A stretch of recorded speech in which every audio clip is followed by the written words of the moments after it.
Hello and welcome. My name is Cory Endrulat, and this is my presentation, Unnatural Law, for those of you who want to know the real strategies and solutions toward the world that we are heading into and the world that we have today, which I think troubles a lot of people at heart. So that's why we're covering what is called unnatural law, as opposed to what you may have heard is called natural law. And this gives you more of the polar opposite of what natural law is. That way you get a different perspective upon the same truths. And as it says on the slide, it says the deceiving law of old world attraction and how to unapply it in your life so we can move forward into the future by learning from the past, learning from the truth, the all around us, the all ever so present, so we may be our best selves, our best humanity, that we can be all together, our actions intertwined, so we can move forward into the world that we desire. And so, as it says, it's based on Mark Passio's Natural Law Seminar. If you look at his slides, you'll see that everything is basically inverted from these slides because these slides inverted his slides, and these slides are colored red as opposed to his slides are colored blue. He also has a different tarot card. His tarot card in his natural law presentation is the Justice tarot card, as it represents law.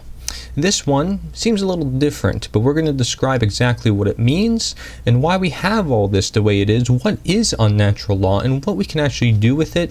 How does it help us understand what natural law is? If you are stuck on the question of, well, what is natural law, or why is it important? Because maybe you've seen natural law and you looked into it and you're like, well, this is common sense. What are we going to do about it? Is it actually going to help us?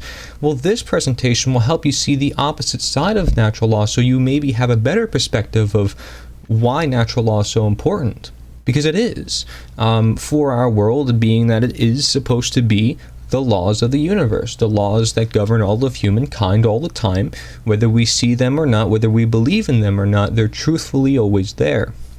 So what would be the opposite of that? And can that give us more insight into the real working operations of natural law? We're going to explore all of this. In case you haven't heard of natural law or you haven't heard of unnatural law, we're going to go into this and deliver this full-rounded, holistic perspective so you can understand the world that you live in just a little bit more. And understand actions, right? Because that is really important. And we're going to cover some really core actions you're not going to hear anywhere else about how we can move together in the future as humanity toward, like I said, the desired world that we want to live in. But what actions we need to take in our own lives and what actions we need to share with other people so they can help make it possible with us. So first we need to identify then requirements, right? Because as I just spoke of, well, there's requirements to what we want in the world. And so we say that we want a lot of certain conditions to be present for both ourselves and our species as a whole, such as happiness, health, peace, freedom, prosperity, etc. However, specific requirements exist in order for human beings to obtain those conditions. Specific requirements. We need to understand what those exact requirements are. It's cause and effect. What is the exact cause to the effect? People insist on remaining ignorant of these requirements. Thus, true requirements for obtaining those conditions are not met. Okay, so they're not met because we're ignorant of the true requirements for the things that we desire in the world. And we use the belief in unnatural law, which allows people to assume it is not their responsibility. So I don't need to know the requirements. I don't need to know the knowledge. I can remain ignorant. That's what this allows us to do. And say, oh, well, it's not my responsibility, so why should I care about it? And so those conditions will manifest automatically by this belief, and by itself or by others who go under the term law. And when I put law in quotes, I mean unnatural law. So when people believe in unnatural law, they believe this unnatural law allows everything to be handled by itself and they don't need to do anything about it. Okay, so unnatural law is saying, well, if you believe in it, okay, you are going to hand away your responsibility. You're going to be ignorant of the true requirements to achieving what you want in the world, and you believe that it'll be done by someone else. Someone else will care about it. Someone else will take it, and the responsibility will be in their hands. And so, without our own personal work, it says at the bottom of this slide, So without our own personal work, our own discoveries, our own explorations, our own journey into understanding what these requirements are, what the knowledge is, etc., everything that we're going to cover in this presentation, if we don't want any of those things to be essential to our humankind, our species, and realizing, well, care is important and love is important, and being there for one another is important. If we don't see that, and we just want to say, well, what matters is what we put into office, what matters is what we put into law, we're looking at a situation of unnatural law as opposed to natural law. Okay, because we're not looking at the underlying solutions here. We're not looking at the underlying requirements, the underlying knowledge that surrounds us here on Earth. We're looking at something that we perhaps put into manifestation. And if you don't understand what I mean by that, that's okay, because this is a slide that I don't expect you to understand at first. There's requirements to understanding the requirements slide, and we're going to keep moving on and understand what that is. So the role of knowledge, since human beings as a species do not already have the things they say they want while following the law, it follows that they naturally complain and embrace servitude, right? So if you don't like a certain law, maybe you want to bow down and say, well, I want this law to be changed. I need it different.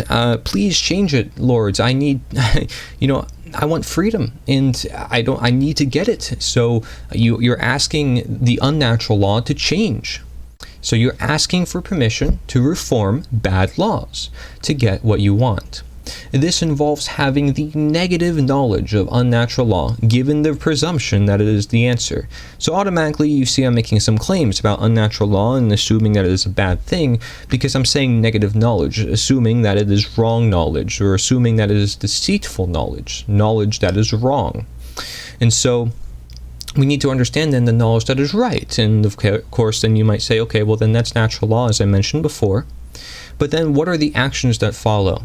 Because people will look at natural law and they'll say, oh, well, this is common sense. Oh, yeah, the world works like this. Okay, night and day, the principle of polarity, as I mentioned before.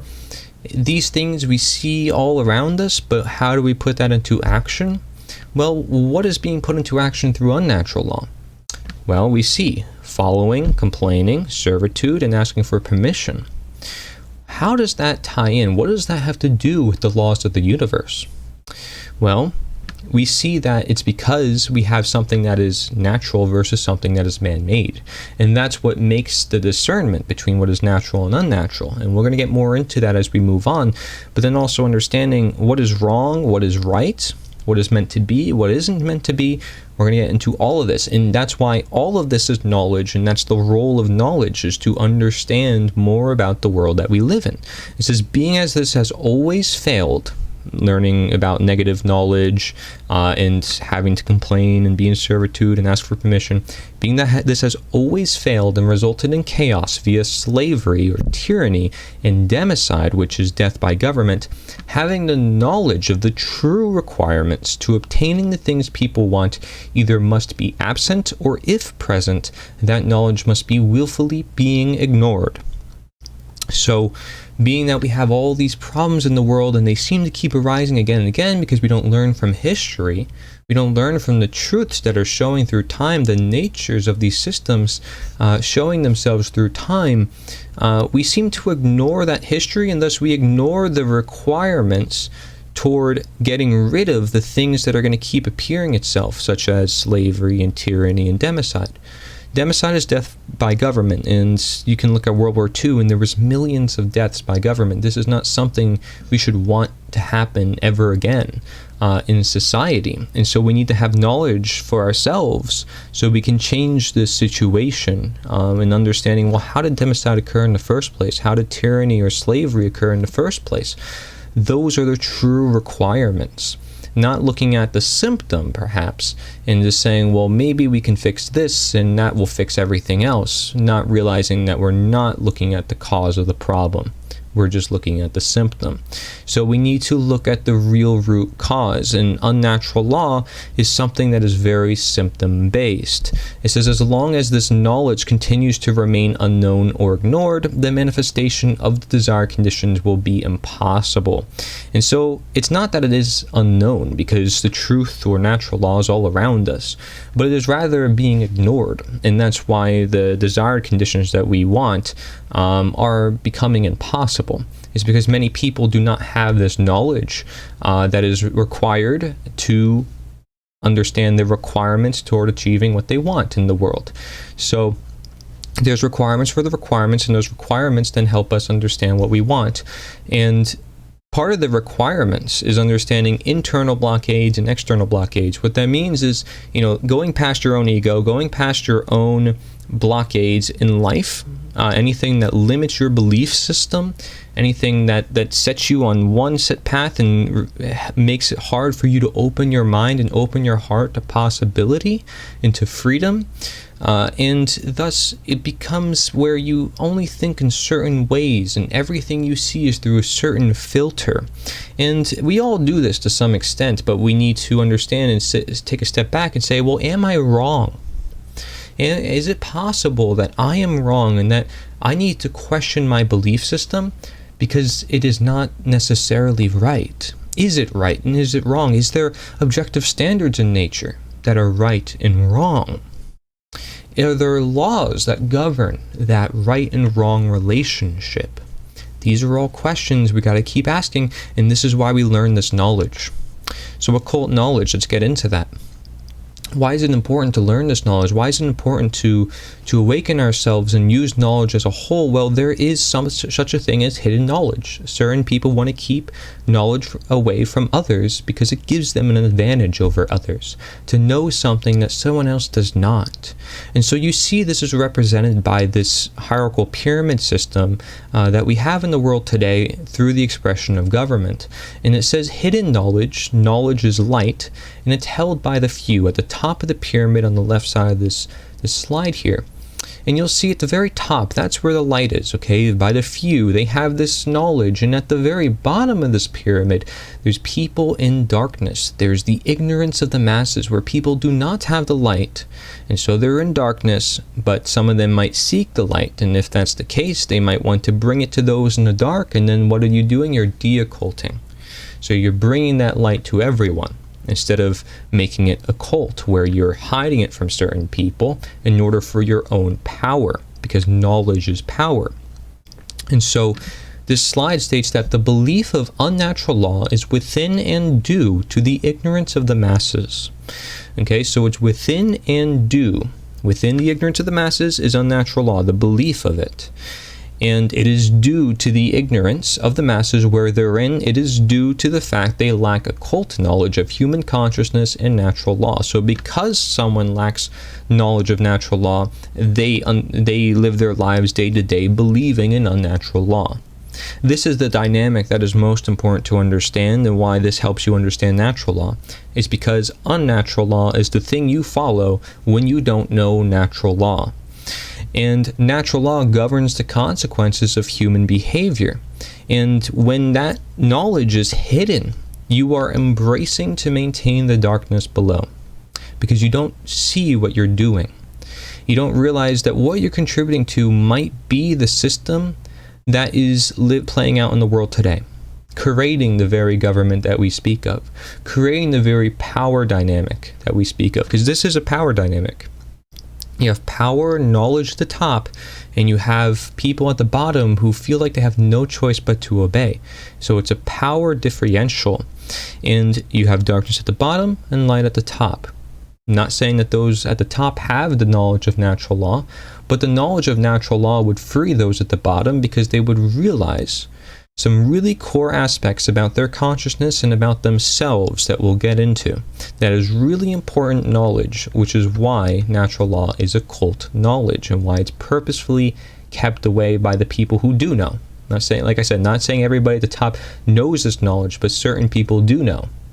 You know, people who may learn about psychology, people who've studied law over the ages, people who've studied enlightenment, people who've studied manipulation, how to psychologically manipulate people and trick them into being in control, how slavery has manifested over thousands of years, you know, with no question as to its existence, and people claiming, well, it's natural and it's meant to be. These are things that we have to question and say, well, if we want to move forward as humanity and without slavery, and is it really over? What is slavery? How did it manifest? Those are understanding their requirements. That is understanding the knowledge of what slavery is. And so unnatural law is so commonly embraced because it has been deliberately propagated in order to create a power differential between those who do the propagating, those at the top, and have the knowledge, and those who are propagated upon and remain ignorant of the propagation as well as the occult knowledge of natural law required to free themselves from the propagation. Right? Some people know what they're doing to other people when they manipulate them. Others are kind of just going along with it. Just as the people below are just going along with it, and they don't question the system that they are in. Most of what we have in today's society is ignorance of the knowledge that is ever so present in our world, that if people did open their eyes and took a little bit of effort, they could find it. And that's why we're going to get into action and what we can do to help bring this knowledge to people. But we still need to understand what that knowledge is. And it's important then to understand what natural law is and how that's required to free ourselves from the propagation. Do I suggest you watch Mark Passio's Natural Law Seminar? I do, because it is a seminar specifically talking about natural law and all the principles through which it is expressed in the world. And we see them every day in our day-to-day lives. You can watch my video titled Why Learning the Law Will Change the World Forever. It talks about some of these really core aspects and reasons why the law would really help society move forward toward the world that we all ultimately desire. And I mean everyone. Because I think everybody at the end of the day wants freedom. They want to live their lives in peace. We just have different means and ways of achieving it that we see in our own heads as right or the best way to do so. But when we have specific knowledge of the specific requirements, then we can really pinpoint and say, yeah, this is exactly what we have to do. There's no cutting around it. You know, this has been tried in the past before. It didn't work. Let's move on. Let's do something new. Let's do something better. And so we're going to get into that as well. The belief in unnatural law and its operations constitutes the most dangerous superstition on earth, which the powers that be rely on in maintaining within the minds of the people of earth at all costs, because it's what maintains the high ground of diminutive power and allows the very existence in the systems of control created by man. Now, I mentioned minds there, and I have that underlined on purpose because in natural law, there's something called the principle of mentalism, which states that all is mind. And you can look this up, of course, yourself, and you can also look at the slides in the description below. You can see all these slides for yourself. Minds, mentalism, everything we create first starts in the mind, and then that becomes our actions, and our actions together, especially when we all take these actions, it becomes the world that we live in. So all our minds, in effect, create the world that we live in. This is the principle of correspondence as well. When we look at how we change our own minds, and we have the whole mind of the whole world. And the whole mind of the whole world also affects your own mind. Both, this reflective process of you, world, you. And why is this the most dangerous superstition? As if this is some sort of belief that we take for granted because we don't question it. Well, that requires some mind power, doesn't it? It requires a mindset that says, hey, I first need to have an open mind to this information. And so that's what I ask of you for this presentation. I already mentioned so many things that you're probably like, what in the world is going on here? What is unnatural law? Even if I heard of natural law, what could this be? What could this constitute? Well, the most dangerous superstition on earth, this is something that we have to question. Something that we take for granted. Something that is already present in many aspects. And so we need to understand then the total polarity of what is natural law and cause and effect. What causes could we create? What solutions that we create to the problems that we see in the world that actually don't solve the problems that we want to solve in the world. So these are the main steps to problem unsolving. And number one is to recognize there is not a problem when there is. Manifest fear and denial of the problem backed by punishment, allowing little to no chance or courage to face the problem, fear, or denial. And so we are not looking at the problem, we are in a state of ignorance, right? because we're denying. Denial, ignorance, and not only that, it's backed by punishment. So when you feel like you can face the problem and you recognize there is a problem, you don't want to do it because you fear punishment. So you lack the courage, and you still have fear, and you still have denial of doing it because of the punishment. So these are the problems that, although people might realize that there's problems, and some others are going to deny that there is, even the people who recognize there's a problem are going to back away from solving it because of the punishment involved, because of the consequences that are provided under unnatural law, as opposed to natural law, or what would be called karma, where your actions have consequences in the real world, and there's problems that come to you as you are giving problems to the universe, and it comes to you naturally. These are unnatural. So these punishments are going to come through the form of authority, or come through the form of law enforcement, or people, the ones who created the unnatural laws, as opposed to the universe, as opposed to simple everyday people. So number 2, focus on the symptoms if to face any problem and feel like you are in a position of change. Not that you actually are in a position of change. You want to feel like you're in a position of change, and you want to focus on the symptoms rather than the cause of the situation. Then you allow the experts to make a diagnosis for your own problems that you likely created yourself, but you want to let the experts do it for you. Diagnosis means through way of knowledge. Do this all with no question as to the root cause or greater effect. So do all this, and again, don't question what's going on. Don't question if what you're doing is actually solving the problem. Don't question that if someone else is taking care of your body, it's not actually going to heal you. Just think that your health is in their hands. Everything that has to do with your health, everything that has to do with the world, is in their hands. Okay, number 3 is through ignorance and negative knowledge. Don't worry about what may seem to be a required action, and leave it up to what you are told to do or what others say they must do for you. And that is the concluding step to the problem unsolving, is that we have this ignorance, or we have what may be worse than ignorance, which is wrong knowledge, and thus we don't see what is a required action, and thus we are still symptom management, still in denial. We still may not recognize there's a problem, and if we do, we don't have the courage to speak up, and thus we just leave it up to other people, and other people come into our lives. They say they want to do it for us. We just let it happen, and we don't question that process. So we maybe never actually get to real problem solve our world, because we're constantly in a state of conflict with ourselves and the world around us. So this brings us to the idea of untruth, because we're looking at something that is reversing.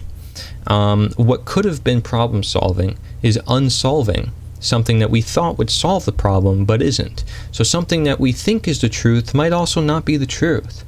According to the nature of following unnatural law, truth is subjective, meaning it is based on the perceptions of human beings, which is capable of wavering. Truth, according to this definition, is whatever we arbitrarily decide it is, for ourselves, regardless of that which has occurred in the past or that which is occurring in the present. With this solipsism in untruth, perception doesn't seek to align to truth. Solipsism, it's all about me. The whole world revolves around me. And where I can decide, I can be God in the sense I can be the law in deciding what right and wrong is. I can decide what truth is. And as you could see on the image, you'll see a little ghost coming out from the television screen, putting something into your head. And it's somebody putting something into your head, but is it the truth itself going into your head, or is it someone's version of truth, their opinion, the subjectivity, which is based on the perceptions of human beings? So a foolish form of truth, the deceitful form of truth, then it isn't truth, is it? It's untruth. That's what it is. And so now we can start to define what unnatural law is, because now we're looking at the everything. Unnatural law, untruth, unsolving. When we think something will help us, but it doesn't. This is what unnatural law altogether consists of. Let's look at the definitions here for the word unnatural and the word law. Unnatural means non-inherent, having little to no basis in nature, reality, and truth. Made or caused by humankind. Not natural, and at variance with the moral standards. Okay, so again, no basis in nature, reality, and truth. So what is that talking about? Untruth. Law, an existing condition which is binding and immutable, means cannot be changed. But if we combine these together, unnatural law, it's saying that there's laws that are not based in nature. Laws that are not based in truth. So untruthful law. Human-made law, because it's made or caused by humankind. That's the definition of unnatural. So man-made law. Or untruthful law, or immoral law, because it's at variance with moral standards, or subjective law. How else do you want to put it? It represents what is not natural, according to natural's definition, which is the exact opposite of what is unnatural.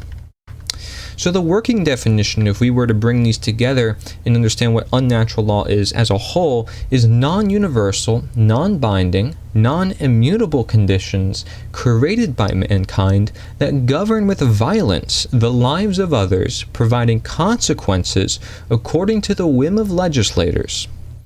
Unnatural law is the constitution of man's law, which acts as the primary expression of archanism. Unnatural law may also be understood in the face of understanding what is natural law, which it seeks to replace. Right? So if you understand unnatural law, you can understand more about natural law. If you understand about natural law, you can understand more about unnatural law. These things give way to each other as, again, the principle of polarity. Something is the same but different in degree. We're looking at a different perspective of the same truth. So this is truthful, but it isn't actually a law because it's unnatural. And it says it's the constitution of man's law. So people are going to be convinced that this is a thing because I'm making a whole presentation about it, and you can define it, but it doesn't mean it's actually a thing. Just because we can define a belief system doesn't mean that belief system is based on the truth, because it's a belief system. So we're looking at here, because it's created by mankind and is governed with violence, which we'll get into, the lives of others, providing consequences. So the consequences are not really innate inside the universe within the law. According to the whim of legislators, that means their opinions. The constitution of man's law, which, as I mentioned before, understanding the definition of unnatural, not created by humankind, and the primary expression of archanism. Archon represents ruler, so rulerism, the primary expression of wanting to be a master over somebody else, wanting to be a ruler. Like I said, we can understand slavery when we understand what unnatural law is. So this belief is irrelevant. Human belief is completely relevant when it comes to the existence and operation of unnatural law, just as it is relevant to any form of man's law or government to be of physical existence, because people speak of government in physical terms. You'll notice often, I need to speak to the government. Oh, the government's coming over to me right now. Who set of people is government? Can you point to government? Is that an identifiable thing that you can actually physically do, or is it something that we put into physical existence through our belief? And then, I mentioned disbelief is irrelevant. Why is that? Well, let's get into that. In this phenomena of illusion, the workings of unnatural law require belief in order for them to be discovered and known. That's why disbelief is irrelevant according to unnatural law, is because they need your belief in order to exist. Unnatural law does not exist without belief. Belief is required for it to exist, because again, it's unnatural and it's created by mankind. Mankind is the ones with that belief. It's as if you don't believe something perceived to exist, your disbelief is irrelevant and ridiculed to those who perceive it does. And if you don't believe, punishment in the majority will make you know. which a lot of people say, well, yeah, government exists, this is what it is. Do you know for a fact? Or is it still a belief system? Just because everyone else believes in it, does that make it true because our minds become our reality? Does that actually mean that that thing itself is a thing in reality? And it says your disbelief is irrelevant and ridicule to those who perceive it does. Because if everyone else perceives that something exists and you don't, are you going to get ridiculed by those who think it's so obvious to them that it does exist? Likely that is the case. And we see that in the world today. If you question certain things that people think so adamantly exist in the world, now whatever it may be, anybody who's very passionate about certain belief systems of their own that might not be based on knowledge, they're going to defend at all costs as if it's some sort of physical thing that they're putting their body in front of and saying, I'm going to take a bullet for this thing. That's what it seems like to me sometimes. But let's look at unconsciousness now, because we're going to bring in all these ideas together as we move on. Unconsciousness, the inability of a being to recognize patterns and meaning with respect to events taking place, both within oneself and in the realm in which the self operates. This condition may be brought upon through violence or other forms of desensitization or the lack of awareness. Unconsciousness, a lot of people, when they may speak of unconsciousness, it's like, boom, I got knocked out in the head and now I'm unconscious, people like to say. Right? That's a form of unconsciousness, you can say, because you have a lack of awareness, and it's the inability to see the patterns and meaning. And sometimes when you wake up from this state of unconsciousness, you're like, what happened to me? I need to retrace my past. But this can happen in day-to-day life without the physical violence actually being pushed onto people, although that will happen, of course. It can happen through many different means. It says through forms of desensitization. Could that be through forms of media? Not just, like it says, through violence. It says, or other forms of desensitization. It could be through forms of being exposed to certain things you're not supposed to be exposed to, having experiences of certain things you're not supposed to experience. And the lack of awareness, well, of course, if you lack awareness of certain things around you, bad things will likely happen to you because you can't pick up on the certain things that might happen to you. So, for example, let's say there's a cliff right in front of you. I use this all the time.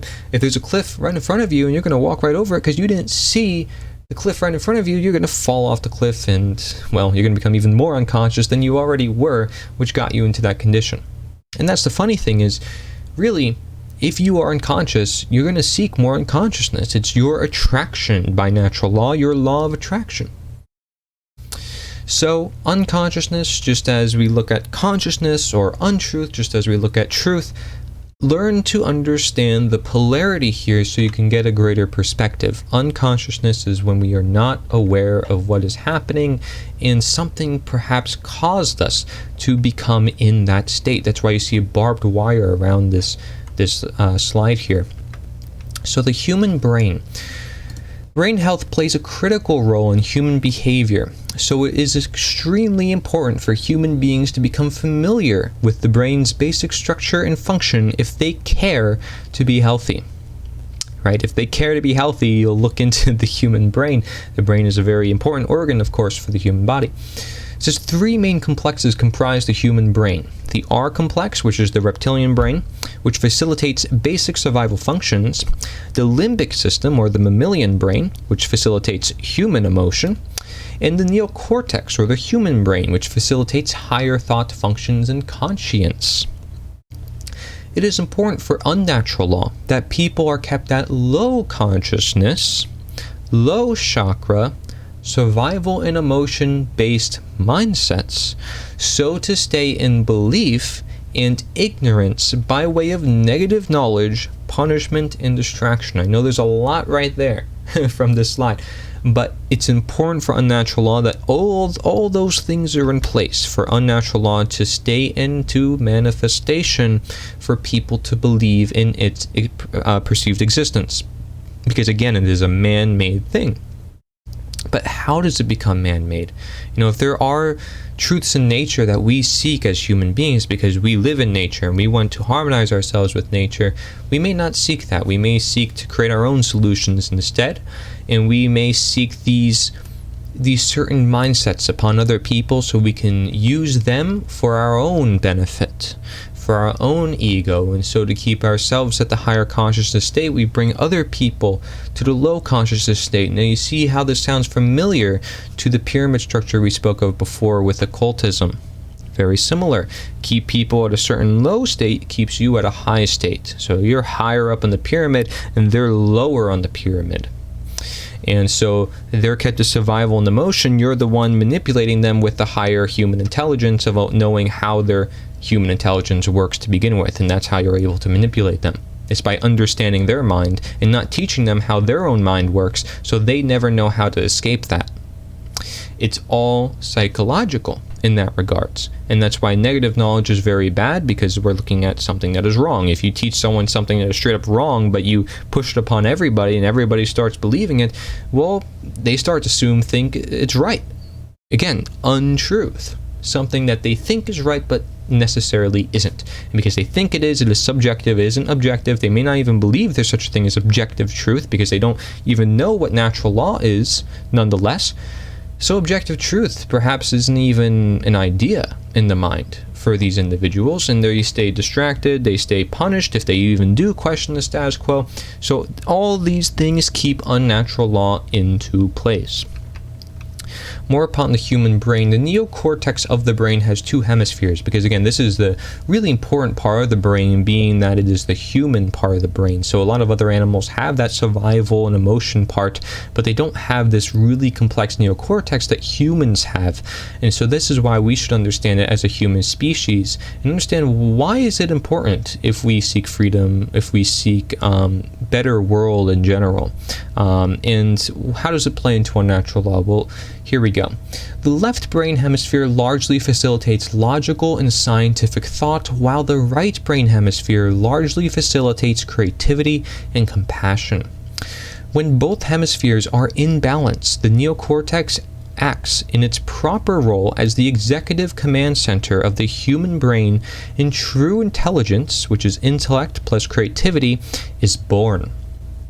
Okay, so intellect plus creativity, and we see that intellect comes from the left brain and creativity comes from the right brain. So these are both essential things that we want, but we don't want these two brain hemispheres becoming imbalanced. So we want to find a perfect balance between the two for true intelligence.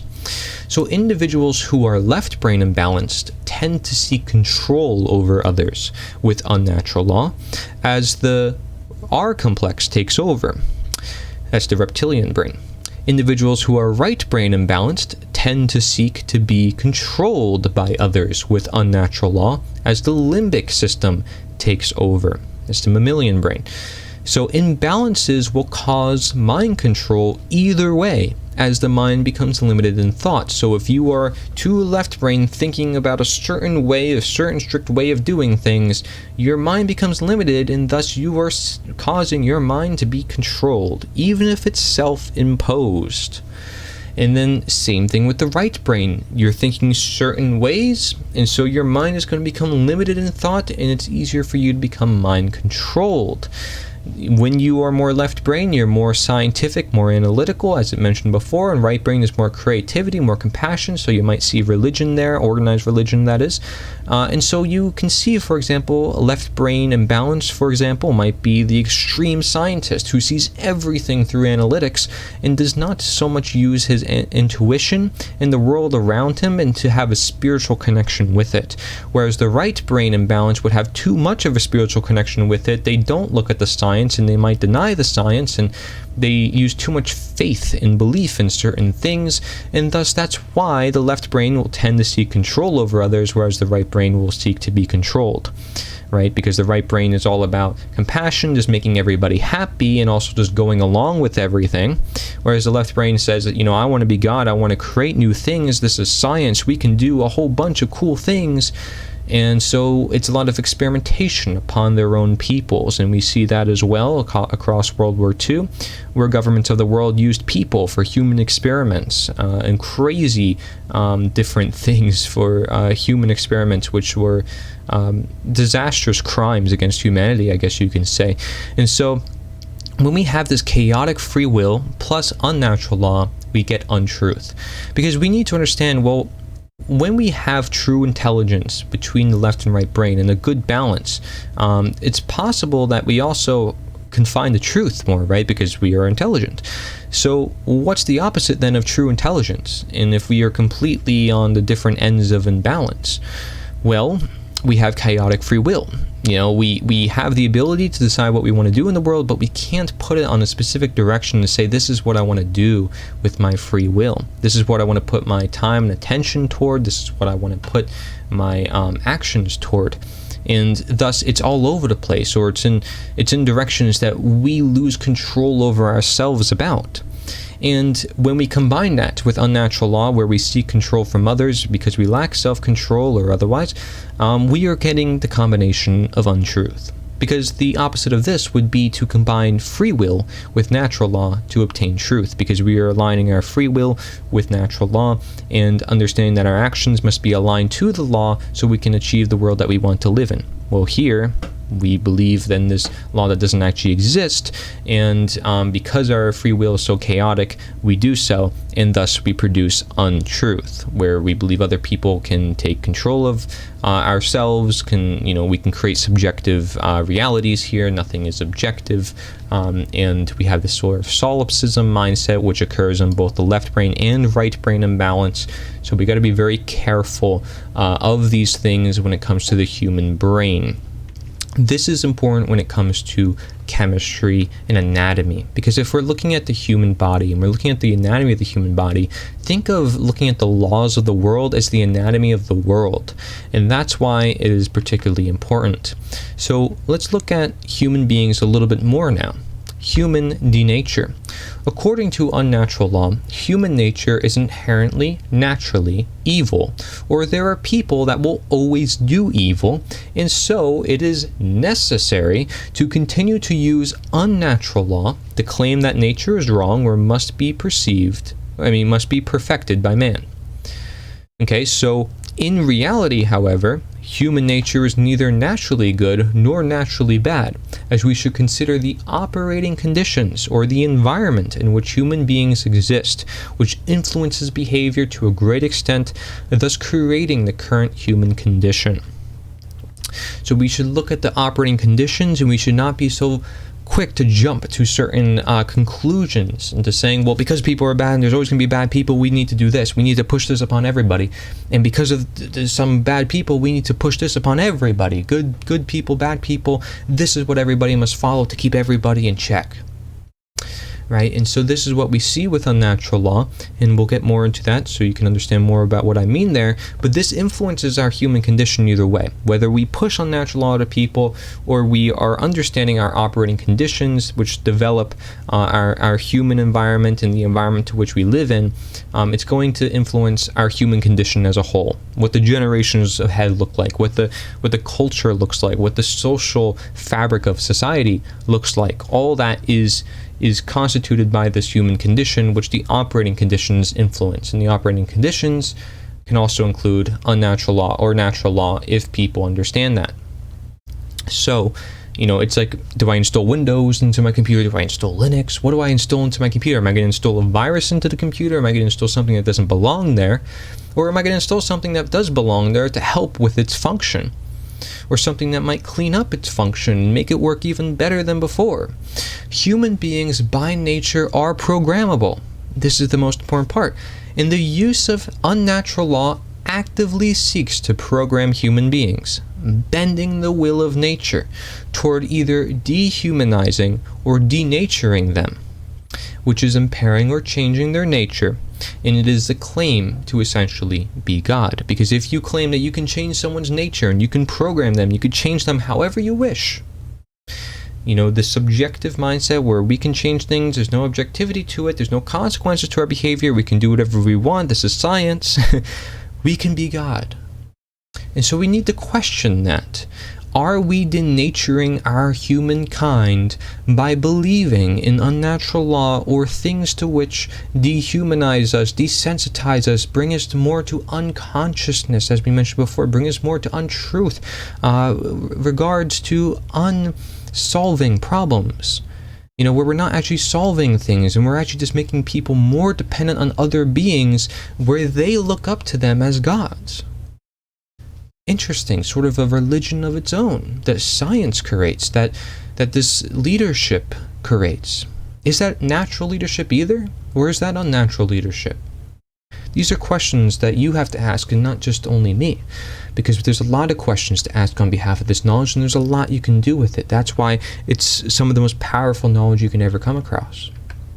So here's a quote by a satanic priest, one of the leaders of the satanic churches. He said, "Man prides himself on being the only animal who can modify his nature, yet when he chooses to do so, he is called a phony." What this quote is essentially saying is, well, man should like to modify his nature. He shouldn't be ridiculed for doing so. That it's perfectly fine for him to modify his nature. Okay, so when he says man prides himself, yet when he chooses to do so, he's called a phony, he's saying, well, people should be embracing the ability to change their nature. And that is okay to do, And sure, yeah, we're programmable in different ways, but we had to question, are we trying to be God when we are doing that? Are we trying to be God? What conditions are we creating upon people? Why are we creating those conditions to begin with? Who are we to create those conditions upon other people? Who are we to modify another person's nature? Now, to modify our own nature, we do that every day with our actions, and that's the key here, is understanding our actions. What are we doing to ourselves to modify ourselves, to change ourselves, to make ourselves less of the animal that we're meant to be? And so, being that we're the only animal who can modify our nature, that's why it's particularly dangerous. That's why it's particularly important that we look at this. How unreality is built. So we looked at unproblem solving, we looked at untruth, we looked at unconsciousness. Let's start from the very bottom of the slide. So we start with unavailable, ignored, or wrong information. We're going to start with information based on everything that we talked about so far. We start with information, the requirements, and the knowledge, right? So an example of this is the belief in the negative knowledge of an unnatural law propagated unto an individual. Unconsciousness, untruth. Opposing information is deliberately shut off or censored and kept away from public presence. Okay, so this is where unavailable, ignored, or wrong information is provided into the world. This is what most people have as a mindset. When most people have this mindset of unavailable, ignored, or wrong information, what this becomes is a lack of understanding to make decisions. So you, the order follower, depends on the order giver who claims to have the ability or the right and knowledge necessary for the desired reality proposed to you. So because you have unavailable, ignored, or wrong information, these people claim to have the solution. They are the answer. That's what they're saying. You must comply to this by threat of violence, as your own decisions will be based on the information you received and are permitted to do by unnatural law. Okay, so your decisions are going to be based on the information you received, which likely came from them because you're already dependent on them, especially since birth when you're brought into the school system, which might be based on unnatural law. And so you are doing anything that you are permitted or allowed to do under unnatural law to begin with, and thus from day one you are depending on others to make decisions for you. And you might be being fed wrong information, especially if you never question that your whole life. And you may be ignoring the right information if it does come to you. And again, it's unlikely that it's unavailable information, but it could be censored, and thus it could be unavailable in the case of that, which has been growing in the modern age of technology where information is being kept away from people. So how do you access the censored information? Well, you got to look for it. Put the care and the effort into doing so. Having consciousness of saying, yeah, wait, people are getting censored. So now, using your consciousness, you got to go use your care to bring that knowledge to you, to find where it is and how you could bring it to more people if people need to hear it. But, looking at the opposite end of all this, you don't care about any of this. It's unavailable, ignored, or wrong information, and your lack of understanding to make decisions are playing into here. So now what comes of the lack of understanding to make decisions because you're basing your knowledge on negative knowledge, unconsciousness, or untruth? Well, unorderly and dangerous behavior. Individual behavior based in early, negative, and divisive natural law expression, which is also considered positive and multiplicative unnatural law expressions. Okay? So, what comes of that? Well, manifested chaos. So from unorderly and dangerous behavior, we get manifested chaos. It's only natural. A world based in the later negative and divisive natural law expression, which is positive and multiplicative unnatural law expression. Notice everything's inverse with unnatural law because it's unnatural. And I want you to notice here, this is how we create the world that we live in, but this is how the bad world is created.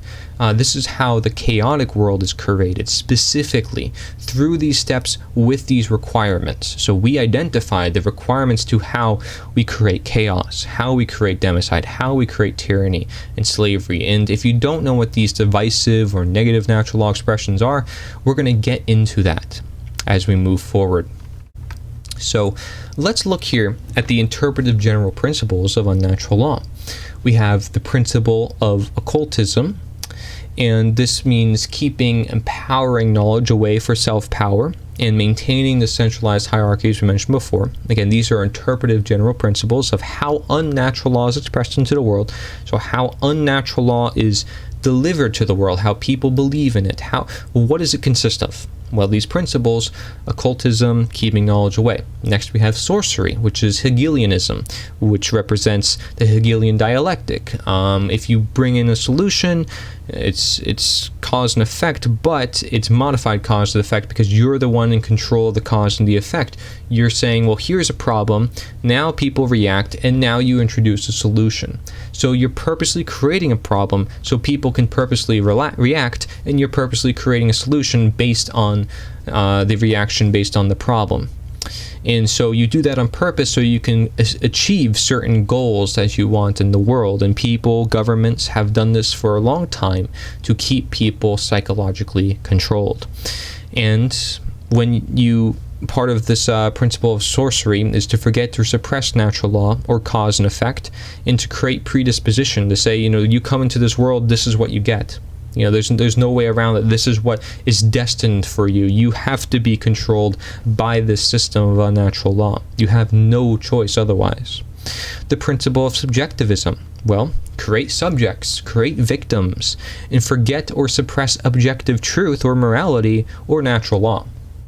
We're going to get into morality as we go on. We understood already that truth is subjective in nature, but through the lens of unnatural law, we see truth as subjective, and thus natural law, since it is an aspect of truth, is also objective, but through unnatural law, natural law is just seen as another subjective concept because everything is subjective under unnatural law. That's the principle of subjectivism. Next, we have the principle of social Darwinism, which says those in power deserve to be there. They're destined to be there. Their genes got them there.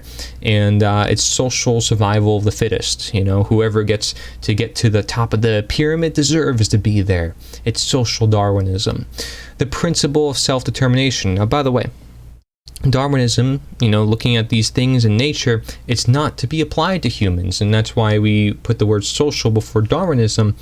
It's saying, well, we're taking Darwinism, we're applying it to humans, we're making essentially a belief system out of it, and we're creating something that is used for political gain, social gain, power gain, essentially.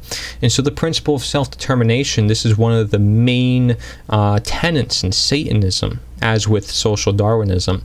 And it is basically ego. It's to advance your own power and influence regardless of anyone else. Doesn't matter who you hurt in the process. You want to benefit yourself and yourself only. You have every right, according to unnatural law, to do as you wish. Do as thou will. That's the whole of the law. This is self-determination at best. And then we have the principle of eugenicism, which says you may change one's nature as you wish for utopian ideals. Change the genes. Oh, we'll make the genes perfect. We can make this baby into a robotic machine. It will be eternal, infinitely forever. It's going to live forever. It's going to be perfectly healthy. If we change this enough, there'll be no cancer in the world. These are claims made by eugenicists to change and bend the will of nature. Instead of working with nature and understanding what nature is by its knowledge, to work with the natural processes of the body, of the natural immune system, it's saying, hey, maybe we should just replace the immune system. Let's just modify the genes in whole rather than work with the body. And they say, well, because the body can change, we can change it. Doesn't mean you should start to rule over the body and not respect its natural processes that were there before. Eugenicism doesn't care about those natural processes. It wants to be those natural processes. That's why unnatural law seeks to be the law. The principle of undoing. You shall inverse everything in nature. Undo anything nature created, as it's inherently imperfect. And so you have the right to change anything and inverse it. They take symbols, put it upside down. You can change anything, and it's all up to you. There's no consequences to your actions. You can choose whatever you want to do. That's the principle of undoing according to unnatural law. And then we have the degenerative principle. Instead of the generative principle, we have the degenerative principle, which is the principle of uncaring, not caring for other people. So there is no need to care. It hurts, and it is a burden. Might as well just let evil prosper. Let things happen, just don't worry about what's going on in the world. Don't care about other people's health. Don't worry about their mindset and how they feel about you. Just continue doing things for your own best interest, as by self-determination. Continue modifying people's genes. Don't worry about how they feel about it. I don't care about how they feel about it. If it helps me get in more control, that's my that's my goal. This is the logic. This is the mindset between the people who orchestrate unnatural law and the people who follow unnatural law. Indeed, the people who follow unnatural law are going to pick up onto these principles as well, because as above, so below. Again, the principle of correspondence in natural law. This is what happens when people at the top start thinking a certain way. Those at the bottom start picking up on it, because those at the top want them to think that way so they can remain at the top. And so you have this reflective dynamic. Okay, but the knowledge of natural law is still ever so hidden from the public, because that would be what frees them from all these other principles into realizing, hey, truth is objective. Nobody has the right to change somebody's genes and tell them what to do with their own body. People should care for everything that they create in the world, because care is what generates our state and condition of the world. So let's look at more about this, the eighth principle of uncaring, which I call the encounter principle. The dynamic of uncaring. What we care about on a day-to-day basis acts as the driving force of our thoughts and actions. Therefore, uncaring can be seen as the ultimate degenerator of the quality of our experience.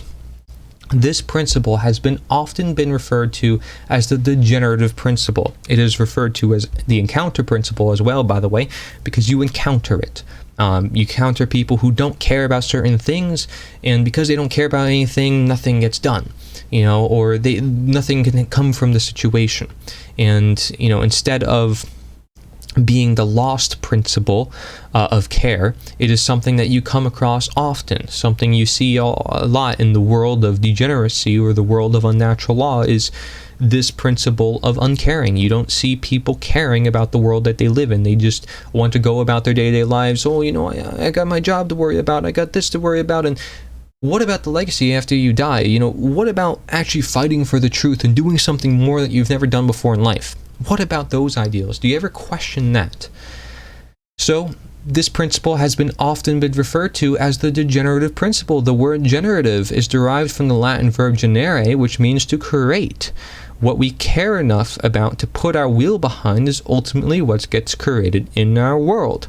The world is the way that it is because most people are uncaring, even if they say they want things to be different, to change it through their own actions, and are thus leaving it up to those who do claim to care, but for themselves, or through their vision, through their unnatural law, which people also do not care to question or change, with these laws also uncaring for those who oppose its conditions. This right here debunks everybody who claims to run for some position in society and claim to do it for the people. Because the very nature of these laws, the very nature of these visions, the very nature of their actions may be aligned to unnatural law, which by its nature is uncaring for the human species, as it is not natural law. It is at variance with moral standards. It is created by man. It is not perfect. It can never be perfect. It will always be doomed to fail. It is always something that will not consider everybody if it's being pushed onto everybody. And so how is that caring for everybody? So let's look at the plane of effects. We want to look at cause and effect, right? This is a principle of natural law, cause and effect, and that is what natural law is also considered, cause and effect, just as it is karmic law, moral law, law of attraction. All these things are also called natural law. So what is the plane of effects? When I say plane of effects, well, we see the word effect, like cause and effect. So what is the effects? Unnatural law relies on the plane of effects. This is due to the fact these laws are created in response to real-world problems to be enforced by threat of violence onto everyone. Since these laws are by nature creating further problems due to violating natural law, a symptom management through the plane of effects continues. Again, symptom management makes sense now. If we're only looking at the effect rather than the cause, we're causing symptom management. And I mentioned violence before in order for people to conform and pushed onto everyone. Now we see this coming into fruition. The plane of effects, or the focus on the physical world, is where manifested realities have formed due to their underlying causes. The plane of effects constitutes that which has already occurred. As such, no power to effect change lies here, because that which has already occurred cannot unoccur. It has become that which is. Right? So that which has already occurred is something that we refer to as truth, real truth, right? And it is that which is, that is truth. But no power to effect change lies here, because the power to effect change lies in the cause. When you understand the cause, otherwise you're just symptom management, right? So you can't change something that has already occurred. It can't unoccur. That was the past. You know, you don't want to be staying focused on the past. You want to move forward toward the future. You can learn from the past, but you have to move toward the future. This is despite what we believe to be solved or unoccur with unnatural law, as it presumes to take place of truth and becoming what is. Again, it's untruth. You know, it's saying that we can be the law. You know, there are no actual laws that are immutable, universal conditions, because it's unnatural law, and we looked at the definition of law, and it's supposed to be immutable, not created by humankind, but the word unnatural means created by humankind. So unnatural law is laws that we call law, but isn't law, that are created by humankind. It's man's law. It's unnatural law. And so we believe that the very existence of unnatural law exists, and we believe that unnatural law can solve these problems and somehow make them unoccur by putting these unnatural laws into place in society. So human consciousness seems to be trapped upon the plane of effects, meaning that humanity as a whole remains ignorant of the underlying causes of the plane of causality, or the mental world, which they themselves set into motion, which led to self-inflicted suffering in their lives, whether it be of the problem that unnatural law is trying to solve, or the problem unnatural law created itself. By utilizing unnatural law and remaining in the plane of effects, we continue to unsolve. So the plane of effects ultimately summarizes what unsolving has occurred, or how unsolving manifest, how people continue to problem unsolve, as we mentioned before, the process of problem unsolving. So instead of looking at the mental world, we're looking at the physical world, what has already happened, and we keep focusing on the symptoms and keep passing more laws, calling it laws, but instead they're unnatural laws because they're created by man. And we're going to get more into this in case you think these laws are actually legitimate or necessary for society. Let's look at the two spiritual currencies, because as we move forward and you start to get more clear as to what I'm saying here in this presentation, there are two spiritual currencies, time and attention. This analogy can be seen very readily in the saying spending time and paying attention. Whatever information or endeavors we put our time and attention toward, we end up getting something in return for that investment. This return could come in the form of knowledge, understanding, skills, expertise, and empowerment if we invest our spiritual currencies wisely.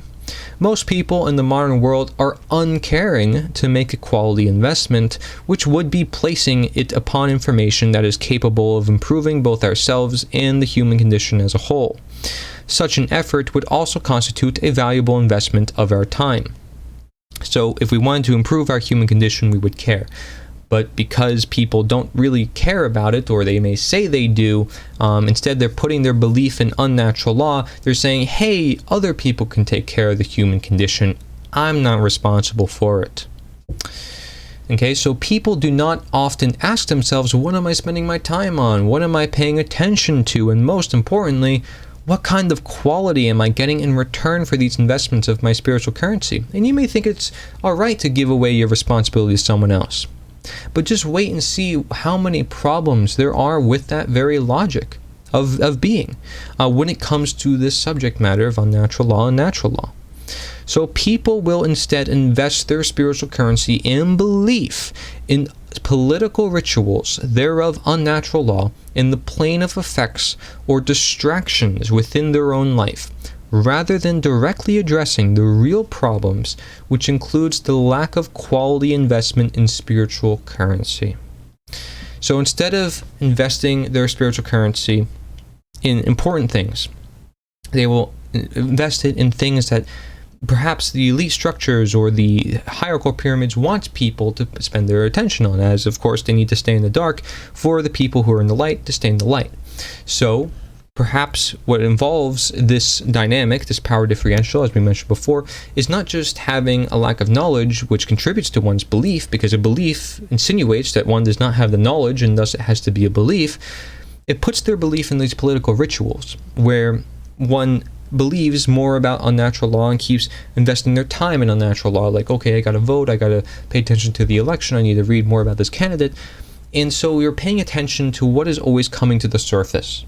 Next candidate comes to the surface. Oh, this came to the surface. Oh, this is in the news. I got to pay attention to this. Oh, some event happened. Now we got to vote for a new law. We're always paying attention to what's at the surface, but rather than what's underneath. Okay?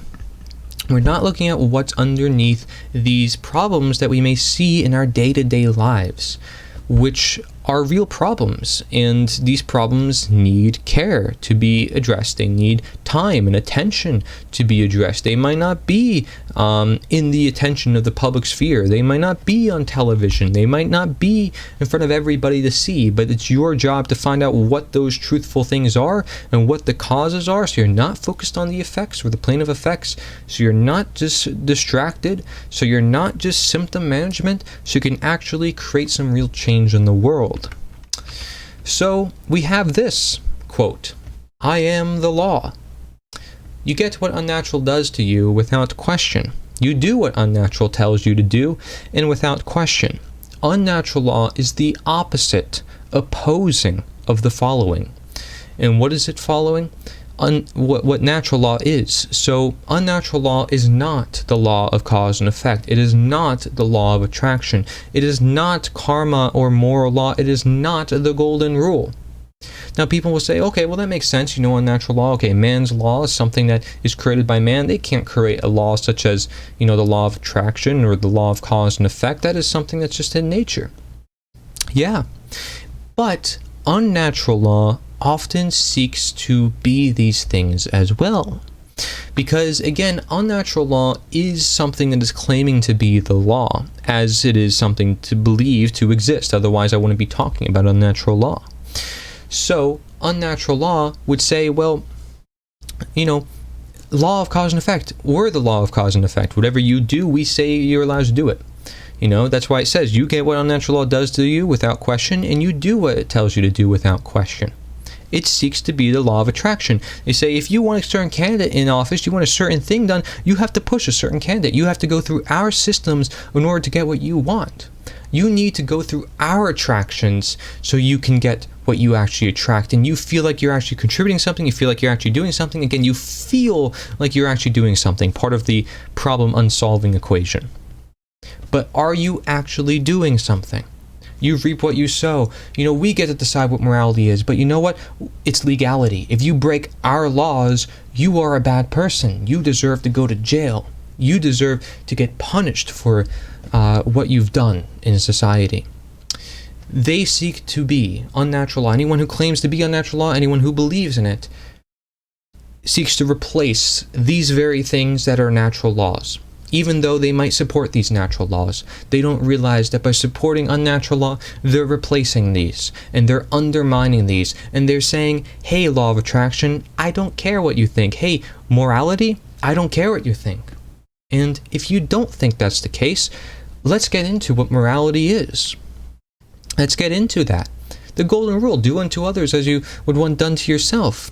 Okay, is that being played out in the world today? Are people doing that?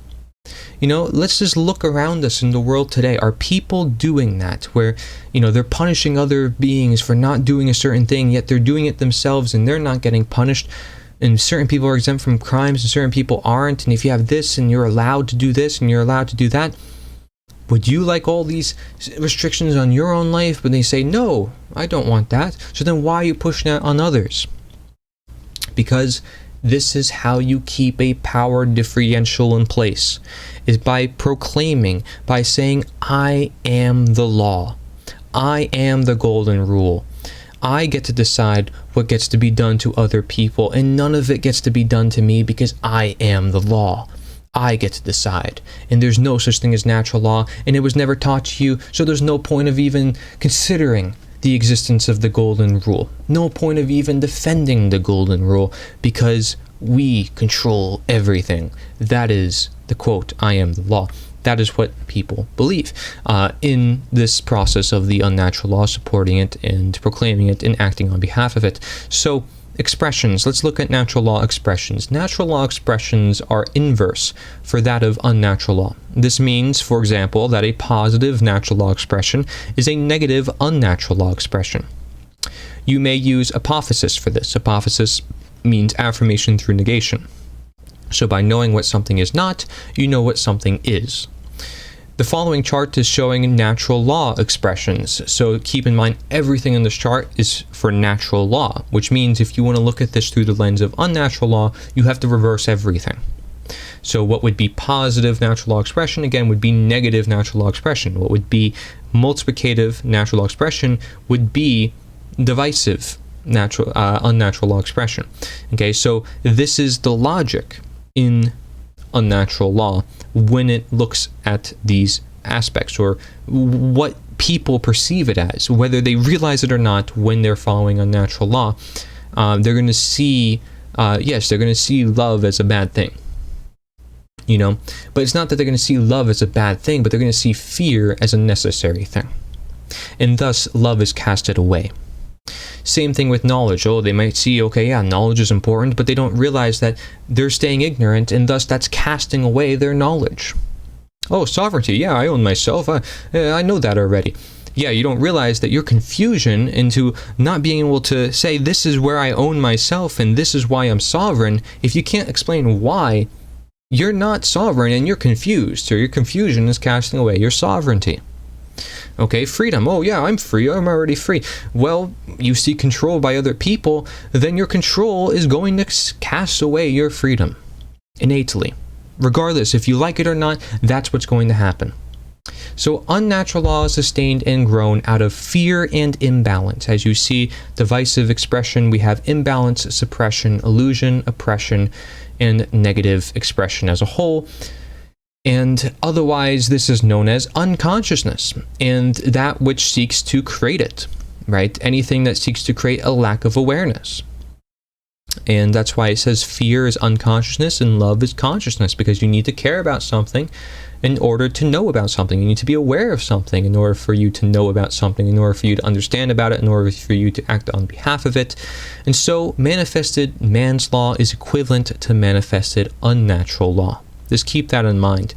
As we see here for the bottom of the divisive expression, you see negative expression, which is manifested man's law. You may see that as manifested unnatural law, since positive expression in multiplicative expression, it says manifested natural law. So, of course, divisive expression would be manifested unnatural law.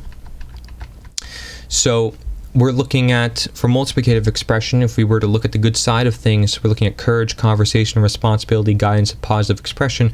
We'll talk about that a bit more as we move on when we get into action, because action is really important so we can get out of the divisive and the negative expressions of natural law. Okay? These are bad things by natural law, but they're natural. Okay, when we reverse everything and make this whole diagram unnatural, everything is wrong and not meant to be where they are placed. Okay, and we are actually feeding the negative and the divisive. So just keep that in mind, that the good and the bad are naturally present in the universe, but when we twist the truth itself, we see the good and bad as sort of these intermixed, confused, subjective ideas that we can never get a good grasp on, and society is always causing chaos and never really knowing what to do. So we don't want unnatural law or the belief of such or the confusion of such to manifest in society. So now let's look at morality, as I promised, so we can get a greater grasp upon all this that we're talking about.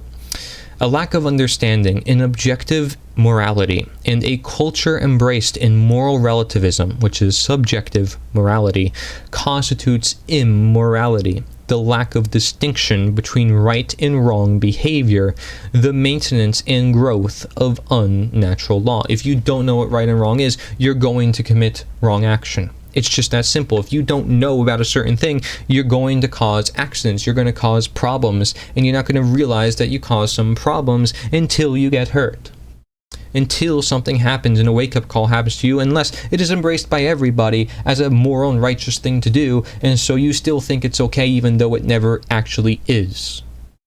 Okay? So that's another thing too. You might not actually learn through experience or awareness because you don't have the care to look into if it's actually moral or immoral by natural law. Instead, most people embrace this immorality, which is the heart of unnatural law. This is what, again, the maintenance and growth of unnatural law is through this immorality, the lack of understanding objective morality. And so, because we lack objectivity, we are falling to subjectivity, because objectivity is in nature, it's in truth, is in morality, in natural law. Natural law, the heart of it is morality. So by not knowing natural law, by seeking the unnatural law, we're looking at subjective, the opposite. Okay, we're looking at something that isn't objective, and so it's moral relativism. That's what it's called when I refer to subjective morality. And of course then immorality is the natural result, because again, we don't know right and wrong behavior, and thus we're prone to wrong situations, and that can be encouraged by society, but it doesn't mean and ever make it right. Just because it's done by tons of people does not make it ever right to do so. A right and a wrong is subjective. Anytime someone says it's subjective or that we can just do whatever we want, they're claiming to be God, as we mentioned before, human denature. Please connect the dots on this if you are stuck at this point and you don't know what we have been talking about all this time about objectivity and subjectivity in nature, and connecting it to the idea of a law, which law, represents something that is immutable, not created by humankind. Okay, so we cannot say legality is morality, but under natural law we can. Under unnatural law we cannot. Well, they'll claim to be. So either way, you have this mass confusion of unnatural law trying to be natural law, unnatural law trying to be morality, but natural law always being a law and always having the morality. So a lot of confusion if you look at this perspective and you see how twisting of a mindset this can create in the mass public. So Anything in harmony with natural law is in opposition to unnatural law. Likewise, anything in opposition to natural law is in harmony to unnatural law. Immorality constitutes that a wrong behavior may have justification. Okay? It constitutes that a wrong behavior may have justification, that I can claim that it is right, when it may actually be wrong by natural law. And as you see in this chart here below, this is a chart for natural law morality. What is moral is in harmony with natural law. What is immoral is in opposition to natural law. If we were to reverse it again, what is moral would be something that's in harmony with unnatural law, whereas something that is immoral is something that is in opposition to unnatural law. Okay, that's through one perspective. But maybe you want to reverse the word moral and immoral. Say what's immoral is in harmony with natural law, and what's moral is in opposition to natural law. See, this depends heavily on perspective. But if you just follow what the slides say, then you can understand this even more. If you don't understand what I was trying to say when I said you can reverse all these terms and it can become very confusing, you might understand it over time as you come to understand more of what I mean by unnatural law. Unnatural law constitutes that the distinction between right and wrong is unknowing, and thus morality is subjective, based upon belief, so that we can decide what morality is and call it law. This unnatural law, legality, then constitutes the only morality without knowledge of natural law. Because if you don't have knowledge of natural law, you don't have knowledge of morality, then what is the morality? It's what people tell you that you can do and can't do, so it's unnatural law, legality. This means that if you break the law according to unnatural law, you have committed a wrong behavior. And many people who don't break the law according to unnatural law could be committing wrong behavior according to natural law without knowing. Okay, so this is where it can get confusing, so please look at the language that I use here, specifically on this slide. Natural law, objective morality requires knowledge. Unnatural law, subjective morality requires negative knowledge or propagation, bandwagon, and justification. Unnatural law thus claims to be above morality, above natural law. One of the most important sentences here is that it says, this means that if you break the law according to unnatural law, you have committed a wrong behavior. And many people who don't break the law according to unnatural law could be committing a wrong behavior according to natural law. So it means something that is allowed in a world of unnatural law, such as now, to which I speak in 2021, under many systems of government control. Many people who don't break the law could actually be committing wrongdoing without knowing, because they don't know what a right and wrong is. That's what this sentence is stating. And that is what makes it particularly harmful, is that we actually live in a world of immorality due to that situation, and it's only going to result in further and further chaos. It is no surprise why the world is ending up in further chaos. It is exactly due to the reasons that we mentioned here. Exactly due to the reasons we mentioned. It is not due to any other reason other than what is mentioned specifically in this PowerPoint in the knowledge of natural law and unnatural law. So let's look at then an unnatural law transgression, an unnatural law crime. So the only transgression or wrong behavior according to unnatural law is to learn, teach, or exercise natural law, or to not learn, teach, or exercise unnatural law. This is the primary reason why government schools are teaching obedience as virtue. Now, to understand the first part of this, I'm going to rephrase, okay? The only transgression to unnatural law is to express natural laws, to understand it, to exercise and say, hey, I'm free to make my own decisions, I'm free to be sovereign because I have that right by natural law. Or to not exercise unnatural law. So to say, well, I'm not breaking the law, even though according to unnatural law you are. Okay, and so that is considered a crime by unnatural law. Any system that practices unnatural law will say, well, if you're not following our rules, that's a crime. You know, you have to follow our laws, otherwise you're going to be punished. So that's the crime, is you can't disobey. that you can't disobey their orders. Otherwise, you're a criminal. That's what the only transgression is. Otherwise, you're, and that's the same thing as expressing natural law. Not saying that, again, this is confusing because there's right and wrongs and so many different perspectives. That's why just look at the language on the slides. I mean, even I have a hard time explaining it in different words because the words here in the slide are so particularly worded in such a fashion that it's much easier to deliver this knowledge through the lens of natural law than it does unnatural law. And this is why unnatural law is so manipulative to the human brain and has manipulated centuries and centuries and centuries of people over so much time, over so many people, so many populations, for further control, that it's just unbearable to have to express to a world that just doesn't understand it at all, to people who claim that they understand it but also still don't understand it. It is a heavy burden and task, and it is not something that I necessarily want to do, but it's something that is out of my moral obligation that I have to do because people need to understand it, because people need to be free. People need to live their lives. And, I do have high hopes for the future and for those days that I anticipate for the great future ahead. I participate for that. And I can recognize what the world would look like, a world more aligned with natural law. And, that keeps me going. Those things keep me going. But this is not easy, explaining what unnatural law is. And it's much easier to refer to it as other things that we'll get into as I move on in this presentation. But I want you to look at this language, because if you understand this language, you will understand the deepest of the mentalities that is being used here for control, for divide and conquer, for every means of control, the Hegelian dialectic, as I mentioned before. So every unnatural law transgression constitutes a form of expanding consciousness or expressing sovereignty. The minute you say, hey, I want to be free from the system says, nope, you have to be part of the system, whether you like it or not. The minute you say, hey, I need to expand my knowledge, I need to bring knowledge to people, the system says, no, you're censored, you're the platform, you're taken out of the system, you're speaking your mind, put them in jail. You're going against the system, the status quo, you're out of here. They don't want that. They don't want dissenting voices because they would lose their power.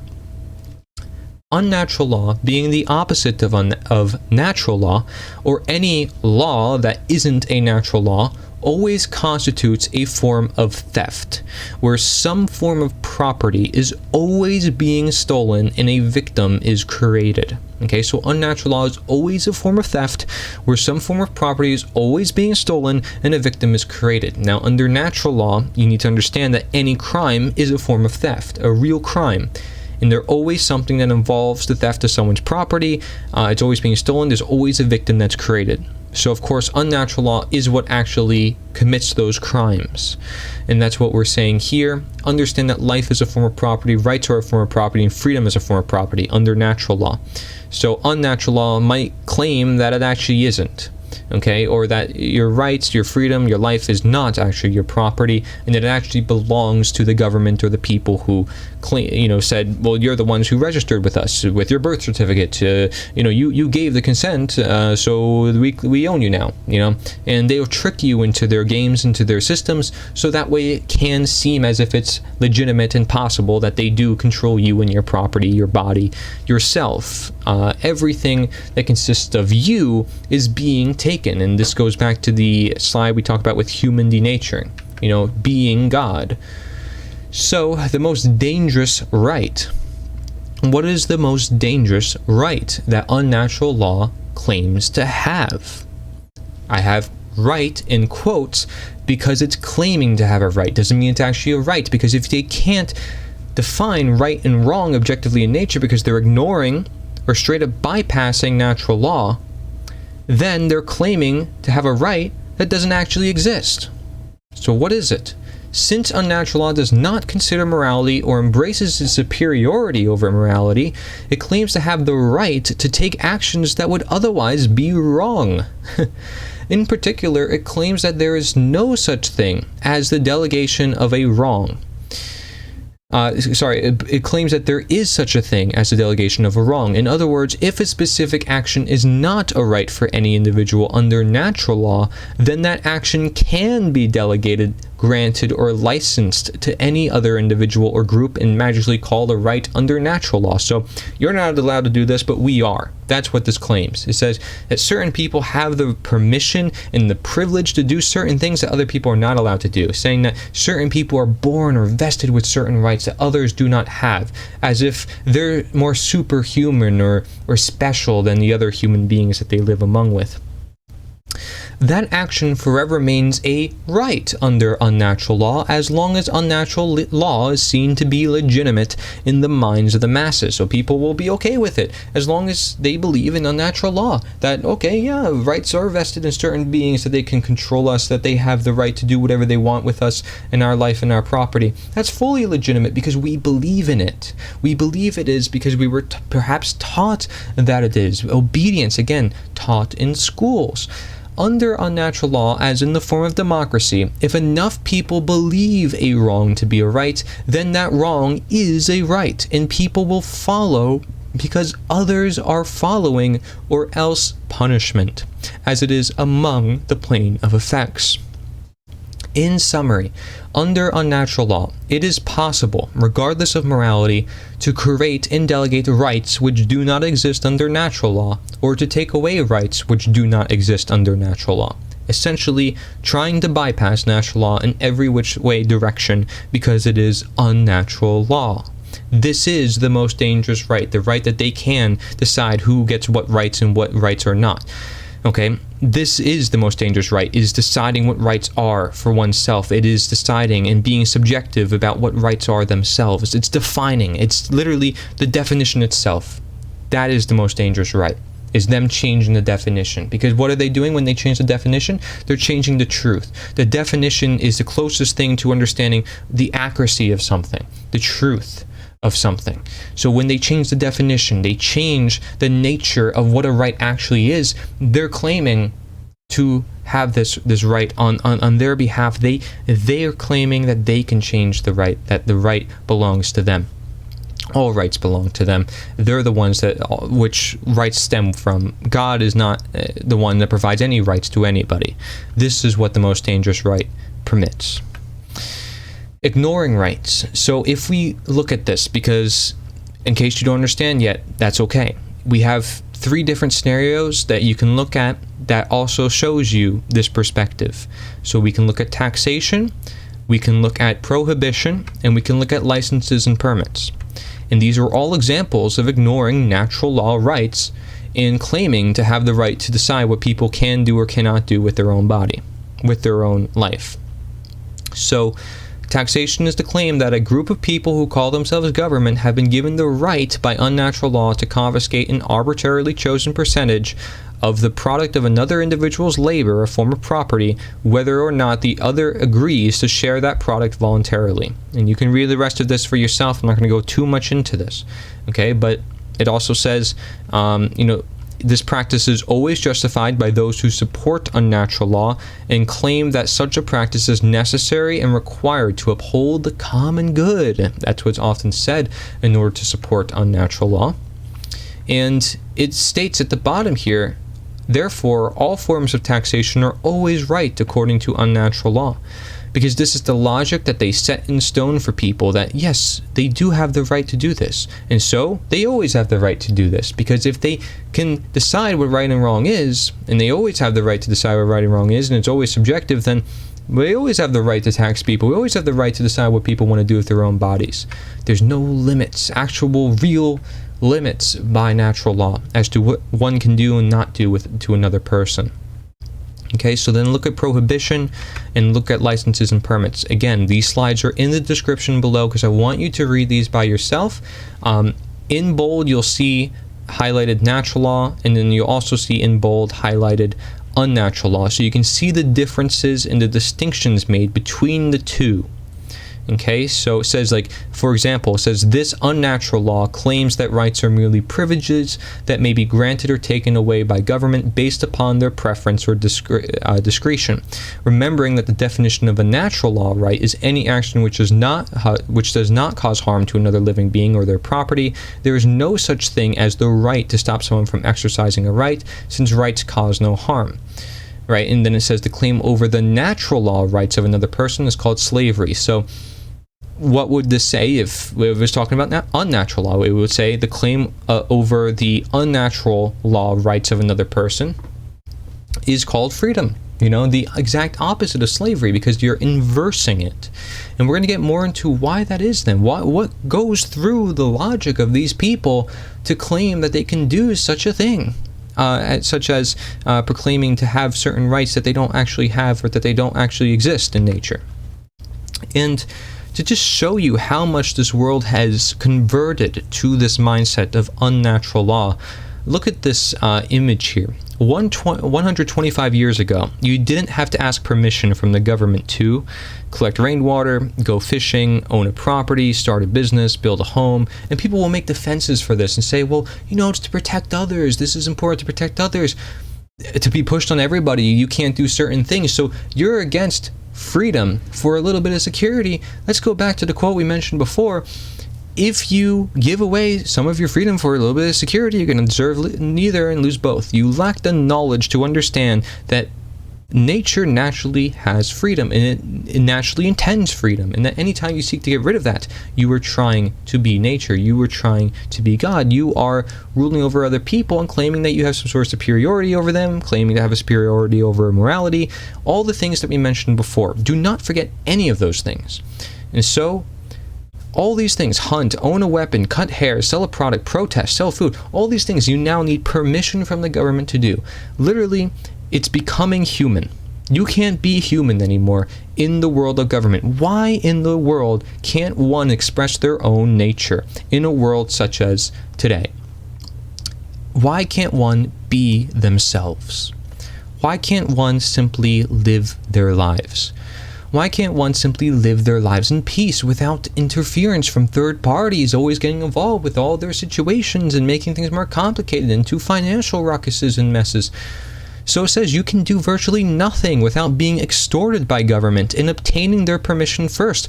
If you still think you're free, you're deluding yourself. Again, think. You're believing that you're free.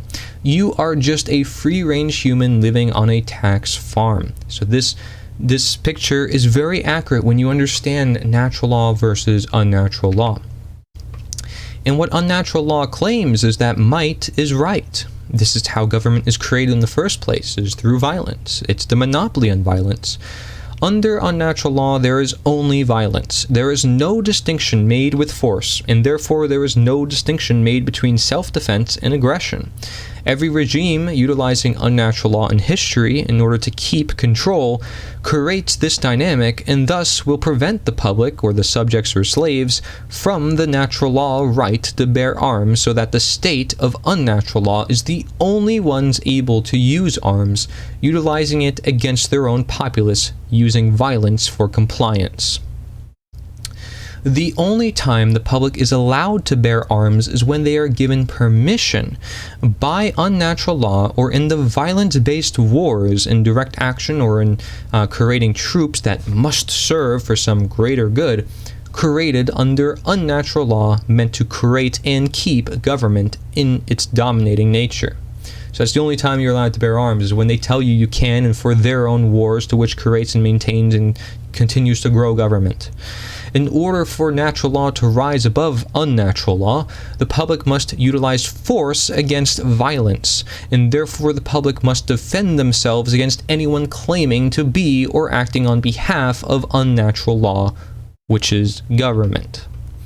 And we're gonna also define what government is as well, but I want you to look at the graph here at the bottom of the slide. Force versus violence. This is what force is versus violence. Truthfully, this is the difference between the two. They're two objectively different phenomena that we can look at, because everyone wants to equate force to violence, but there is a time and place for one to defend oneself. One always has the right to defend themselves according to natural law. Unnatural law is claiming that you don't. You don't have the right to defend yourself, and there's only such a thing as violence. There's no such thing as force, no such thing as self-defense, and in fact, if you are to be defended, you're going to be defended by the law enforcement, the people who uphold unnatural law. They're the ones who are going to be in control of your body and the protection of your body, which is perhaps one of the most important things for your body. If you ask anybody in nature, any tribe in nature, it's all about defending your family, being in charge of your life, growing your own food, making sure that you are in charge of your own life. And instead, people are giving away their life, their family, their possessions, everything they own at this point to the government, including their mind. Because that is what this is. This is a mental war. Again, a war on the mind. And so, might is not right. Okay? And might can never be right. Just because someone has all the firearms in the world does not mean that they get to be the ones in charge. Okay, but they may claim to be, and they're always going to result in more chaos in society. They may always keep their control, and then they'll use psychological manipulation to keep their might is right power, and claim that that is their right to have because they create those rights and they claim to create those rights. And they'll try to make the whole system fit around their narrative of denaturing, just so they can create their system. Everything these type of mental lunatics would do would be to bend the will of nature and to change every single aspect and layer of nature to their agenda, so that way everything works out perfectly together, and therefore everything seems legitimate to be together in essential for nature, because they believe that what they create as denature will soon become the natural nature. Now, if that doesn't make sense to you, well, think about it. They're changing your nature, and thus they can convince you that this is your new nature. And to understand more of this perspective, since it is a rather complicated one that, of course, I share through a lot of my own works, and with Nature is the Answer and nita.one, which is my website, we're going to explore a bit more as to what this is and how we can define this. What Unnatural believes in is that there's no principles. Under unnatural law, there is no principles. There are only laws.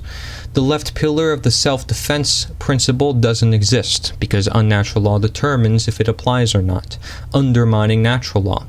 Therefore, unnatural law may claim and will claim to keep and grow control, that sentient beings have no inherent right to use force to defend themselves from violence conducted upon them by another. Okay, so completely forget the left pillar here of using actual action of force against violence. Completely forget that. Say that they have no right to do so. It's all about their own permissions to which they get.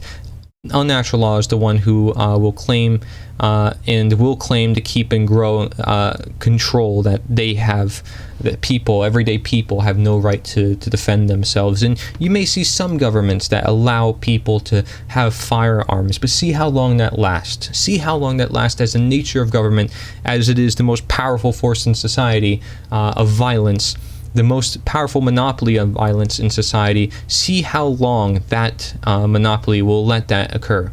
And see how day by day they will try to get rid of that right as they want to continue their power or continue growing it. Okay? The right pillar of the non-aggression principle doesn't exist because unnatural law by its nature commits violence to those who disobey its orders and decrees. Therefore, unnatural law will claim to keep and grow control, that they, the government and its enforcers and army, have the right to engage in violence. And so they see non-aggression as not a thing either. It's really just that they have the ability to commit aggression on people, and nobody should question it, and that it should be allowed for everybody, and that, it's something that it should just be part of everyday life. Oh yeah, a cop goes over here, stops someone from disobeying, beats him to the ground, and it brings him to his car, brings him to this cage, and throws him in a cage and keeps him there for years on life. That's perfectly natural, guys. Perfectly natural. Meant to happen in society. That's definitely going to help him learn too. I mean, he's not going to get hurt in the process, or he's not going to be stuck away from his family or anything like that. This is nonsense. What we have as a prison system, as a school system, as all these systems, because they all promote unnatural law. And if you question the legitimacy of what I'm saying and saying, well, We need those systems. It's important to get rid of these bad people and to put people in this place and that place and scenario. I want you to seriously question your own ways of thinking here.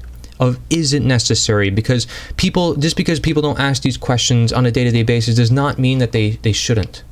Okay, these are questions that you would never ask, and you probably should ask, because that's why you've never asked. Because of how necessary it actually is.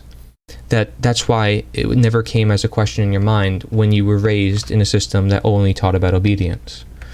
So why is this our current condition in the world, right? Because we got to look at why, which is the cause, the plane of causation, although we're going to look at the plane of effects under unnatural law.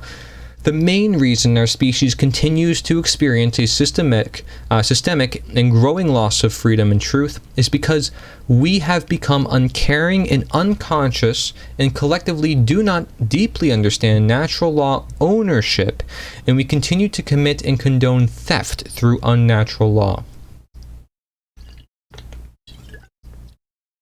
So we are uncaring, we're unconscious, and we perhaps are uncaring to be conscious, and thus contributing to our unconscious state. We're unconscious and thus uncaring because we don't see the need to care about anything. So these, of course, all contribute to each other. And we do not understand ownership.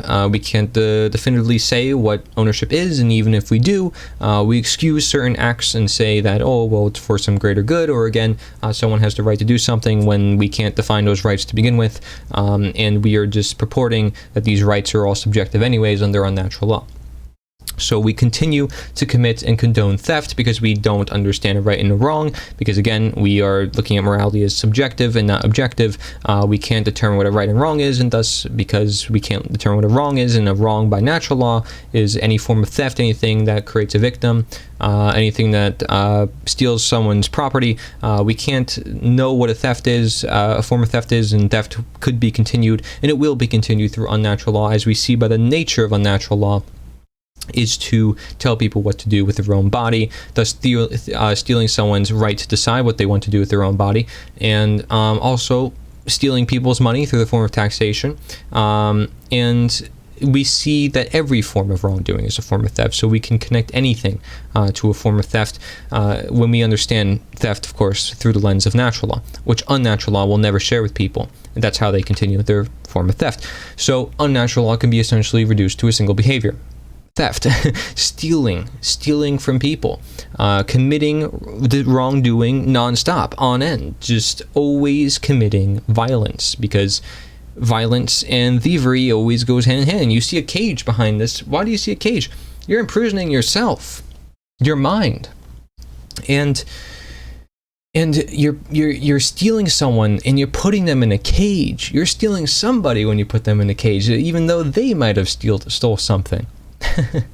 So we have this scenario where stealing is nonstop everywhere in society. Whether we see it or not, people are stealing from each other.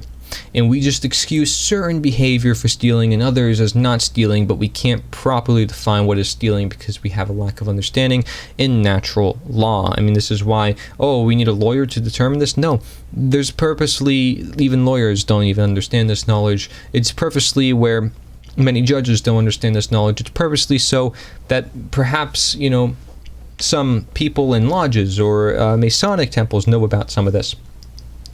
And so people higher up in different pyramid systems, like I said, in the government systems, know about this. But everyday people do not know about this. And this is what the problem is in society, is the lack of enlightenment.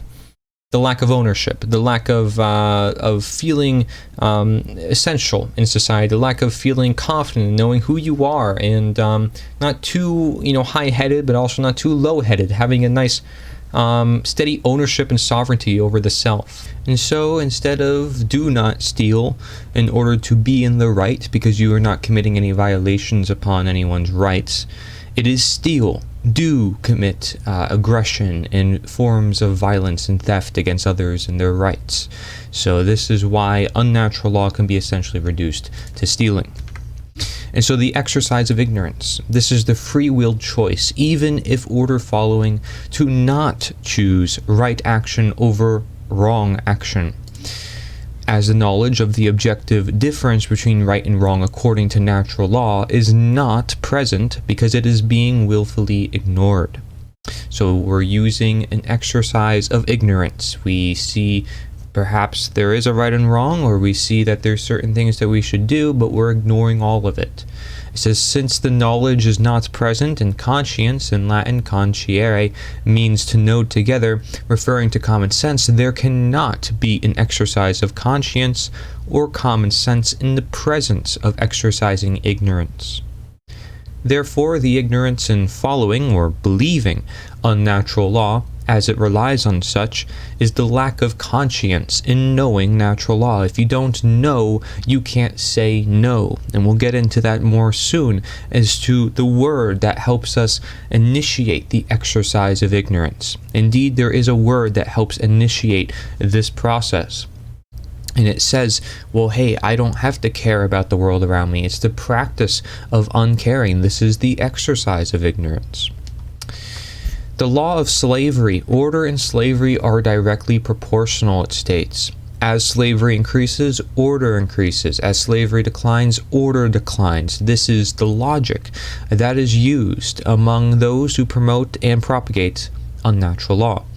Another way of stating this unnatural law would be to say that the presence of order and slavery in the lives of the people of any given society is inversely proportional to the presence of chaos and freedom in the society. So you must have this belief that slavery by definition can help increase order, even if it's slavery by another term, and that you believe that with freedom comes chaos. And thus that gives us reason to use the law of slavery, to use slavery for quote-unquote order, peace and security, as one might say. Every government uses the law of slavery because of the fear of the possibility of chaos that comes with freedom naturally, and because morality is never questioned as it is believed to be subjective. This is why the law of slavery is used, because of the fear of the possibility of chaos that comes with freedom, and because morality is never questioned, and so we can commit slavery upon people. This is the belief set in stone. This is the law behind all laws that takes place in a society of unnatural law. Natural law harmonization is inversely proportional to the compliance with unnatural law. Man's law is unnatural law. So here you see a chart comparing natural law versus man's law, otherwise known as unnatural law. So natural law versus unnatural law, you'll see the differences are very much contrastable. They're very, very opposing to one another. You see one is based on truth, one is based on opinion. One is harmonized with, one is complied with. One is universal, one is not. One is eternal and immutable, and another is not. And every time I say not, we're referring to the unnatural law. We're referring to something that is just a belief system set in the mindset of people. That, oh, it does exist, and therefore everyone also thinks it exists, therefore it must exist. But it doesn't mean it actually does in reality according to the real law. And so that's why it says the harmonization of natural law is inversely proportional to the compliance with unnatural law, which means the more you comply with unnatural law, the less you know and act on behalf of natural law. So this is the dynamic. If you are in harmony with natural law and you understand natural law and for what it is and you act on behalf of it, you will not comply with unnatural law. You will not comply with man's law because you see it as inherently moral, always based on violence. It is basically what creates government, the monopoly on violence, and it always commits forms of theft in the greatest of manifestations, the aggregation into forms of slavery and democide. Here we see simple if-then logic, so we can make this even more simple based on what we talked about. If a particular unnatural law is in harmony with natural law, then it follows logically that it is redundant, since it is stating a truth that is inherent, pre-existing, and self-evident. It isn't natural law. Therefore, it is both irrelevant and unnecessary. It's basically saying, well, unnatural law is natural law, and that doesn't make any sense, because the whole reason why we're doing this presentation is to discern the difference between unnatural law and natural law, because natural law is a thing and unnatural law isn't a thing, but we're convinced that it is through its existence because it's unnatural. And so then we have another one here. If a particular unnatural law is in opposition to natural law, which would only make sense being that it's unnatural law, then it follows logically that it is both false or incorrect and immoral or harmful, or in other words, wrong according to natural law. Therefore, it cannot be legitimately binding upon anyone. You can't put it upon everyone and say, this is what the whole world applies to you. This is universal, this is truthful, this is immutable. But you can't, because it's not a law, it's unnatural. It by definition is not immutable. It by definition is based on opinions. It by definition does not exist through all of time. It's not a law, it's unnatural. So, based on all this, if unnatural law is always irrelevant and unnecessary, or cannot be legitimately binding upon anyone, why is it followed? Why is it such a thing that is the most dangerous superstition that so much of society is believing into? Why is this such a thing that is binding all our minds into such a warped vision of reality? Well, it is due to negative natural law expression, otherwise known as the lack of harmonization with natural law, as you saw from the previous slides. Negative natural law expression. We're looking at fear, we're looking at confusion, we're looking at ignorance, we're looking at chaos, right? And we're looking at control. With harmonization to natural law, we had that diagram where we compare natural law versus unnatural law, or natural law versus man's law. When we lack harmonization with natural law, what does that mean? We want to comply with unnatural law. So this is why it is followed, because we have a lack of understanding of what natural law is, and because of negative natural law expressions. Again, the wrong inherently in nature, the wrong inherently expressed through natural law, which can be thereof unnatural law, which includes, again, the fear, the control, the chaos, and confusion. That's what leads us to unnatural law, even though those are natural law expressions, because natural law is the real law. Again, unnatural law doesn't exist. Natural law consists of the good and the bad, therefore it would consist of unnatural law within its negative ranks. Inequality under unnatural law.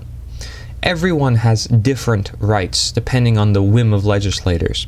Those who are appointed in authority positions of government have more rights than their subjects.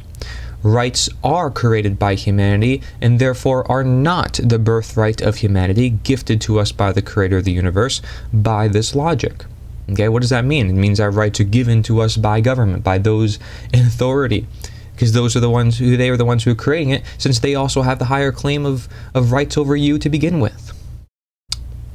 All right, human beings who call themselves government or belong in the place of authority, as I just mentioned, are capable of granting rights to others, including themselves, and are capable of revoking rights from others, excluding themselves, because they are, as they see themselves, above the law, and thus they can determine what the law is for everybody else and make themselves exempt from what they take away from the people below them.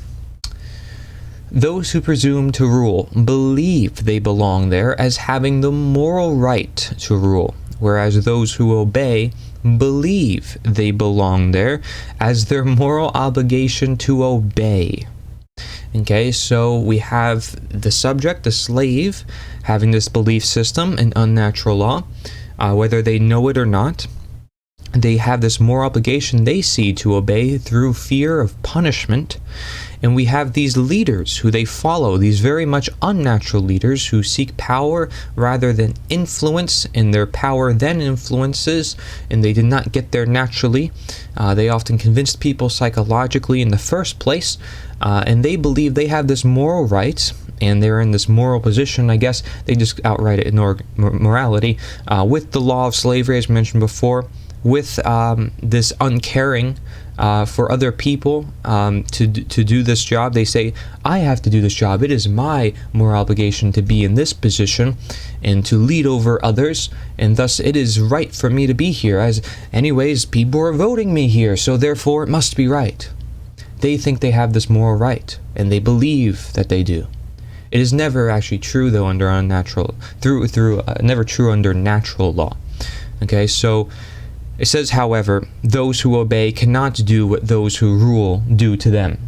And this is the big point here, is, these people who claim to have the right over another individual to rule over them, and these people who also follow this leader that claims to do all this stuff for them.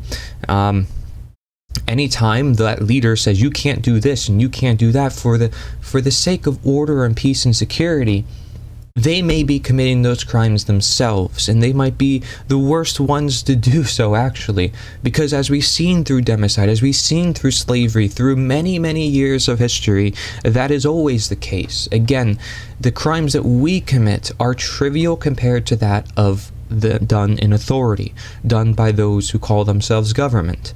And they always promise to help the people. They always appeal to the people. If they wouldn't do that, they wouldn't gain their power in the first place, because people aren't entirely stupid.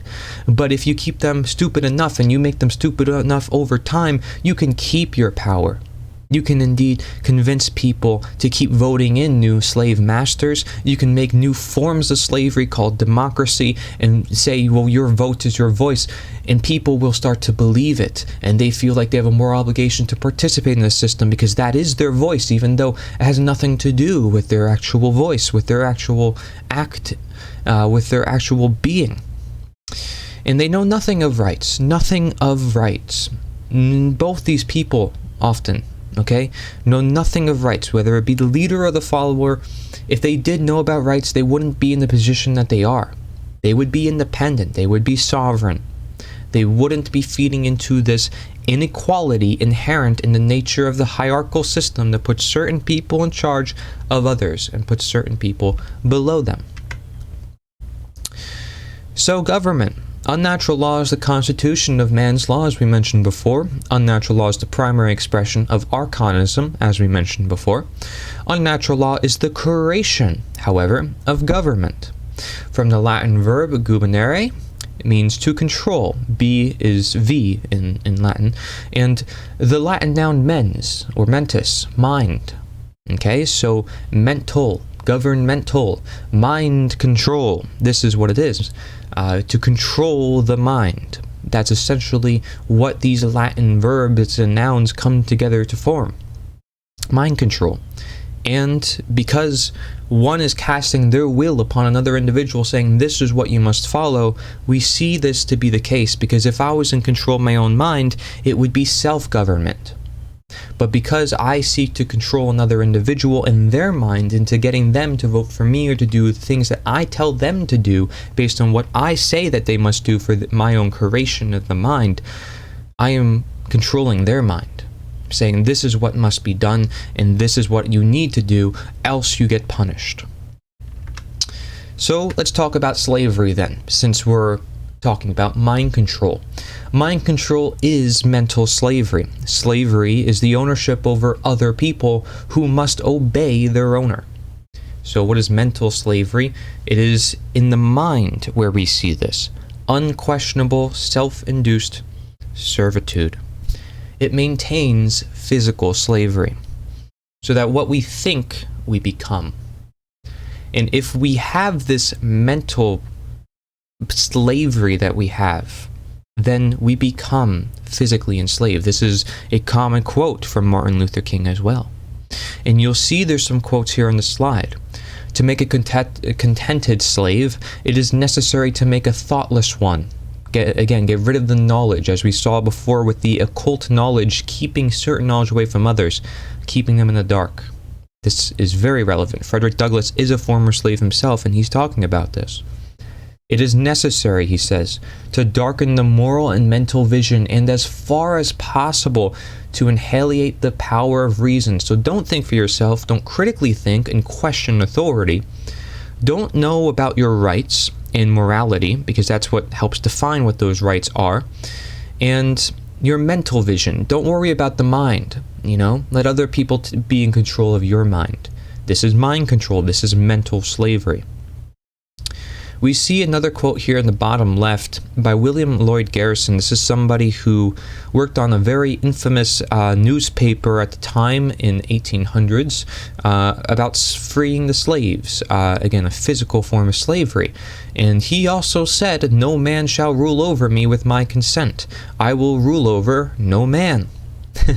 What this says is I'm sovereign. That's what it's saying. It's because I am in control of my life, and I'm not going to control other people's lives. So I will never commit any form of slavery, and I will never allow any form of slavery. It is being conscious. It is being caring. It is being aware. It is being moral. Understanding morality brings you to this conclusion that why should you rule over anybody? Is there legitimacy to ruling over anybody? Again, he wrote a newspaper called The Liberator, literally meant to help free slaves. Now, we have a Martin Luther King quote as well. "As long as the mind is enslaved, the body can never be free," as I mentioned before. Psychological freedom, a firm sense of self-esteem, is the most powerful weapon against a long night of physical slavery. So you need to, essentially what this quote is saying is, fix the mind first. Before you can fix the body, you have to fix the mind. You have to be aware. You need to awaken your mind to possibility. You need to embrace the truth as you can see it and seek it out through your mind and using your human nature as it was given your mind. And thus we can free ourselves from mental slavery. Now, let's not forget that the arguments made for slavery, against the abolition of slavery, the abolition of slavery, which means getting rid of slavery, against getting rid of slavery, are exactly the same as the arguments made against getting rid of government, the abolition of government. This is why you may say what we're doing is modern abolitionism, in recognizing statism, in recognizing control, in recognizing government, in recognizing authority, in recognizing unnatural law. So as we know it, these are some of the arguments, and they're pretty much spot on with one another. We'll go through it here. Slavery is natural. Well, we believe government as we know it is natural. Slavery has always existed. Government has always existed. Every society on earth has slavery. Well, every society on earth has government.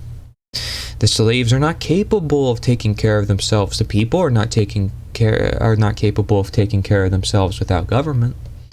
Without masters, the slaves will die off. Well, without government, the people will die off. Where the common people are free, they are even worse off than slaves. Well, where the common people have no government as we know it, they were much worse off. And we're going to use certain countries as examples, even though they're not practicing actual anarchy with knowledge and principles behind their ideologies in the minds of the people, and recognizing that they're sovereign. Getting rid of slavery would occasion great bloodshed and other evils. Well, getting rid of government as we know it would occasion great bloodshed and other evils. Without slavery, the former slaves would run amok, stealing, raping, killing, and generally causing mayhem. Chaos, as they say. So basically, anarchy, they want to say, because anarchy, according to the definition of most people, is chaos.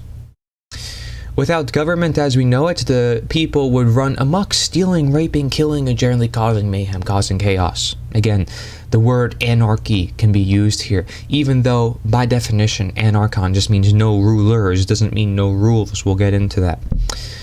Trying to get rid of slavery is a foolishly utopian and impractical. Only a fuzzy-headed dreamer would advance such a cockamamie proposal.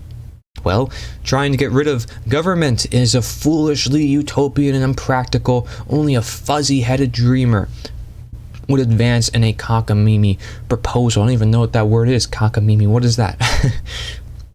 But this is absurd. This is what we're dealing with in today's society, is understanding slavery now to the next step and realizing, okay, we freed people in one way through history, now we need to free them in another way, and we need to move humanity on into the future of evolution rather than staying in the past and saying, we need to restore the Constitution, restore this country. People have always said that, always done it, and always results in more and more tyranny. They replace a dictator with an often even worse dictator. There becomes mass massive amounts of democide reoccurring over time and time again through the Tytler cycle. You can look that up, Alexander Tytler.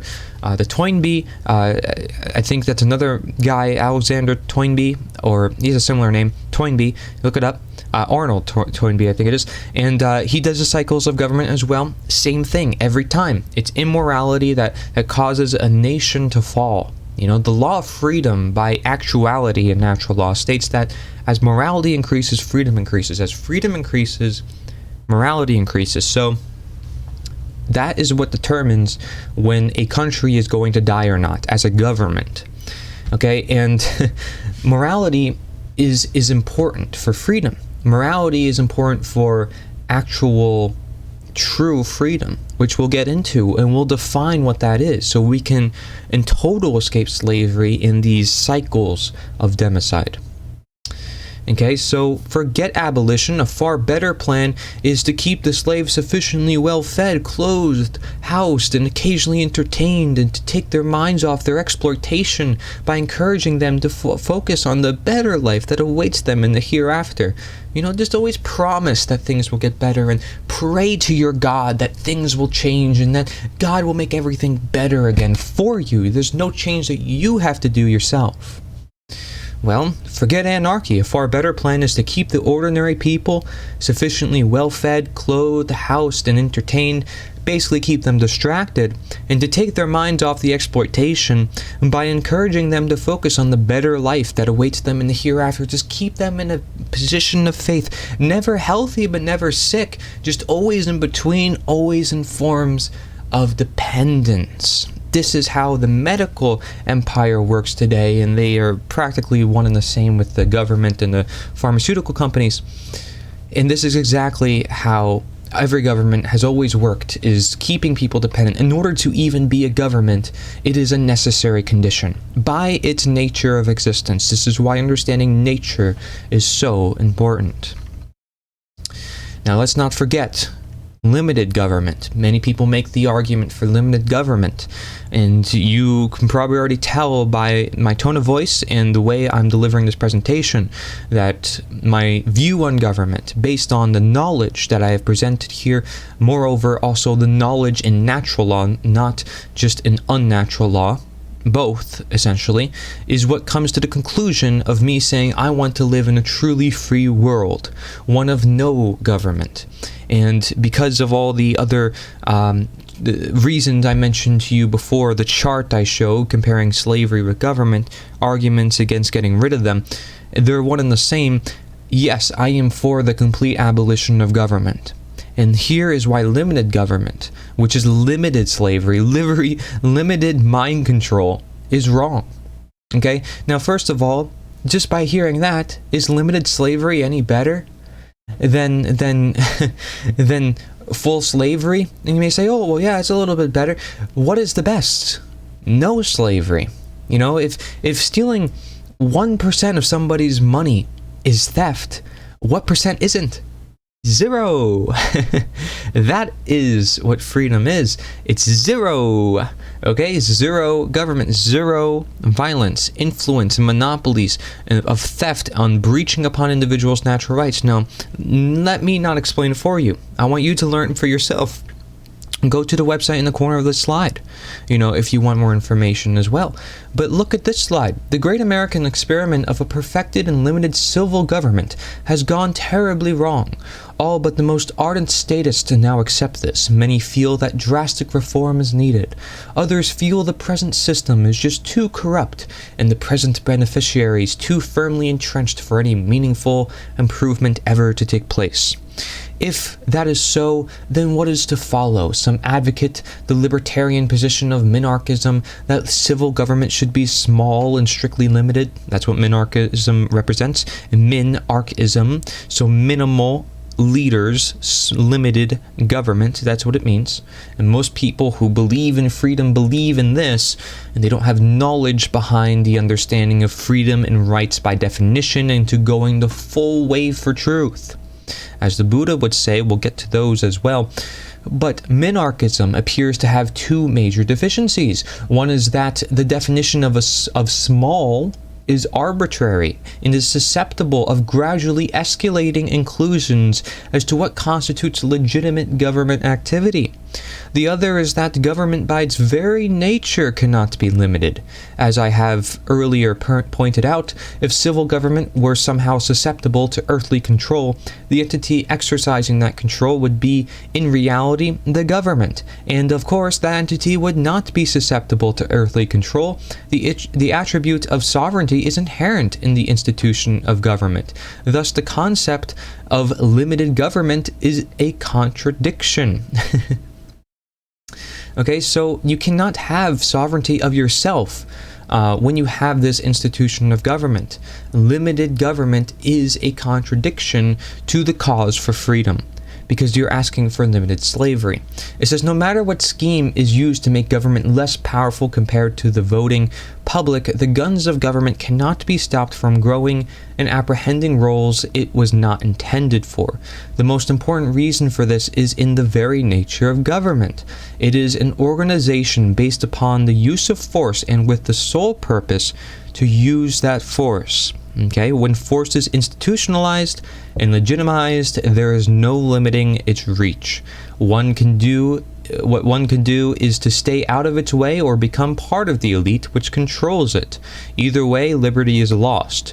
The alternatives for society compatible with reality are only two: government or no government. Okay, now these are of course quotes from an article from, I believe, Louis Rockwell, the website, and you can find out far more quotes and far more evidence for why limited government does not ever work, and why it is impossible, and how it is innately wrong in the video Why Limited Government Never Works. And that is a video that I conducted. You can see the thumbnail on the right side of the slide. It says that this discussion begs the question, is there good in a constitutional government, limited or not? I believe not, but admittedly, a government that has less power of force than another would be more desired. But limited government implies that force is still evident. Can real freedom truly exist if one individual or a group of individuals have the power of force over any other individual or group of individuals? Absolutely not. Government will in time tend to serve the people acting as government rather than the people subject to government. Since government is the ultimate power in society, which in a sense is the purpose of government to begin with, there will be no one having the power to object to such development. And there will be no one with the power to force the unleashed government back into its limited shape. And thus it is always bound to grow, it is always bound to cause violence, to breach upon their own populace, to ask for more dependence, to basically embark in unnatural law, to constantly use unnatural law. And so it says, but constant experience shows us that every man invested with power is apt to abuse it and to carry his authority as far as it will go. This is a quote by Charles D. Montesquieu. I don't know how to say that. That's my best pronunciation of that. But here you see there's so much evidence, and this is just one part of the video, not even one part of the video, with many articles, many videos, many book references, and so forth. So check that out. And before talking about slavery, I have a video called Slavery Still Exists and It's Not What You Think, with many videos, sketches, diagrams, etc. Many other quotes, hundreds of other quotes. One of the most best ones that I think is the most telling for our society is Harriet Tubman's quote on how she could have freed more slaves if she could convince the slaves that they were slaves. But because she couldn't convince the slaves that they were slaves, she couldn't free as many as she wanted. And this is exactly the point that we're getting at here with mental slavery. And that is the worst form of slavery, as even Gandhi said himself. So what is authority? The belief in the legitimacy of authority is the belief in the legitimacy of slavery. Authority is the idea of the mind, that man can become God, and through jurisdiction, jurisdictere, to say what the law is, dictate the law. To say, I am the law.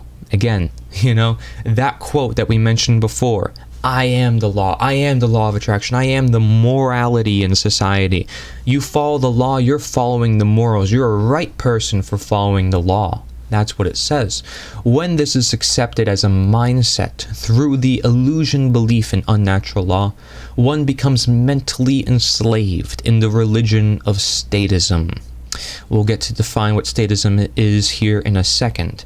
But remember, anytime I use the word mind and mindset, referring to mental, just as we use that word in the form of governmental, and just as we talked about with mental slavery being the worst form of slavery, how we talked about belief and how it's irrelevant when compared to knowledge.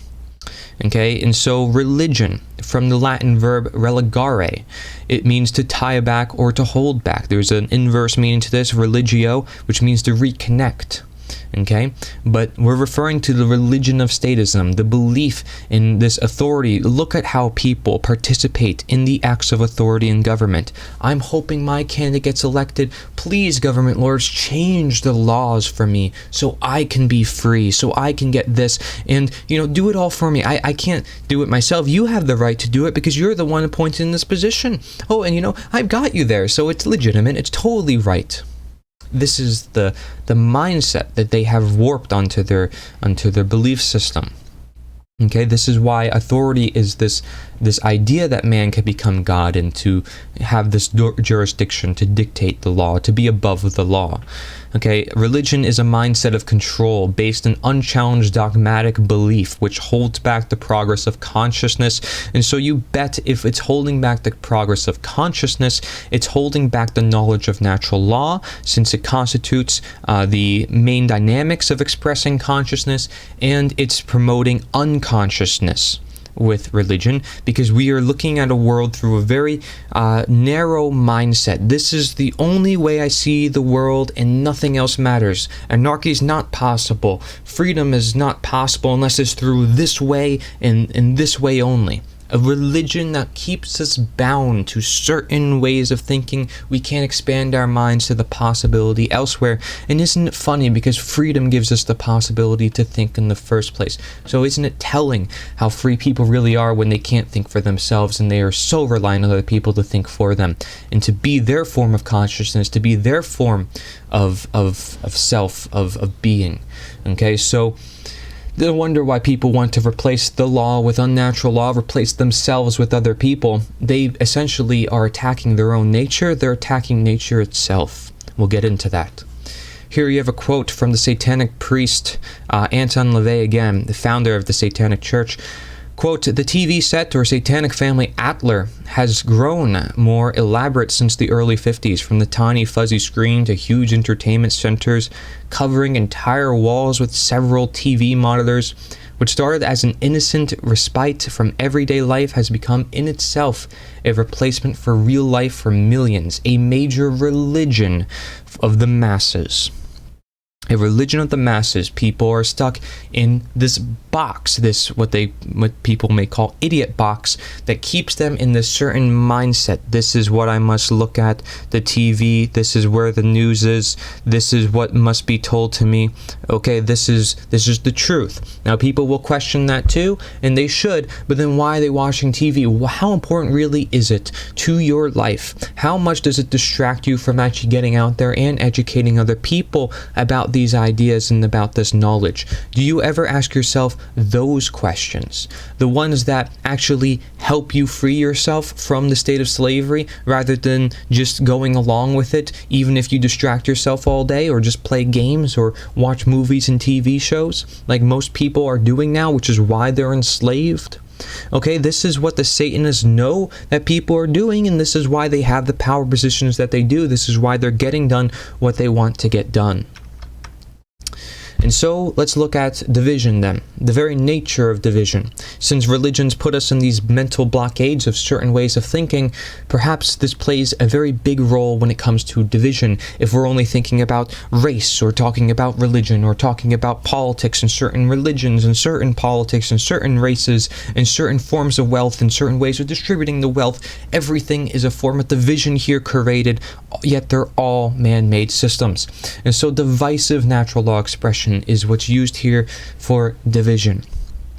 And as we saw before from the chart of natural law expressions, we see divisive natural law expression, which again would be multiplicative unnatural law expression, is imbalance, okay? The lack of responsibility, the lack of courage, the wanting to stay in fear, essentially. And when you have this imbalance, it's easy to become divided. It's easy to be pushed into certain barriers of control.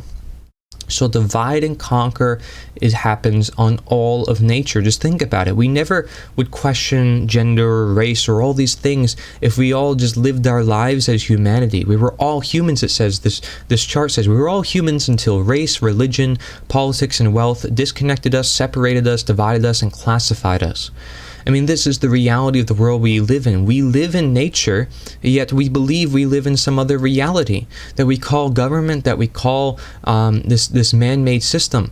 And it's bizarre because it never actually came of nature to begin with, and it actually violates nature on every single level. We have to question our very state of being of nature at all levels. Who am I? What am I doing? Oh, I need to change my gender. I need to change my race, my religion. I'm literally questioning my nature. This is absurd. So you divide people, you make them go crazy. Again, confusion, negative natural law expression. And no wonder. If you put them in a confused state, then here comes the Savior saying, here, I have the solution. Divide and conquer. And then this goes back to the Hegelian dialectic, Hegelianism, the principle of sorcery, as we mentioned, for unnatural law. Thesis, antithesis, or synthesis. What this also means is problem, react, solution. You introduce a problem, you introduce, people react to that problem, and then you can introduce a solution based on their reaction. Okay? And so in the game of divide and conquer, we are merely pawns. They keep us busy fighting each other instead of fighting them. Made possible with the help of the Hegelian dialectic, where we just keep fighting each other. Made possible with divide and conquer, where they can keep taking control of us. But let's not make this an us versus them thing either, because then we're dividing ourselves again. We need to realize that the problem is not actually at them, but actually with us. We're the ones dividing ourselves. Again, does it matter what one person wants to do when he imposes his will upon everyone else? No, it matters the millions of people who allow that to happen and then actually enforce it and actually put it into action. So let's talk more about this. It is not natural for anyone to be a slave. It is not natural for anyone to be the law. And it is natural to be free and to be sovereign. Okay, so you can't be the law. You can't be above the law, okay? I mean, they're both one and the same. And it is not natural for anyone to be a slave, since beings are supposed to express themselves. So they're supposed to be themselves sovereign as they are born and intended to do. And they're meant to be with their families, as perhaps their only source of authority other than God or the law itself.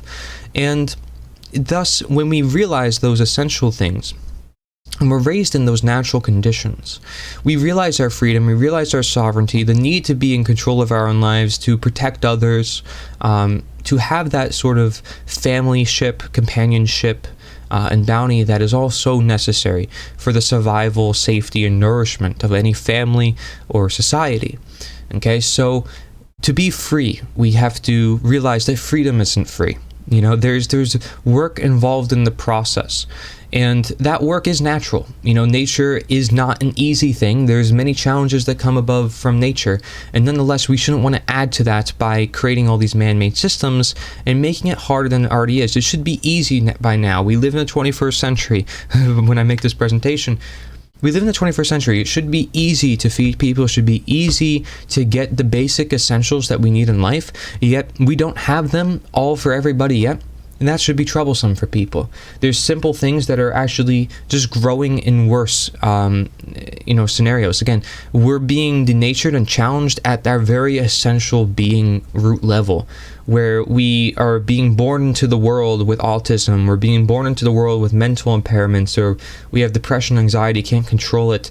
We have radiation poisoning and we don't know how to escape it. We have all these drugs being piled onto us and we feel like we're dependent on these drugs to be healthy. We have all these problems that are all just in regards to the lack of freedom and the lack of sovereignty. And when you have sovereignty, you have freedom. And when you have freedom, you have the obligated responsibility to be sovereign. And that happens all naturally.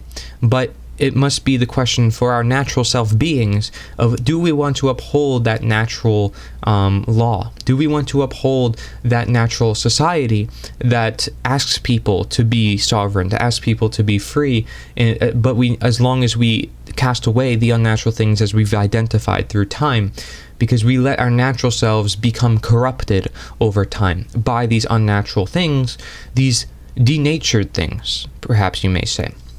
So let's look at the definition here then of natural versus unnatural, because we can define these things. We're looking at existence here, not looking at an action and what is right and wrong action, but what is right to exist and what is wrong to exist. And I have a video specifically talking in depth about this chart, which I would recommend to you, which says it's the most dynamic of all of life. It's called the nature dynamic. Look up the nature dynamic and you'll get the nature dynamic by Cory Endrulat. That's me. And so you see what is natural is based and intended of truth and natures. Again, the S representing not just nature, but the natures, how everyone be and act and is intended to be, of and for birth, law, health, and life. All these intertwined as one.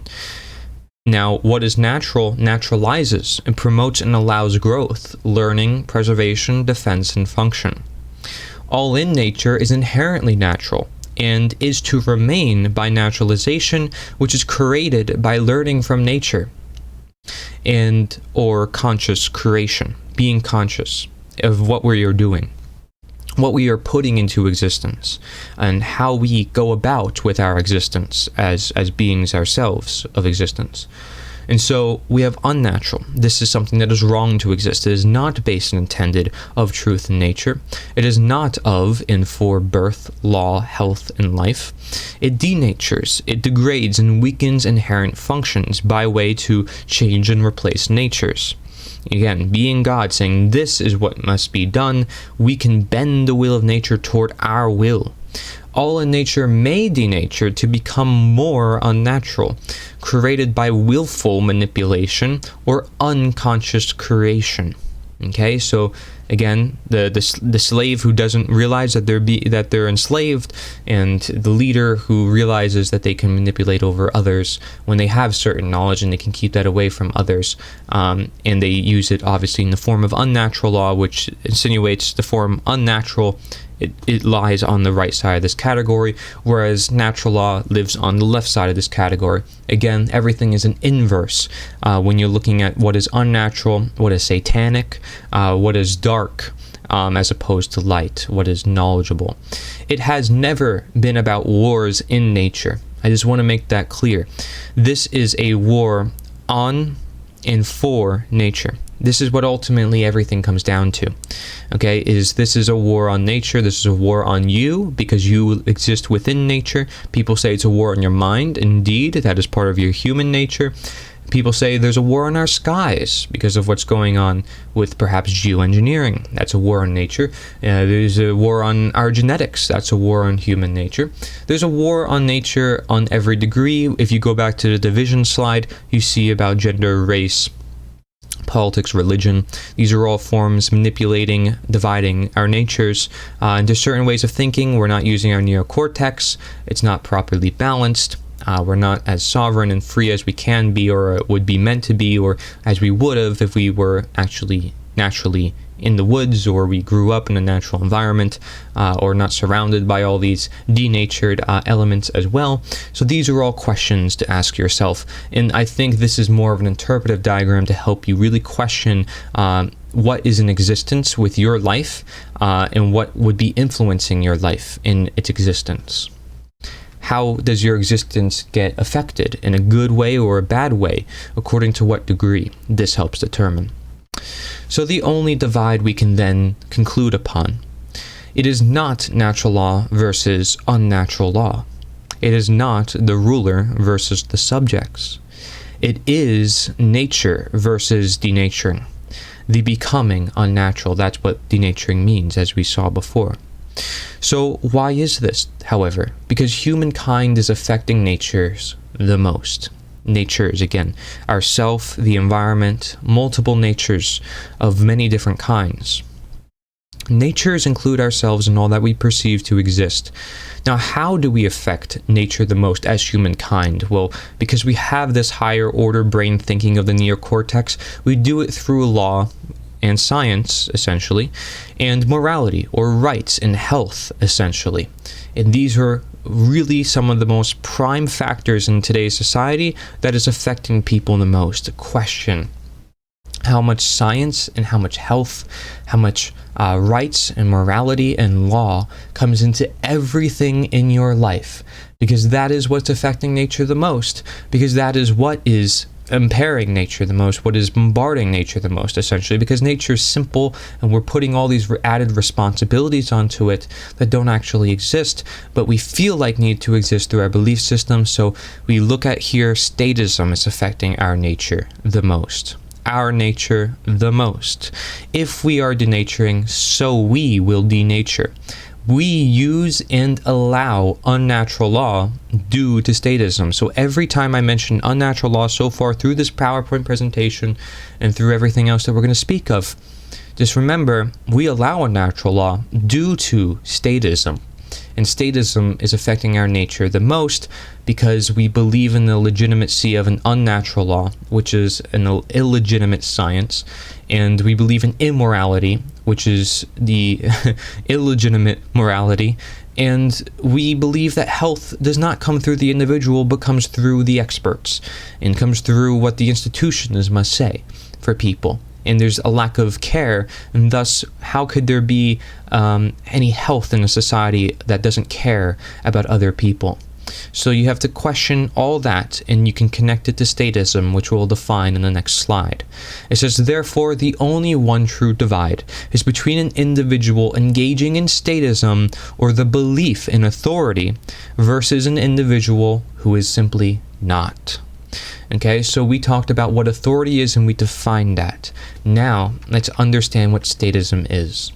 Statism, we see on the left-hand side of meme, the brilliant idea that we give a small group of people the right to kidnap, imprison, harass, steal from, and kill people so that we can be protected from people who kidnap, harass, steal, and kill people.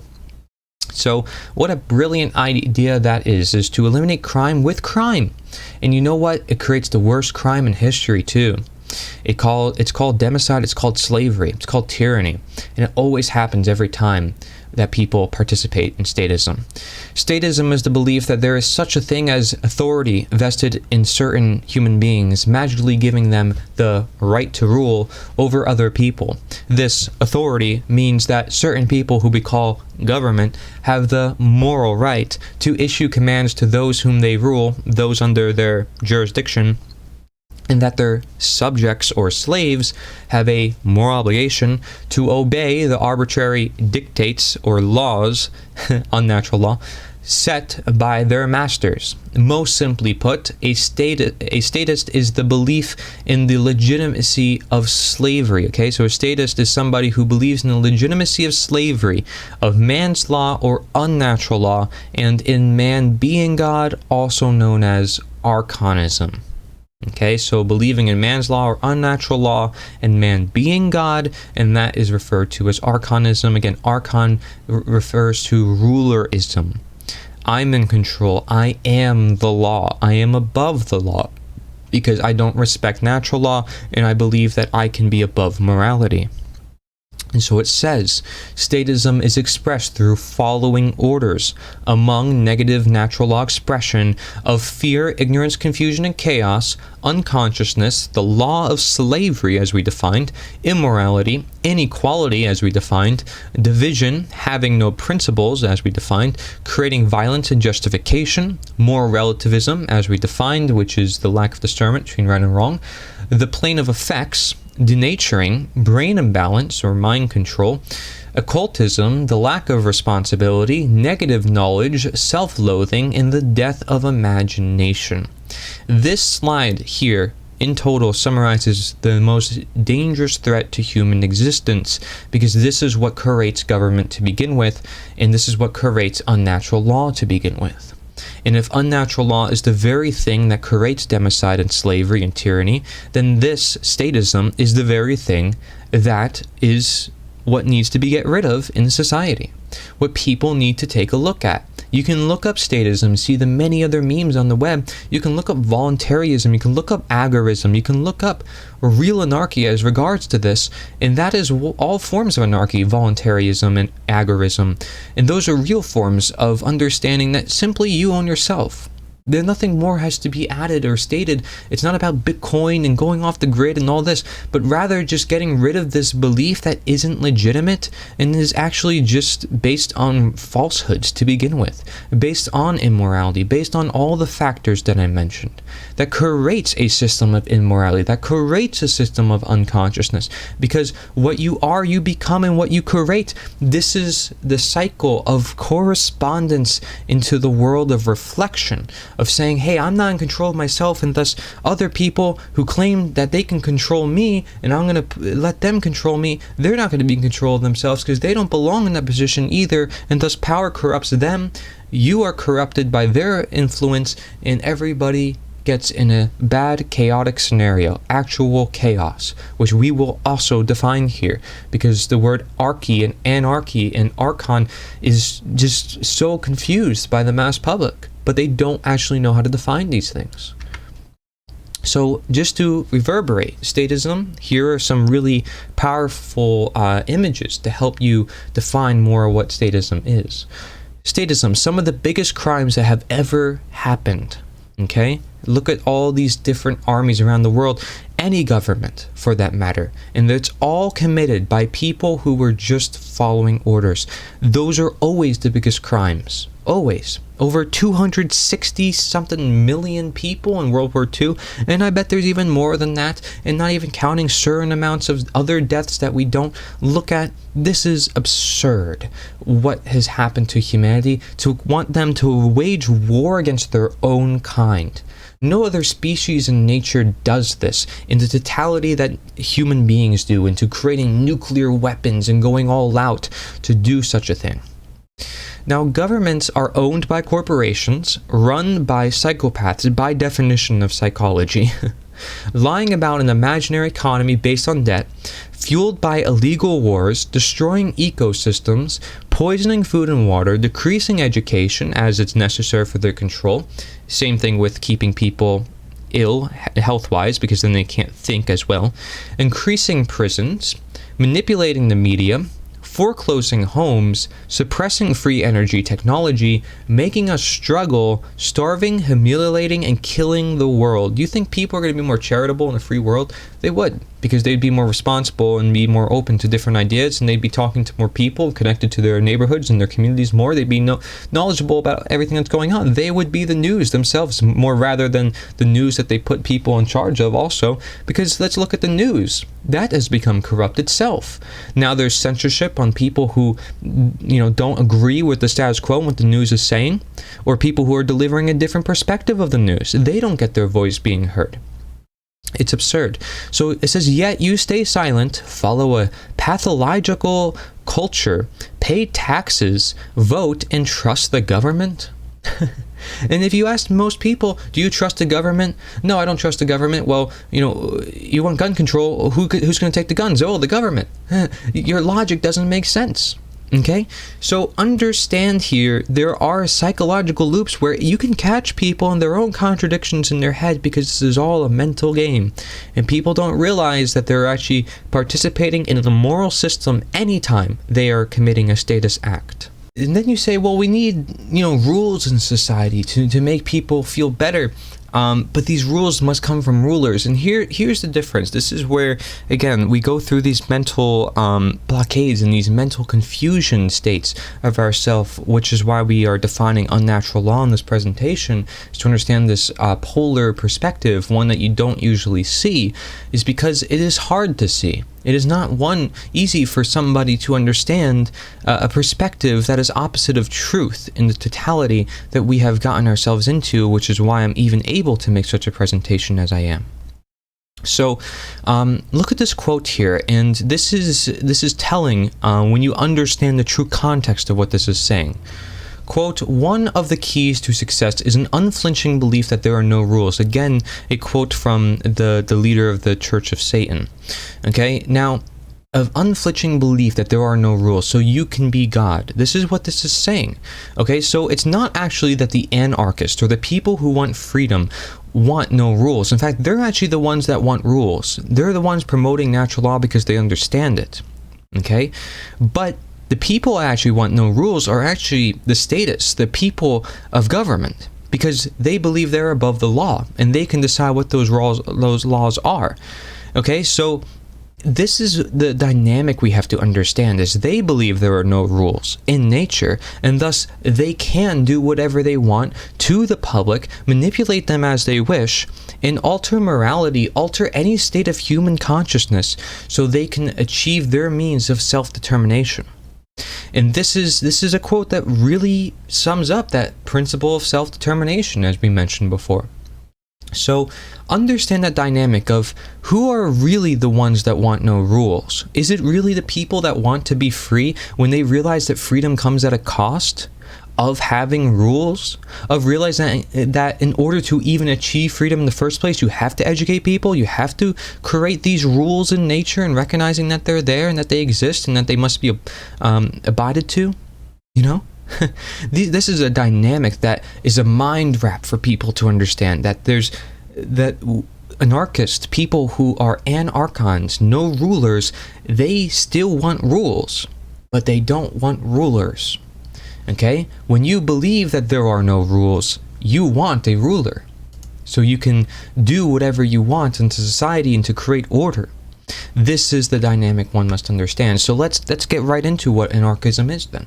Anarchism is not a romantic fable, but the hard-headed realization based on 5,000 years of experience, just like slavery, that we cannot entrust the management of our lives to kings, priests, politicians, generals, and county commissioners. And let's understand that humanity has even been around even longer, to some sense of things. In some places of the world does just fine without this organized system of monopoly, of violence that was committed onto people. Okay, and there can be places like that exist, but we're looking at here the law, and we're understanding the law so we understand what is possible, and to understand that a free world is possible, a world without government is totally possible. In fact, we live it day to day as we already do. There's a really good quote, one of my favorites, which I think is it's one that I have in a lot of my presentations. If you look through a lot of my other videos, it talks about how anarchy is all around us, how it's a natural thing. And so basically we're surrounded by it. Everything good comes from it, because that's what freedom does. Freedom allows you the possibility to think and create whatever you want. So with anarchy, the ability to be free, essentially this is what it is, allows that innovation to occur. And as you see by this quote from Plato, good people don't need laws to tell them to act responsibly, and bad people will find a way around the laws.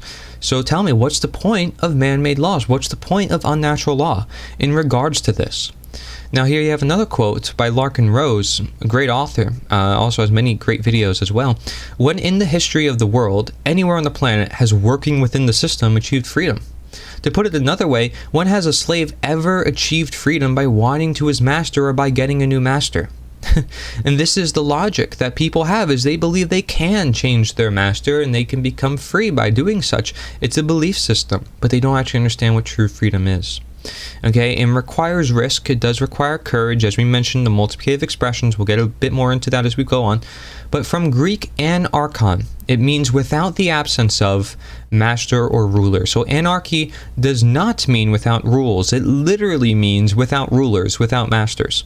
Anarchy is the state of existence, the real state, reality, where because there are no slaves, as they have freed themselves, there can be no masters.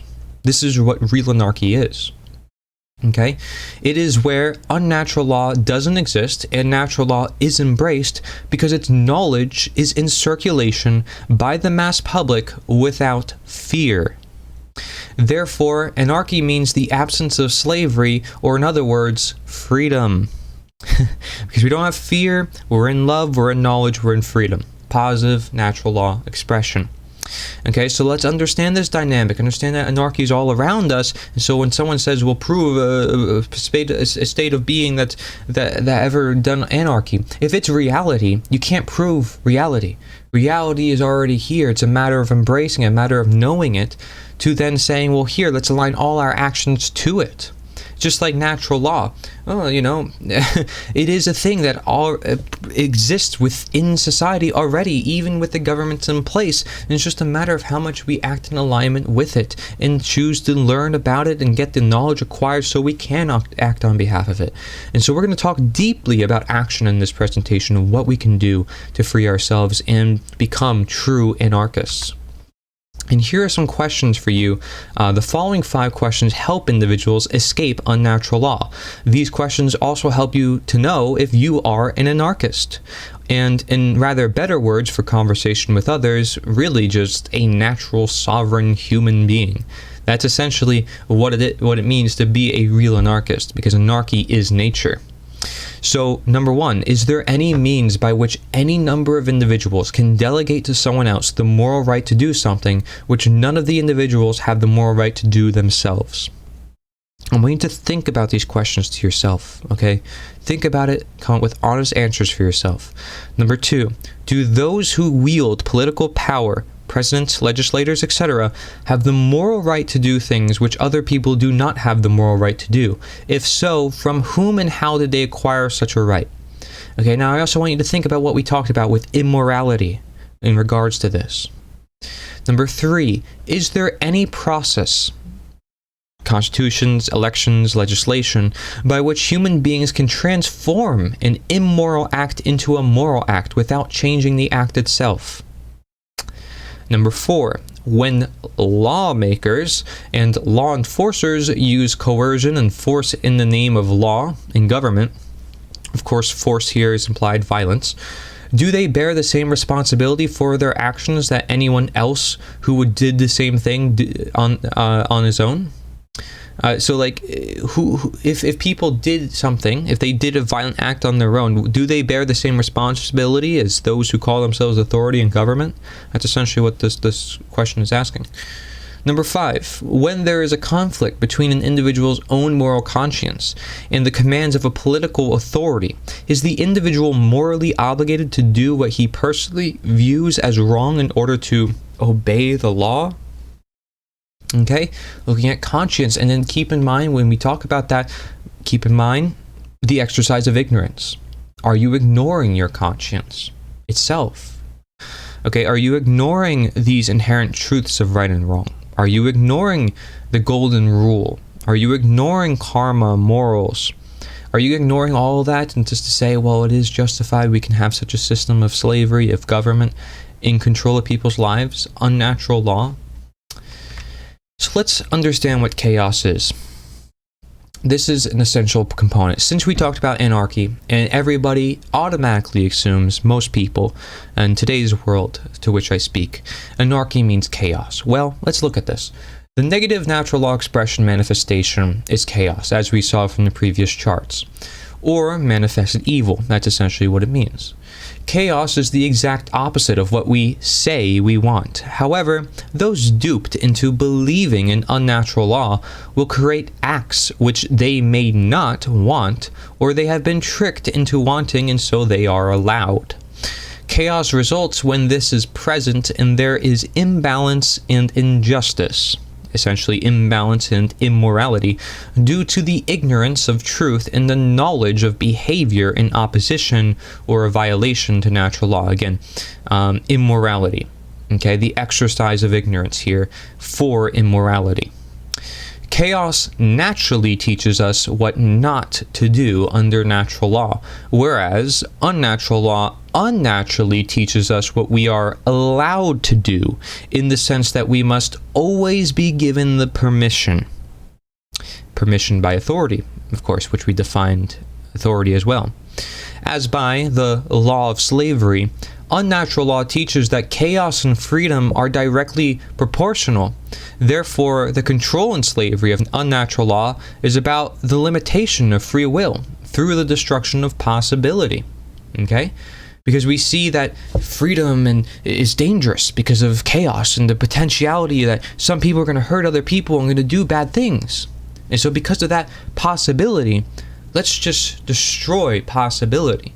And let's make it so that way everything is set in stone. If you do this, this is what's going to happen. We're going to be in control of everything that happens in nature. We're going to be nature. True freedom includes infinite possibility, which by definition includes the natural possibility of chaos.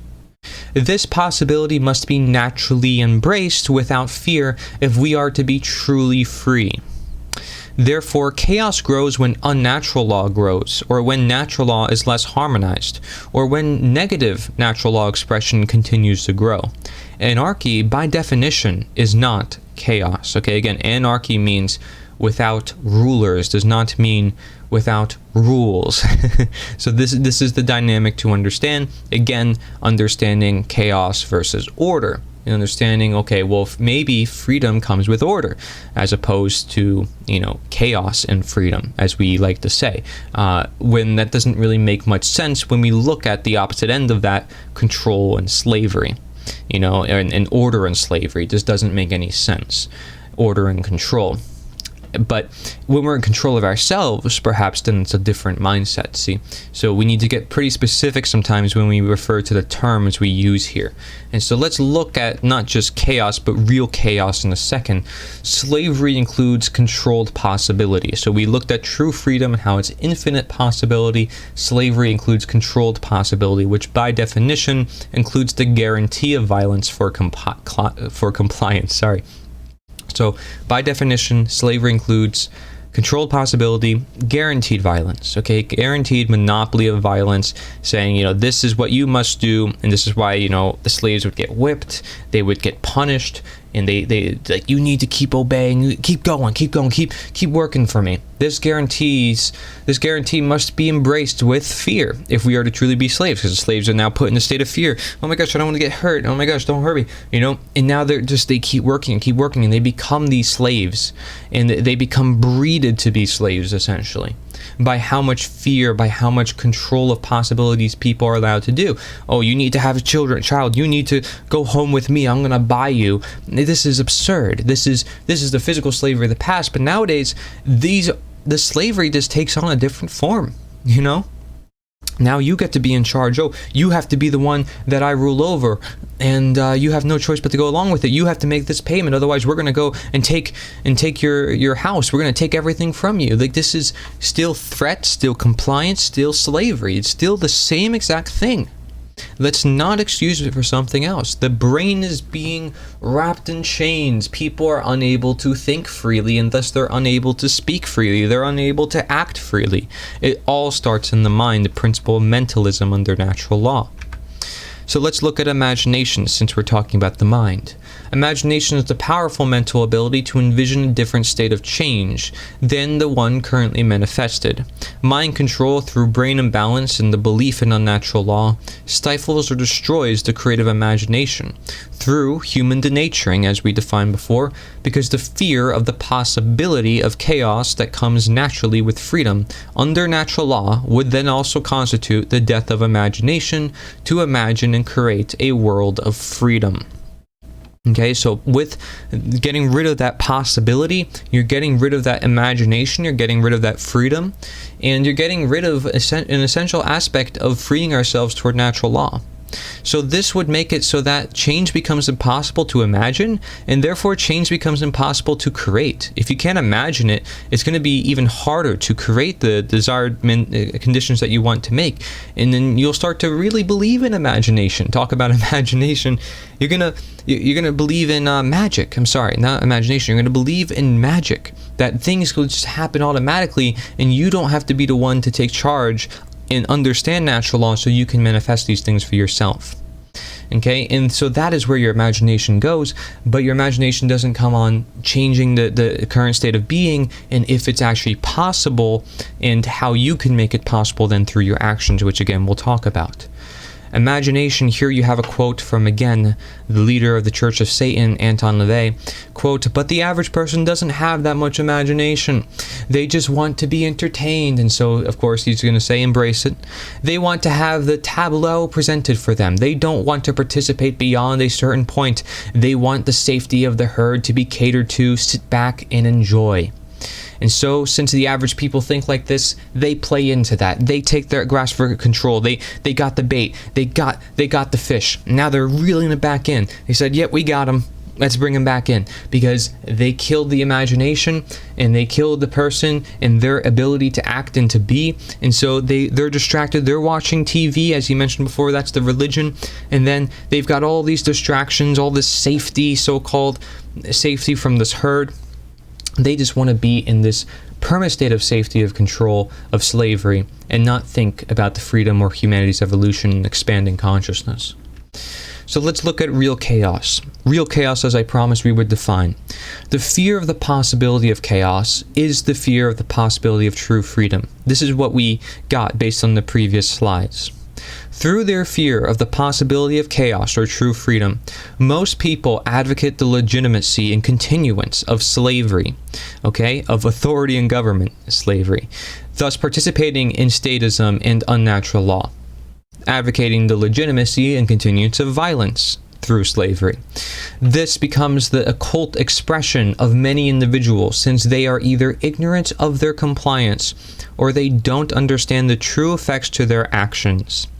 This means that those who believe that authority and unnatural law is necessary, statism, and that it must continue, have actually been duped into believing that human slavery is necessary and must continue in order to prevent chaos, as the unnatural law of slavery states, as we defined before. In reality, crimes committed by the name of government and for authority is always more than anything the general public is even capable of doing. Always more than anything the general public is capable of doing. I said again that government crime, democide and slavery, tyranny is way more crime than the average person. The average person's crime is trivial compared to government. I'm not saying you should commit forms of crime. Nobody should be committing forms of crime, being that's wrong. But we need to do our best to minimize how many wrongs are being done in society. And the problem with government and believing in authority and creating that government is that government will always create the most amount of crimes, and thus, if we want to reduce the amount of crimes being done in society, we need to get rid of government. It's only the practical solution. And if it's totally possible and necessarily intended by nature, by natural law, then that's what we have to do. Violence and slavery cannot prevent chaos. This is what we learn from this. Violence and slavery are chaos. So that is what real chaos is. It's not freedom. In fact, to say that freedom is chaos is so much of the mental wrap that we've got people into that they actually believe violence and slavery is not chaos. Because they're convinced that it isn't violence and slavery, and thus they're convinced it's not chaos. Even if they think it's under terms of control or voting or elections or whatever else other terms that they want to put it under the umbrella, we're looking at violence and slavery itself. And by definition, violence, you're stealing someone's life or you're hurting someone's right to live, and thus that is wrong. Slavery, going against someone's own will to do what they want to do with their own life, their own property, that's a form of theft. Mental slavery as well, the worst form. Chaos, being in control of other people, and this is the worst form of everything. It's the worst form of everything, worst form of denaturing on this earth. And I want you to go back to that slide of human denature, because this plays into everything. I want you to go back to that slide of natural versus unnatural. This plays into everything. This is a war on nature, and that is what real chaos is fighting our natures, destroying who we are as beings ourselves and our very ability to do as we wish. Not so much even all these concepts and ideas behind it, but our very being to even do these things and discuss it in the first place. So with natural law, there is no need for unnatural law. with unnatural law, there is need for natural law. And that's where we are. We must realize that natural law is something that will help us escape unnatural law, or the understanding of statism and these concepts that I've been bringing to you, because it's not like I'm just introducing this bad perspective. I'm introducing you to the solutions based on the deceptions. The deceptions, and knowing that you are deceived can help you understand the truths to the world if those deceptions are also true. So you can escape that deception and into the truth. So you can act in alignment with the truth. There can only be natural law as it is truthful, it is real, it is natural. There shall never be unnatural law as it is deceitful, it is unnatural. Authority is not truth, truth is authority. If we can understand every single one of these dynamics as a society, as common sense as they should be, then we would be a much better society. But we all together as society have to understand this. It's not people in charge or this person or that person, everybody, as much as possible, to understand these common sense things that we should know because it's natural, it's nature. If we don't know our nature and nature, who are we to be in nature? We're going to become unnatural. Of course we are. We're going to become in a world of deceit. Of course we are, because we are not living to our truth. We're not living toward our nature. So we don't hold that light with us. We embrace the darkness rather than embracing the light and holding it and concentrating it and bringing it to others. So order followers. Let's talk about this, since we mentioned this quite a bit in this presentation.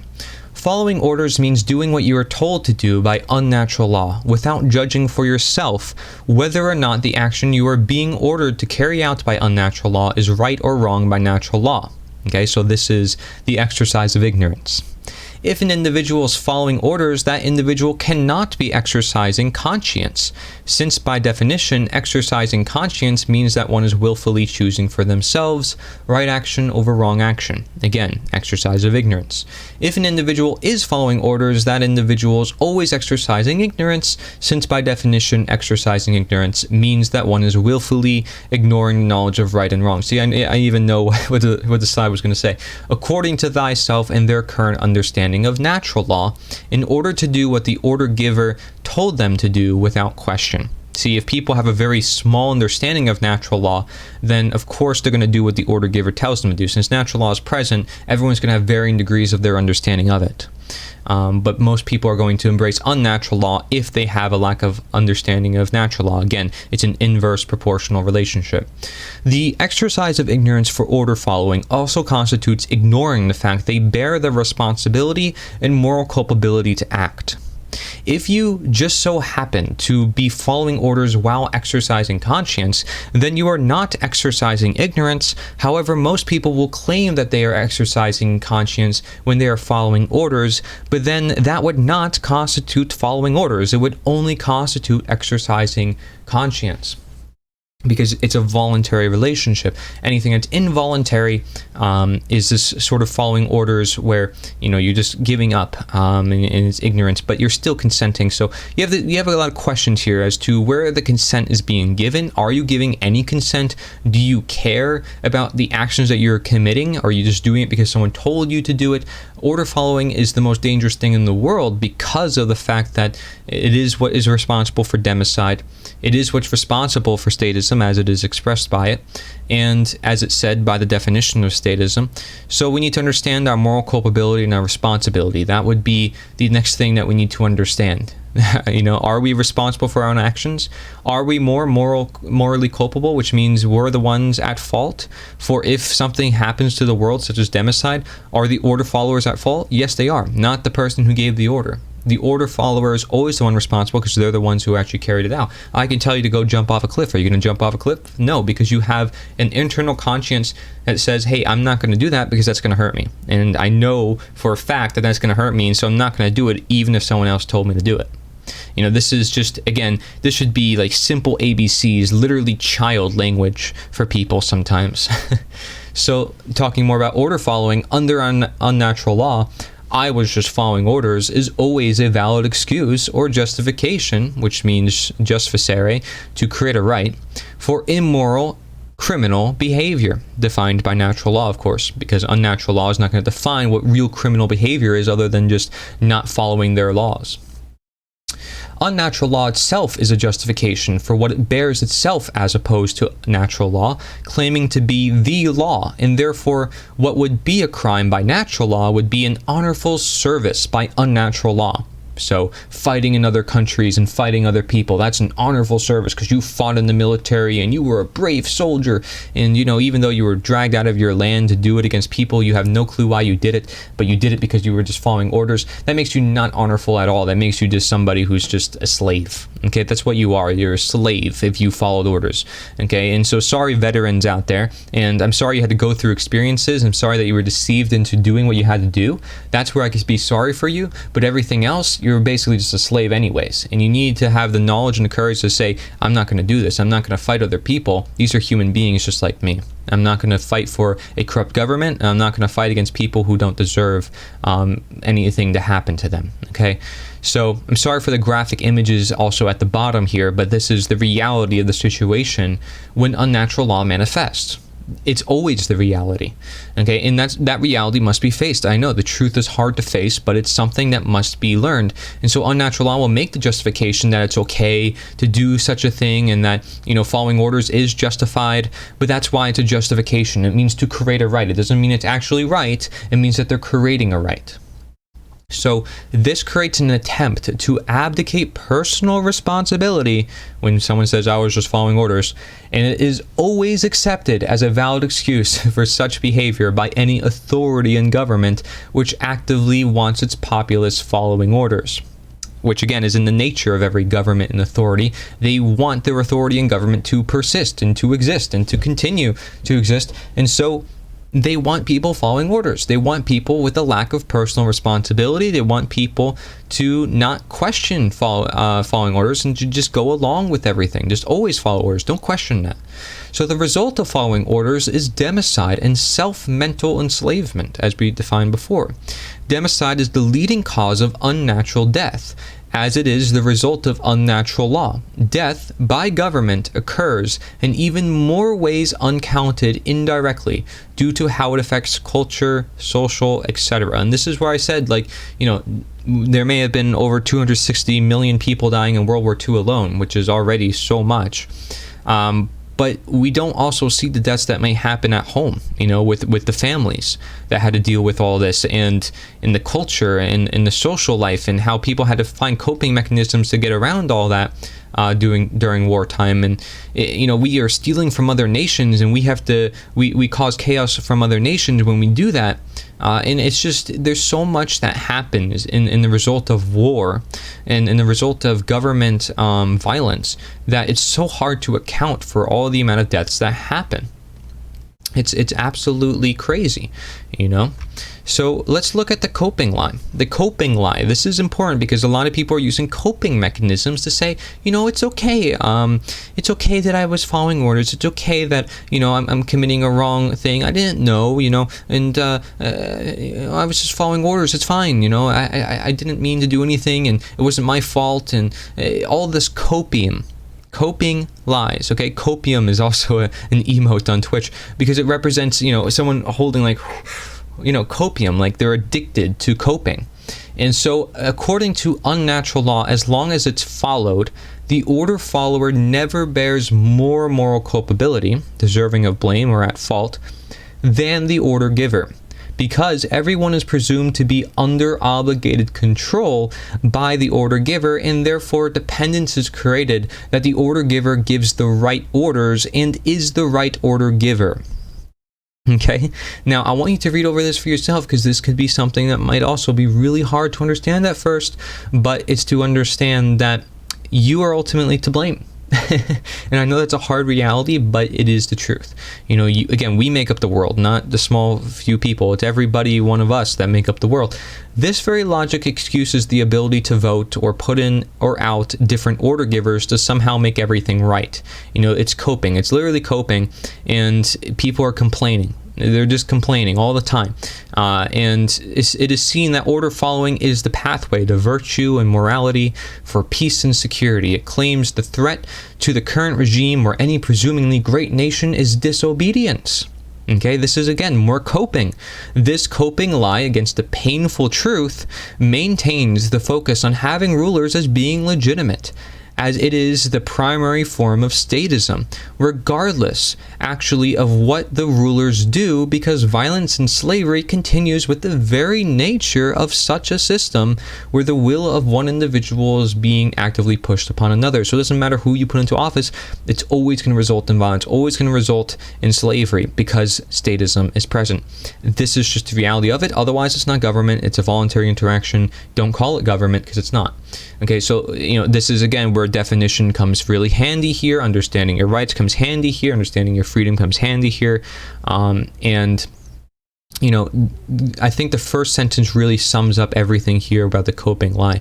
I'm going to read it one more time since it's a little bit of a mind twist. According to unnatural law, as long as it's followed, the order follower never bears more moral culpability, so they can just keep pushing the blame to the order giver.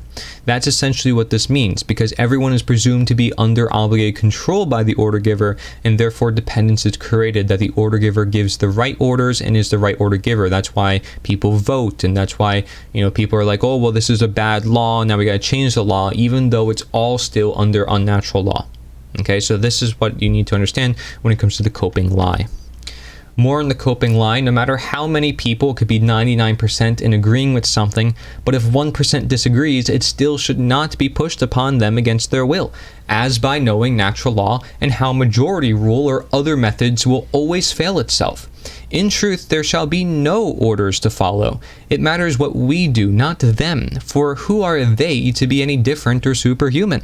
Again, we are the ones who change the world. We grant that difference to them by our belief in statism. So we are literally the ones who create the division that we spoke of before when we partake in statism. So by natural law, the order follower, dependent on all of us if we partake in statism, always bears more moral culpability, as order followers have ultimately been personally responsible and morally culpable for every form of slavery in every single totalitarian regime that has ever existed upon the face of the earth. Blaming thyself is why it is a painful truth, as it is much easier to make a coping lie. So people will much rather make a coping lie rather than face the painful truth, because it's painful. And I can't face any amount of danger, but I want people to protect me from danger. This is just straight up ignorance and hypocrisy. That's what it comes down to. Deceit and ignorance will always result in that hypocrisy. And so what happens is a no response scenario, where instead of everybody pitching in their contribution, making sure that the world becomes a better place, we have a world of no response. So the belief in unnatural law via statism allows an environment where an individual has little to no personal ability to respond to incoming threats, as they have no principles such as the self-defense principle and have convinced themselves that others can do it for them, presuming others have the ability that they don't have. In reality, everyone has this ability, and it is called responsibility, the ability to respond. With human denaturing, this ability can become harder for people, and therefore having man's law enforcement maintain control over the populace becomes easier. Because people are unable to take care of themselves and they're unable to be self-responsible. So let's have other people do it for us. Woo! And so unnatural law is easier to be in control of many people.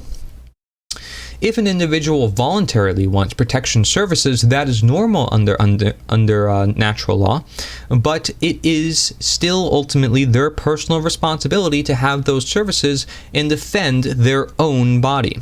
One can only claim that they are abdicating personal responsibility for such choice to someone else. It can never actually be done. In reality, as an individual is always responsible for their own actions. Okay, that is what real responsibility is. Whereas in the world of unnatural law, of the world of no response, you don't need to respond to anything. Have other people respond for you. And the news will tell you, the news will respond to everything for you. It'll tell you how to think for yourself as well. And don't worry about it, Don't worry about it. Just continue to be denatured. Don't worry about your nature. Don't use your nature of responsibility, of sovereignty, of freedom. Don't worry about it. leave it up to other people, even though they can never do it. And this is why responsibility and sovereignty is a natural thing, because only you can express those things for yourself. Nobody can express it for you. That is a belief. More upon this, as you see from the image with police uniforms and all these people with all this gear given to them by the state, in the involuntary, unnatural law world of man's law enforcement, personal responsibility is undermined as a world is increasingly created where those with special badges or uniforms are the only ones allowed to be responsible for everyone else, since personal responsibility is ever being given away to authority. In such a world, an individual's personal responsibility to choose right action over wrong action or exercise conscience for themselves is always given away. This is where one may engage in the coping lie with exercising ignorance in saying that an individual is not always responsible for their own actions, that natural law rights such as the right to self-defense can be given away to just wait for them to handle problems, and that self-loathing and feeling inadequate, essentially self-denaturing, is in any way justifiable. We'll get a little bit more into self-loathing, but it basically is self-hatred, and thinking that you're not able to be responsible, you're not able to take control of your own life, and that other people deserve to be in control of your own life, And this is the mindset that the controllers, the elites, want people in, because it allows them to keep their control. Again, everything that is done in the name of unnatural law is meant to do this, because otherwise it wouldn't exist. It's unnatural. So personal responsibility is always undermined in a world of unnatural law, okay? And those who are given the permission to do certain things are always going to be the ones with the guns or the ones that are carrying out certain orders. It's always about permission and allowance and always more and more control, that even those who are claimed to have some sort of level of authority given to them by the authority, they think, oh, I'm special now, and I get to be special and be in this position. Just wait till karma hits you as well, my good sir, because you are not fighting for truth. You think you're fighting for truth, but you're not. You're not fighting for truth. You're fighting for a man-made system, okay? And just because everything validates your belief system around you does not mean it's actually legitimate, okay? And you don't need a badge to promote the truth. Let's just say that real quick. You don't need a special uniform to promote the truth. You just need to be a natural human being. Okay, and I mean a natural human being who doesn't want to rule over other people, who simply wants to live their life in peace, which I'd assume most people want to do anyways. So why in the world are we doing such a thing as war and violence and controlling other people's lives? Because we feel it's legitimate, because it's been going on all this time. Don't go back to those coping lie mechanisms and all these other excuses made against the abolition of slavery, because slavery is slavery and it's never justifiable. So let's look at the following word then. The following word is what follows anytime an order giver gives an order, as it is the response the order follower gives to that order. It constitutes a state of consciousness which is abundant in the majority of growingly unconscious human beings. In order to speak the following word, a human being must be an order follower, achieving brain imbalance in order to create a mental state of willing mind control. In such a state of consciousness, okay, now they can be convinced of this mind control, of course, again, through the mental enslavement, as we mentioned before, through the exercise of ignorance, of course. In such a state of consciousness, the being has come to know its ruler, as well as their role and place among unnatural laws, their subject and slave. Oh, I have my duty to vote, I have my duty to pay my taxes, I have my duty to serve my country. And in doing so has come to embrace immorality, whether intentional or not. Whether intentional or not. This is what they're embracing. They're embracing immorality, as we defined. The following word as well, in the low state of consciousness generated through the ignorance of natural law and blind belief of unnatural law, a human being will speak the following word, which is yes. This is the word that I spoke of before. Yes is the word of order following. It is the word of exercising ignorance as well. Only when we say yes to those who would claim to be our owners, those who claim that it is they who will decide which rights we have or do not have, do we allow externalizing our power to anyone outside of ourselves, and in doing so, believe and thus attempt to make possible that we can give away all of our rights. Anytime an order giver creates an order, the word yes, without question or without attempting to say no, may bring upon circumstances where one will engage in the coping lie, as we mentioned before, and create real chaos. Real chaos, violence, and slavery. Remember, it cannot prevent chaos. It is chaos. Sadly, many people in our world have the ignorance, uncaring, and fear that is required to do this. This is why this self-enslaving word is considered following. It is because one is not leading themselves and they are following the word or command of their master. Those who don't know won't say no. They will blindly say yes. Those in control will say no, that you cannot defy them. And that's the only time when one must say, yes, I will, with willpower, will choice. And thus that goes back to the exercise of conscience in saying, no, I will not go along with this, so I can reclaim my rights. That is the lost word in Freemasonry, as Mark Passio put in his Natural Law slides. So how does this shift happen where we can free the world? Where we can say no, where we can reclaim our rights, where we can stop unnatural law in its path, in its tracks, as we understand and have come to understand. And if you're still coming to understand this, again, I refer to the link in the bottom right corner of this slide, nita.1. Go to that. Go to nita.1/advanced. Go to the learn button, the act button. Learn for yourself all about this movement for change, because this is a movement of understanding this knowledge and understanding what that knowledge is and why there's a movement, why are there people understanding these ideas, and why there's people who want to create change in the world around. So a quantum or amount shift in human consciousness is not required for humanity to become free of its self-imposed state of slavery according to unnatural law, because it teaches that slavery should be embraced and not called slavery, or that freedom is already with them when it isn't, or that safety by authority figures is more important than freedom. You know, just elect somebody into office. They'll give you the freedom that you want. They'll give you everything that you want. You just vote in the right candidate, everything is fine. That's what unnatural law will always state, for example, in the form of democracy, of course, okay, which is particularly dangerous because it appeals to people's nature and saying, well, you are the government and your vote is your voice, into making them feel like they are in control when they are absolutely not, by definition of government, by definition of democracy, which is just majority rule, and it's still forms of violence. Again, whether it's 99% versus 1%, it still is illegitimate and involuntary.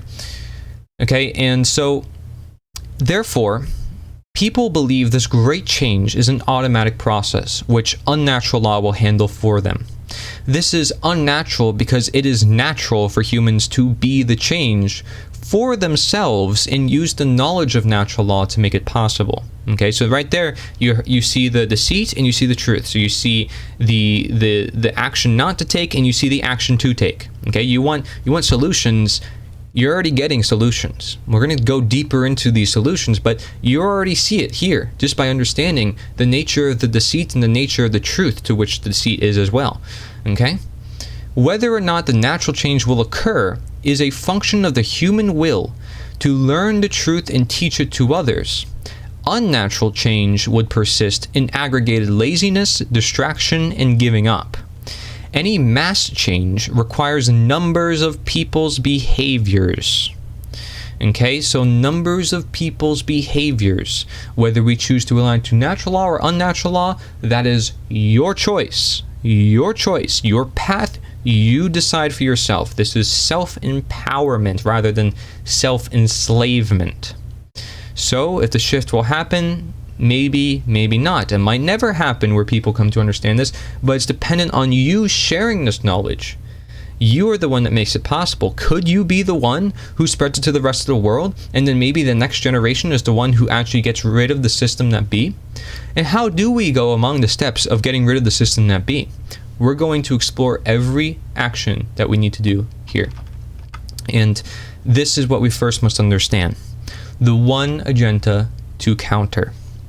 Those who actively promote the one agenda to counter are those who are promoting statism or authority or unnatural law, sometimes referred to as promoting globalism or the elite or the establishment.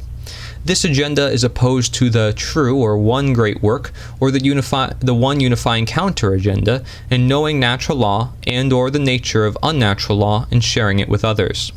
Both agendas, based on the only divide as we defined before, rely on the minds of the masses for which agenda will succeed or what work or actions will be performed. Okay? So both agendas, based on the only divide, rely on you. They rely on your mind. Your mind is what helps create the world around us. Your mind is what creates these words that come out of my mouth.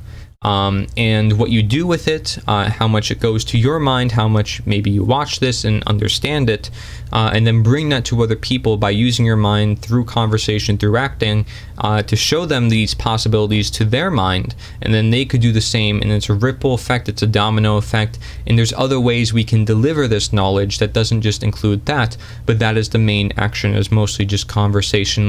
We're going to get into that, and that is what this is about.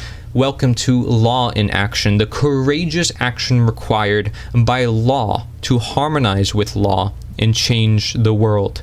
Again, this is an interpretive presentation by Cory Edmund Endrulat, that's myself, okay? And this is based now on natural law and unnatural law. So what we learned about unnatural law in the previous slides and what we learned from natural law based on understanding our perspective of unnatural law and how much it is opposed to that which is natural and why it is inherently immoral to follow unnatural law as opposed to natural law. So once you have all those dynamics, all those foundations set in stone already for yourself, now we can move ahead into the next part of this presentation. If you are still stuck on the previous parts of this presentation, I want you to go back to those previous parts, reread them for yourself, look at the slides in the description below, download the slides, read them, look over them, maybe study them, look over natural law slides from Mark Passio to learn this knowledge before you move forward in this section so you can have a better grasp upon the law and action based on law.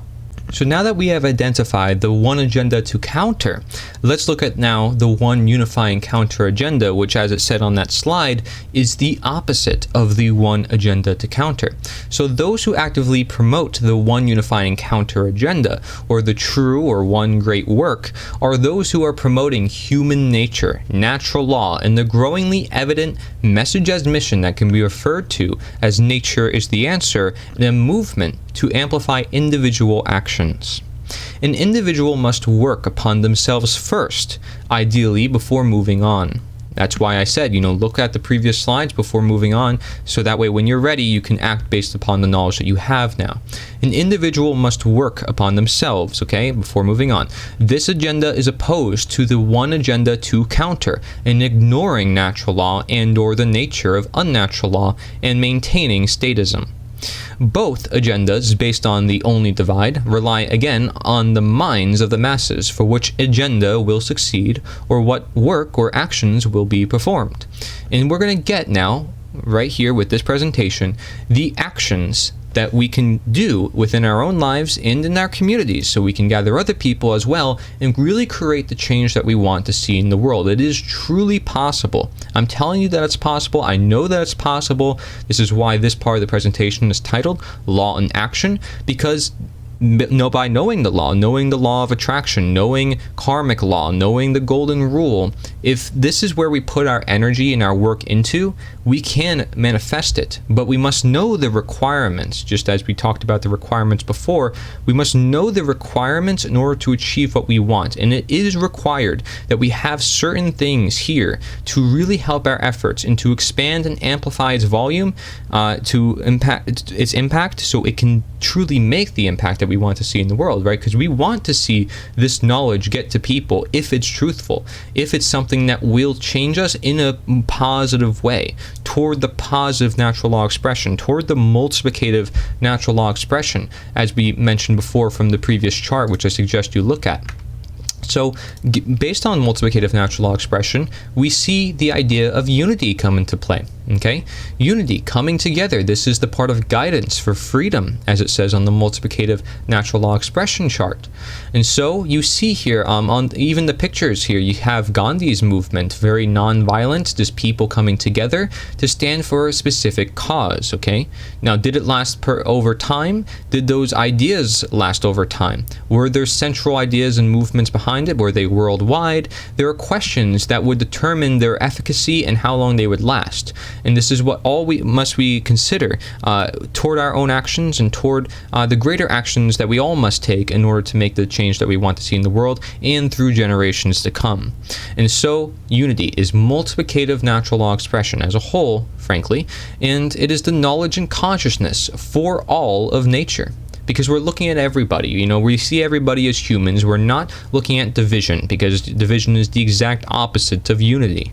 Okay, we're not looking at divisive natural law expression where there's imbalance. We see everybody as equal. We're just human beings here. We don't divide people based on politics, based on religion, based on gender. All this stuff doesn't matter to us. What matters is that we are sovereign, that we can be free to live our lives as we wish, and then from that, everything will come together naturally, because now the truth can be manifested. There's less censorship. There's a whole bunch of other problems that become lessened so much in degree as the world becomes so much better, inevitably, by requirement of us getting rid of the greatest aggressor in the room, which is government, that which is a monopoly on violence itself. And so I refer to my one video talking about why learning the law will change the world forever, as it goes through many reasons why the law is important to understand to begin with. And that helps us into our actions, into realizing, wait, what can it create as our better tomorrow? So we can tell people, like, and inspire them and say, hey, you know, this is the better tomorrow if we can commit to these actions. This is what we can look forward to. Right? So this is the beauty that comes of the world if we can do these things.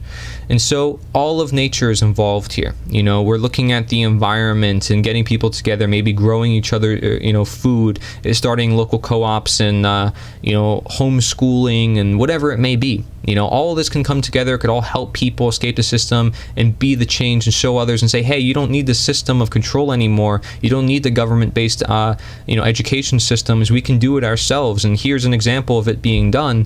That always helps. But just remember that statism, the belief in authority, is a mindset. And that is the main thing that we're focusing on here with the one agenda to counter, with the one unifying counter agenda. So this is made possible, unity, made possible with the help of focal relevant ideas that are rooted, grounded, and systematic. So universal, eternal, immutable, just like the natural law itself. Presence, courage, and guidance. Our actions want to reflect the truth. Our actions want to be in alignment with truth. Otherwise, we will end up back into the cycle to which we started with this whole mess. And I want to end that cycle forever. This is the blueprint to change the world forever and through all of time, for the first time ever, frankly, to have such a unifying blueprint that evolves human consciousness more than it ever has, that allows innovation and creativity more than it ever has. So the road to success, because this is a road, we're on the road, you know, we're moving forward toward the future. We're not stuck in the past, but we'll learn from the past so we can move toward the future. And so picture that you're on this middle line here on this road, right? You're going down this middle line, and you have to start, though, at idea, you go to impact, and then integration. Idea, impact, integration. But this is also representation, education, networking. And we're going to talk about these three things because this is essential to the road to success. It is understanding representation, education, networking, in that order. And as we move forward, we want to get a balance between these three aspects. Okay, what may be a triangle, the synthesis, comes together as this whole complete unity of a circle, so we can be aligned in the middle of this path for the truth, on this road to freedom, on this road to success, on this way of movement, what I call the movium. That's what this diagram represents. And as we move forward promoting and integrating in the good, we disintegrate and demote the bad. Okay, it's a very simple dynamic. I recommend going to nita.1/steps so you can see this for yourself in maybe even more simpler terms. It says there exists a growing need by requirement for a movement to exist on behalf of the idea of natural law and all those who desire true freedom. It helps represent natural change as we defined before, and its aggregated path to success is rather simple, as it should be. Really? So actually it is. We have a symbol, and that is the flag. We have a flag, something that we could all share together as a movement, a binding message that can amplify our voices to say, here's a whole bunch of other people with me. I have a video talking about the importance of numbers. I suggest you check that out as well. And then we have the education, where natural law comes in. This is the core message at hand. A lot of networks of people coming together, they forget to have this rooted core central education, and so all the people coming together, it's not as important, it's not as impactful as it can be. We're looking to make the most amount of impact as possible. So we need the idea, the impact, and then the integration to make it possible, because then you have the ideas and you have the truth, but then what allows that truth to go into manifestation? Well, you need people. So these things are just natural requirements toward natural change. So we need people coming together, and that's where networking comes in. The road to success, moving on here, this is a movement based on knowledge of nature. As we mentioned before, everything is being denatured in some way. We defined what natural and unnatural law is. We defined what unnatural and natural is as well. We defined that everything is becoming a war on nature and for nature, into becoming nature, and that we are unable to even think sometimes, unable to even speak sometimes. So it's not even the ideas to which we stand, but our simple being to belong. And as technology also grows, you have to question where our state of nature is going, especially where that technology, in whose hands it's in. Technology, most of its hands is in those who seek power, who seek control. The government positions, they're the ones with actually most of the technology. So that's not also quite safe. If we decentralize technology and allowed it for people to get more information, as we are doing now, this is a great way to help free more minds, as it has, but now there's people getting censored. So what's the best way to defeat censorship as well? It's creating a real life movement. What is more universal and grounded than the concept of nature? Can you give me an answer that is more universal and grounded than the concept of nature? Most know nature is the answer, but we must commit to it. And you may say, well, humanity is the answer. Well, where's your humanity without your nature? Or you may say love is the answer. Well, where's your love without the nature to be able to love, to care to create the love, the courage in order to protect that love? That requires your nature, in understanding that you need to defend your nature in order to do those very things. And so it is everlasting. It is your movement. It is simple.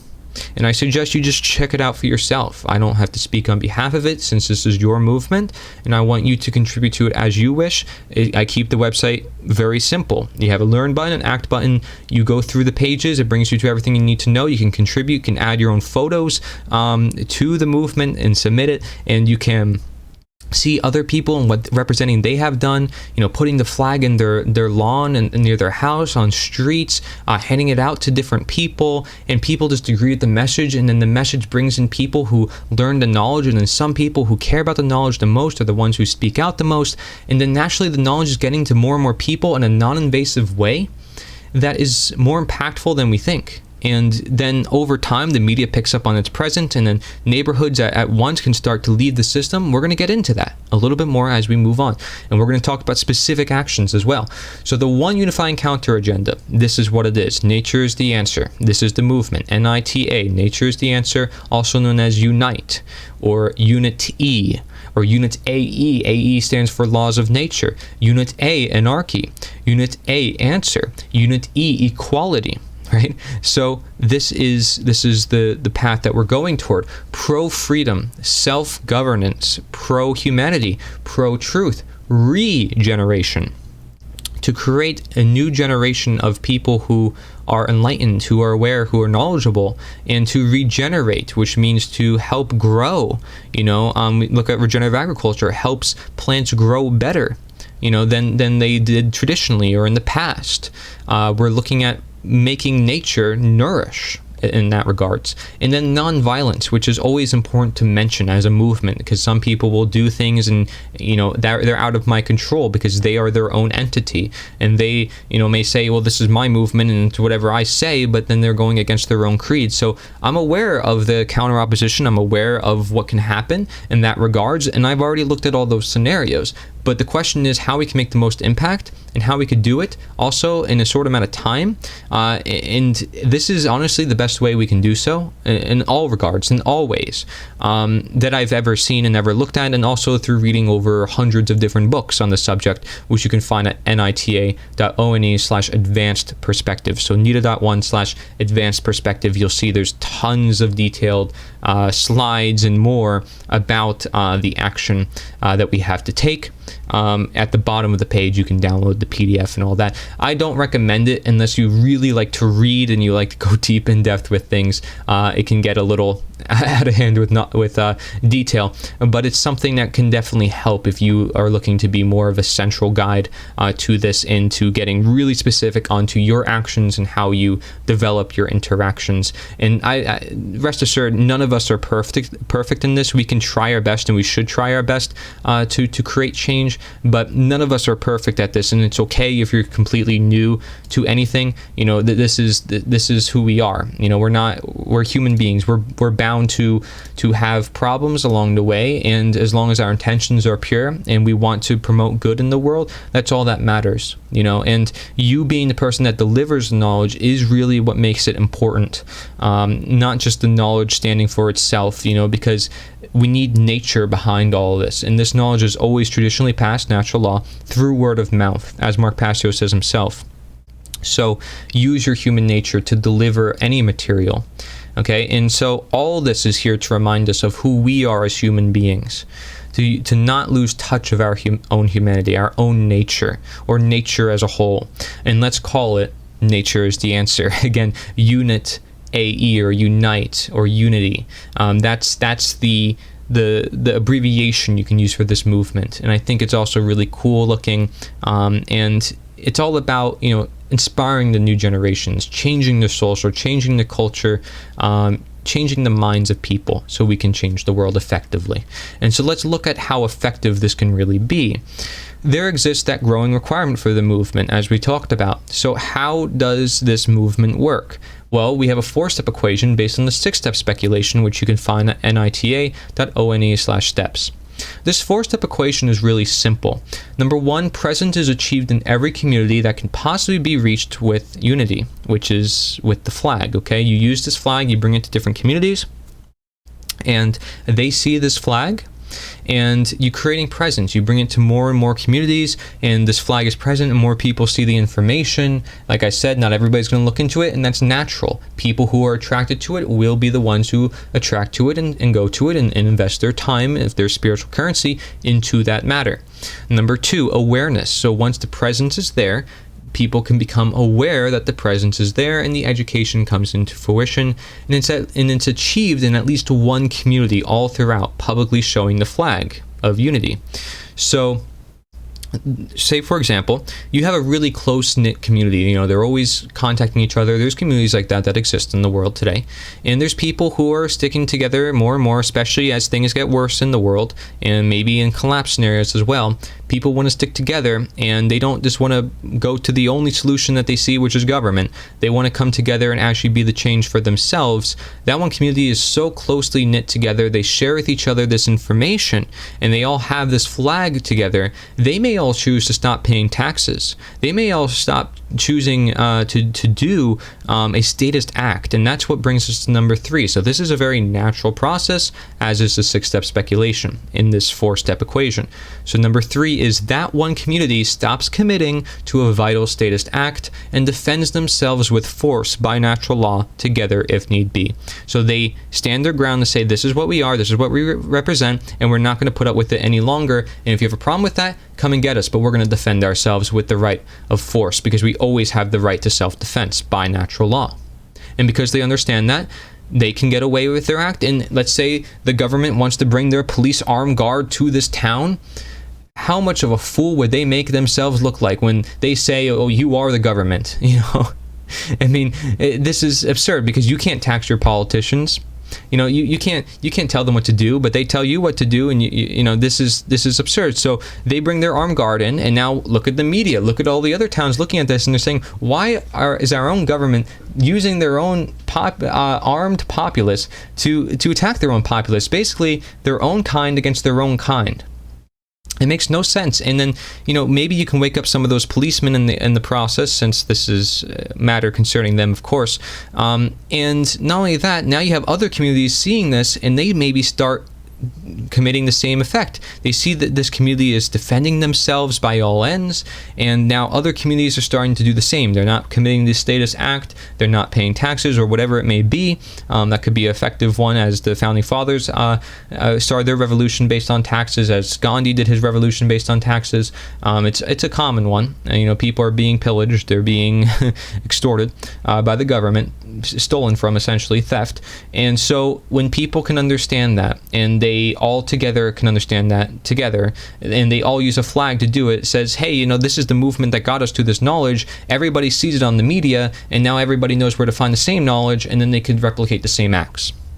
Right? And they also see this, which shows that this is how they did it. And it's very simple, and it's simple intentioned, and it's based in truth, it's based in freedom, it's based in natural law, which is a concept that then becomes perhaps trending around the world, as it is intended to be, since it is the law that is kept from people around the world. It kept away from them, since it's occult knowledge, something that is deliberately hidden for the power differential, as we started this whole presentation of Unnatural Law about. Is talking about the pyramid system and how this knowledge of consciousness and natural law is being kept away from people, so they can't empower themselves, they can't take control of their own life. So number 4, as I mentioned, the domino effect occurs and media coverage comes in, areas of the world are changed, and unity carries the message and the mission on to free more areas and to uphold the history and knowledge through generations. And I think it's also telling, it's just the word unite, it's just the word unite, unit AE. You are a unit. When you form a group of people, you are a unit, carrying out the orders of law, being the bringers of truth, of light to share with everybody else. I think it's very telling in many different ways, and you should customize the material as you wish, so you can feel a part of it, so you can contribute, so you can be the change as you best desire. So the road to success, more about this, you can see all the educational resources on, like I said, nita.1/advanced, and there's so much more on this page. You have many different things. You have study guides, you have videos, presentations, different documentaries, you have books and PDFs and summary sheets and even question sheets and test sheets, a lot of different things. And I'm even open to even more universal resources to share with people. People should create, like I said, resources for themselves. This is your movement. Nature's the answer to change minds, to change the world. Those who care, you will attract, and so will they. Truth rises above naturally. I want you to remember that. It's long been destined for humanity to be free. You put an ant in the jar, it's always going to go its whole life wanting to be free. I say it all the time because it's important that people realize that the truth always comes to light, and the truth has shown the nature of government through time and how dangerous it inherently is. So we must learn from that and move on in the future and say, enough is enough. We're done with this system. We're going to live truly free as human beings, and we're going to share this knowledge with everyone so everyone could be free. And we're just going to live our lives, and we get to have small businesses, and we get to have innovative strength more than any ever before in history. This so much to look forward to, so much potential in life, exploration up the kazoo. Science doesn't know everything. Religions aren't going to bind us anymore. We're going to emerge as a human species together. We're going to be equal, actually, as much as we can, because we recognize that nobody has the right to rule over another human being. So we are equal, truly, truly equal. Now, action. Let's talk about action. Let's get right into it. The following could help individuals escape unnatural law. This is the one counter agenda and the one great work. This is strictly a process of self-realization first before others. Like I said, you need to Go through this with yourself first before you bring it out into the world. Refine these understandings, define them for yourselves so you can best deliver this on behalf of yourself. This, my work is different from your work. Your way of learning is different from my way of learning. But we can't understand the same truths just through different perspectives, as we have two different types of eyes, but we live in the same reality. So just understand that you have art and expertise of your own, and I have art and expertise of my own, and we need to contribute to each other. And if we work together, our power is even more immense, and that's the whole point and reason why we have a movement to begin with. So this is the guide to and for action to change the world for good, and this is based on my presentation with that exact title, so you can look it up if you want more in-depth information about it. But this gives you a summary of the presentation, and I start off that presentation with a quote that says, "If you are complaining, you can't be thinking about or creating what you do want." And that's a quote from John Gordon, who I believe is like a life coach, right? And then we identified three things after that: the two objectives, the two problems, and the main focus. The two objectives is knowing the truth, or the why, and knowing how to manifest the truth, the how. And these are two separate things to do. They're not easy things to do, but those are two separate things to do. Both require an enormous amount of effort and understanding. The two problems: not starting the path and not going all the way in the path for truth. This is where the Buddha quote comes in, as I mentioned before, and regardless of who it came from, it's truthful. If you don't start on the path for truth, then it will never manifest. And if you don't go all the way in the path for truth, then it will probably just reverse in itself in symptom-based management.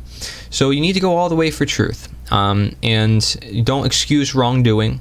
Go all the way for truth. Do you want to call yourself an anarchist, or you just want to call yourself a natural human being? Do you want to truly stand for freedom, or do you want to stand for a counterpart of slavery? Do you want to go all the way for truth? And do you want to act on behalf of it? Well, that's why you're watching, right? You want to make a difference. You want to see change in the world. The main focus is not select people and not select events, but rather select relevant ideas. Like I said, I'm not going to go too much in depth with this because I did in my presentation for this. But ideas are the main focus here. And if you are to have people and events, they are to connect to those ideas, because the ideas is what can bind all of us together. So the main problem, is mass mental enslavement by consent, or statism, and belief to unnatural and immoral harmful systems. This is the great factor affecting our nature due to the lack of the main action. And the main action is awareness of the knowledge or education of natural law and or rights, morality, and statism, also known as the use of human nature. So basically the problem is the denaturing of humankind due to the lack of the use of human nature. And the people permitting bad things happening to them. So the use of human nature involves conscience, sovereignty, responsibility, and the knowledge of nature. The knowledge of harm and evil's manifestation of slavery and democide.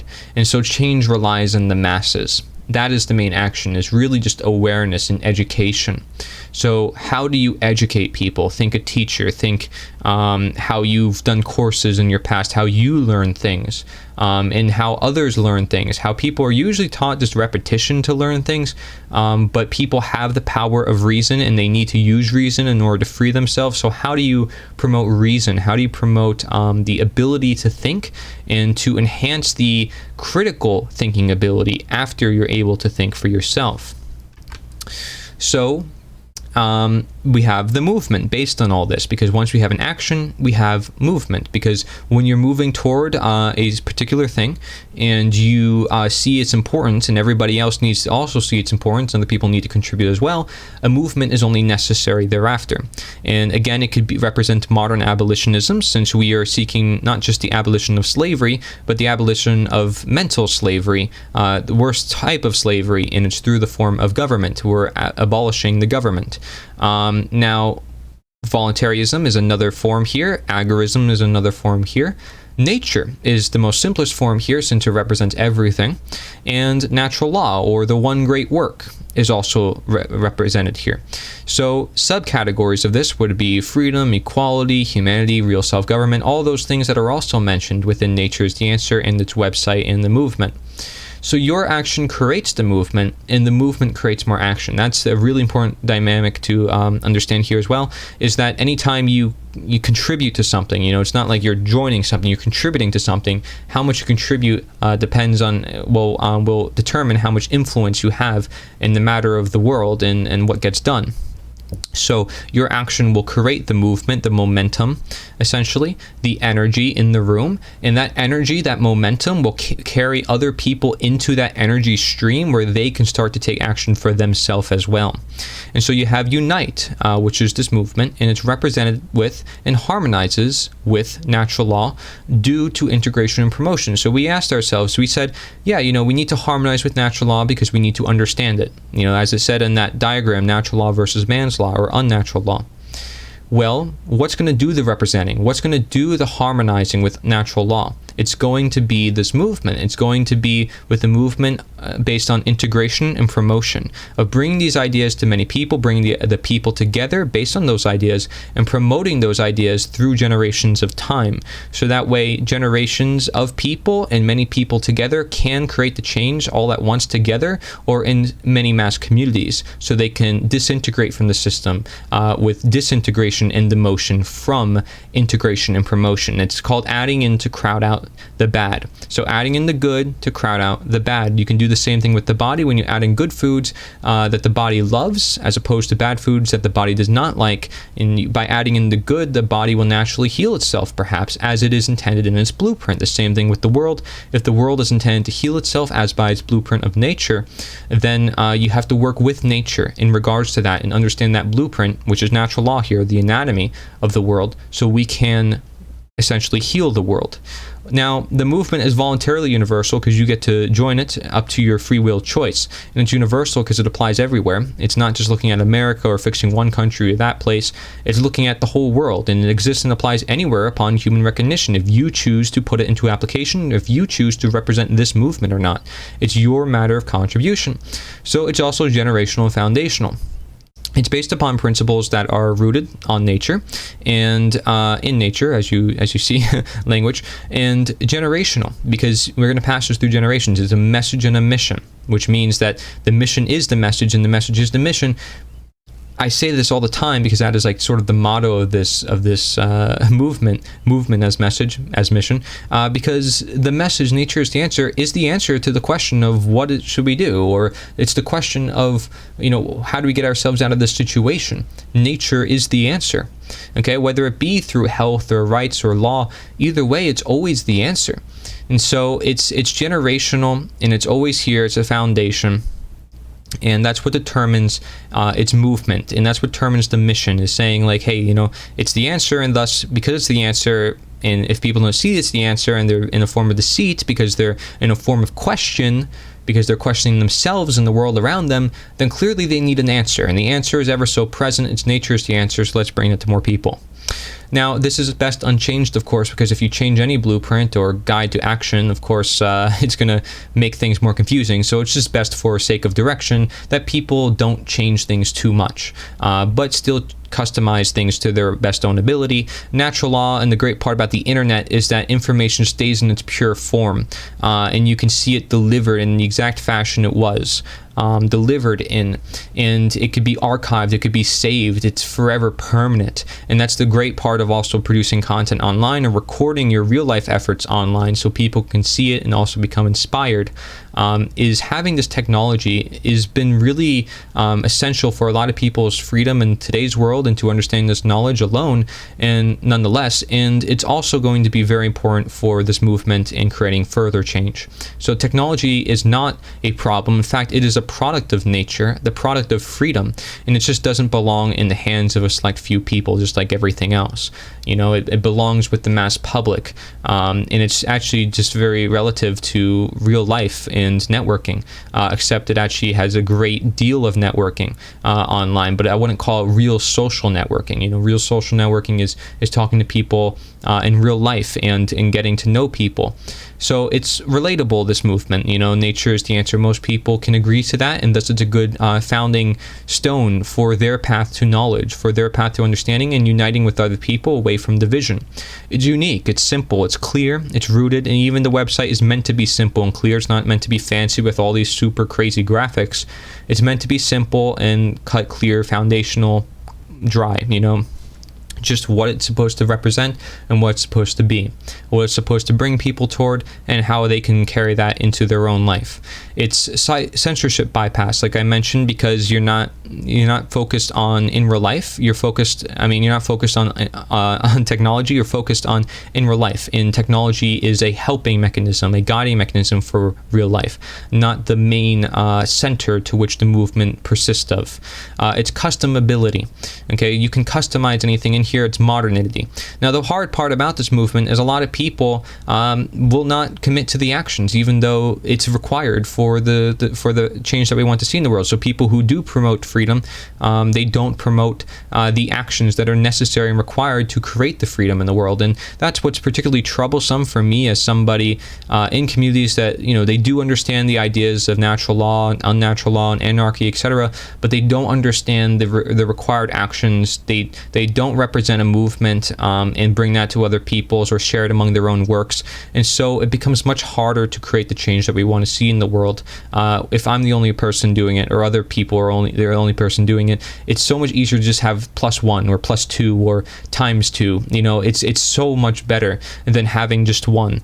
It's so much better to just have one extra person as help, because one person could already do so much, as you can see from my own video content and creating all that I created. But when we have two, then that's like double the efforts. It's amazing. And that's why we have multiplicative natural law expressions, because we're multiplying the positive efforts. So we take love, we take knowledge, we take freedom, and we multiply that by using courage for love. We multiply, guidance for freedom and responsibility for sovereignty. We're multiplying the effects of positiveness and multiplying that so it can be even more widespread, so more people can act on behalf of these things. And so courage, conversation, responsibility, and guidance, those are the multiplicative natural law expressions. Your cause is based on this movement, right? Because you have a cause that you are dedicating essentially your life toward, your time and energy toward, and that is your moral obligation. It's your aspiration, what you look forward to, your anticipation, again, that better world, that future tomorrow. Inspiration, the energy that you provide, the energy that's provided to you. If you feel like something needs to get done and you're inspired to do it, you're going to do it. And survival of nature, just going to come down to a survival scenario, especially as people refuse to take certain actions as such, or refuse to look at the nature of natural law and unnatural law. It's a survival that people have to go through. And I know this is a lot of knowledge if you understand natural and unnatural law, and now you're looking about the how, because this is all about the how. It's a lot. Like I said, it's one to know the truth and another to act on behalf of truth. But here we have survival, where it may take a situation where people learn from experience rather than awareness, where something bad happens to them that causes them to wake up and say, oh shoot, well, now I need to actually do something.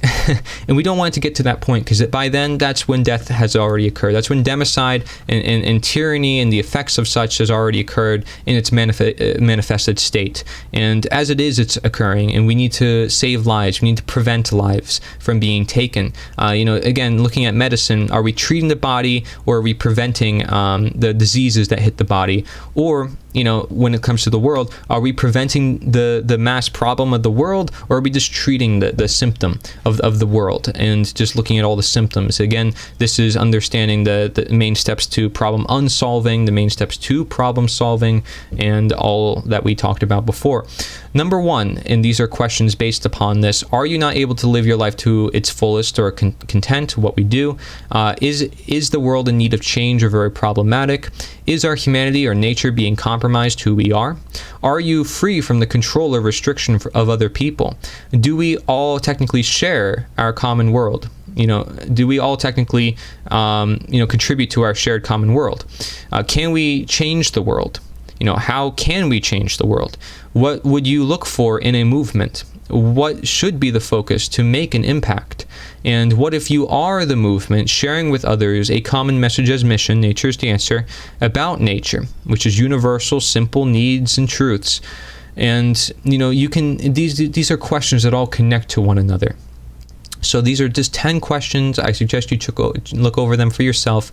There's more info about this in the slide that's titled Rules for Success in a Particular Movement in the presentation as well. You can check that out, of course, if you want, or you can just look upon the slides here, since it's just a summary of the presentation. So when we share a common world, this is our common movement. This is the movement we're already part of. I consider this movement, nature is the answer, as something that you're already a part of. Just like how natural law is something you're already under, I consider nature is the answer as something you're already a part of. And it's just a matter of how much you choose to contribute toward it.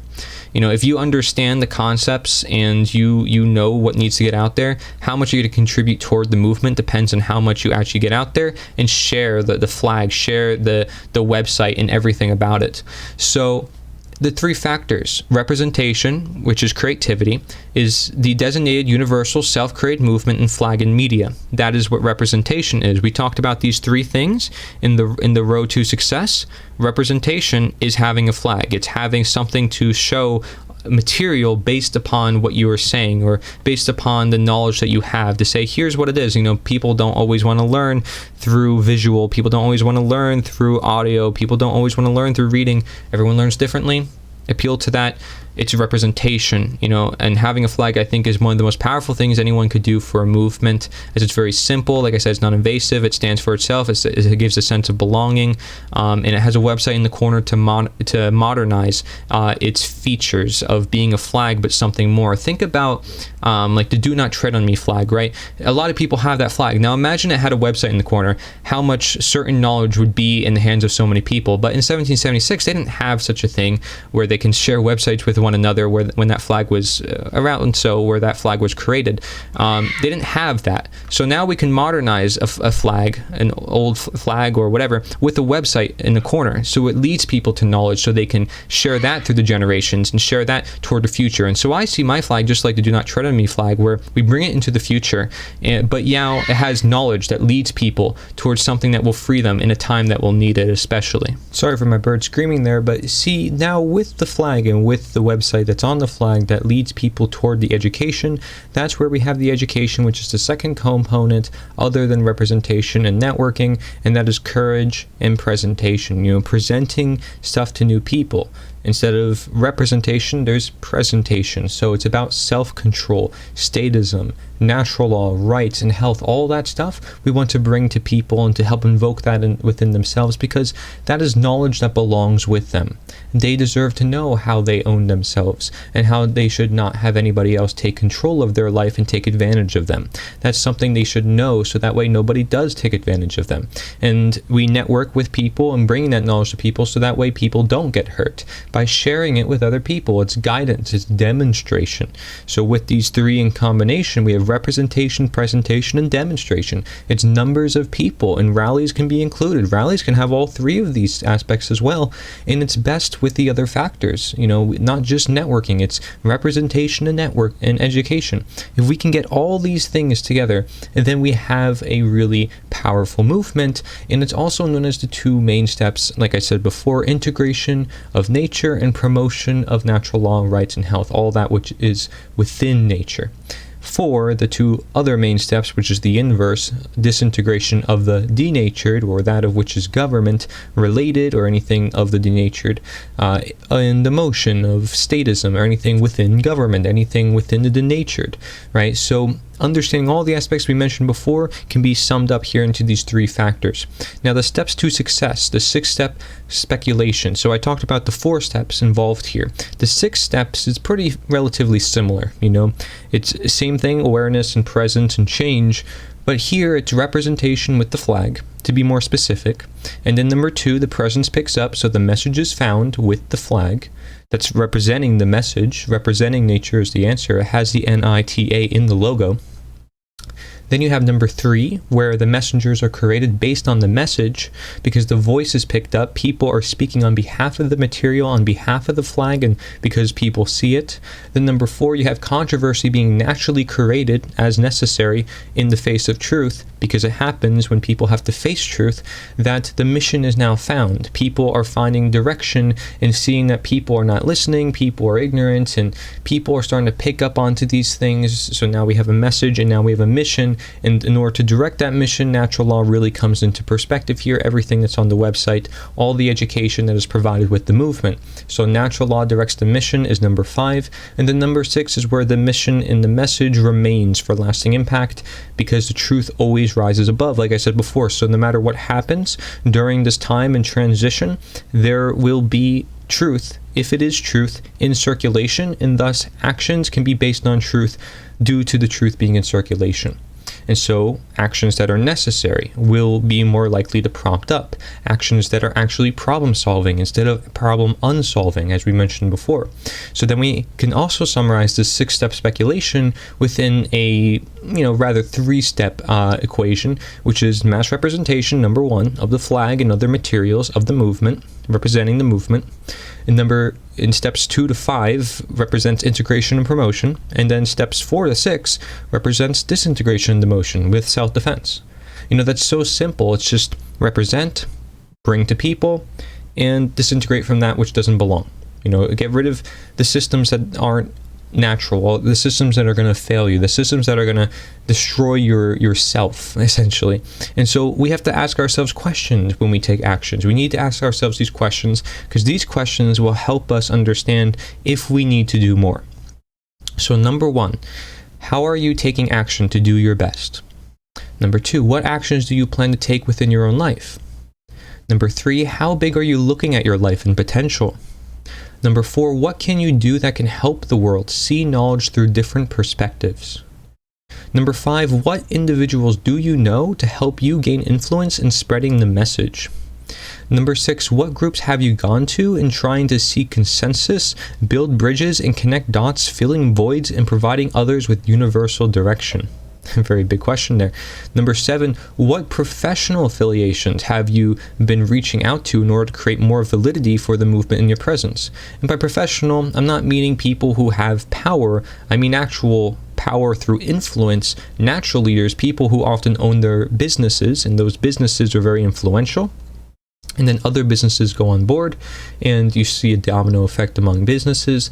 Businesses could be a very powerful factor toward the change that we want to see. Organizations, institutions alike, a lot of different places can start to pick up on this stuff, and you can call them professional affiliations, but essentially people who can give you more validity to the cause, because they are seen as valid according to other people. People usually respect doctors because of their education. Not that the doctor is actually educated, as we see in today's world, but that they're more likely to be, and they more likely have an understanding of certain things. And so that's why people are always going to look up to certain guides who tend to have this knowledge the most.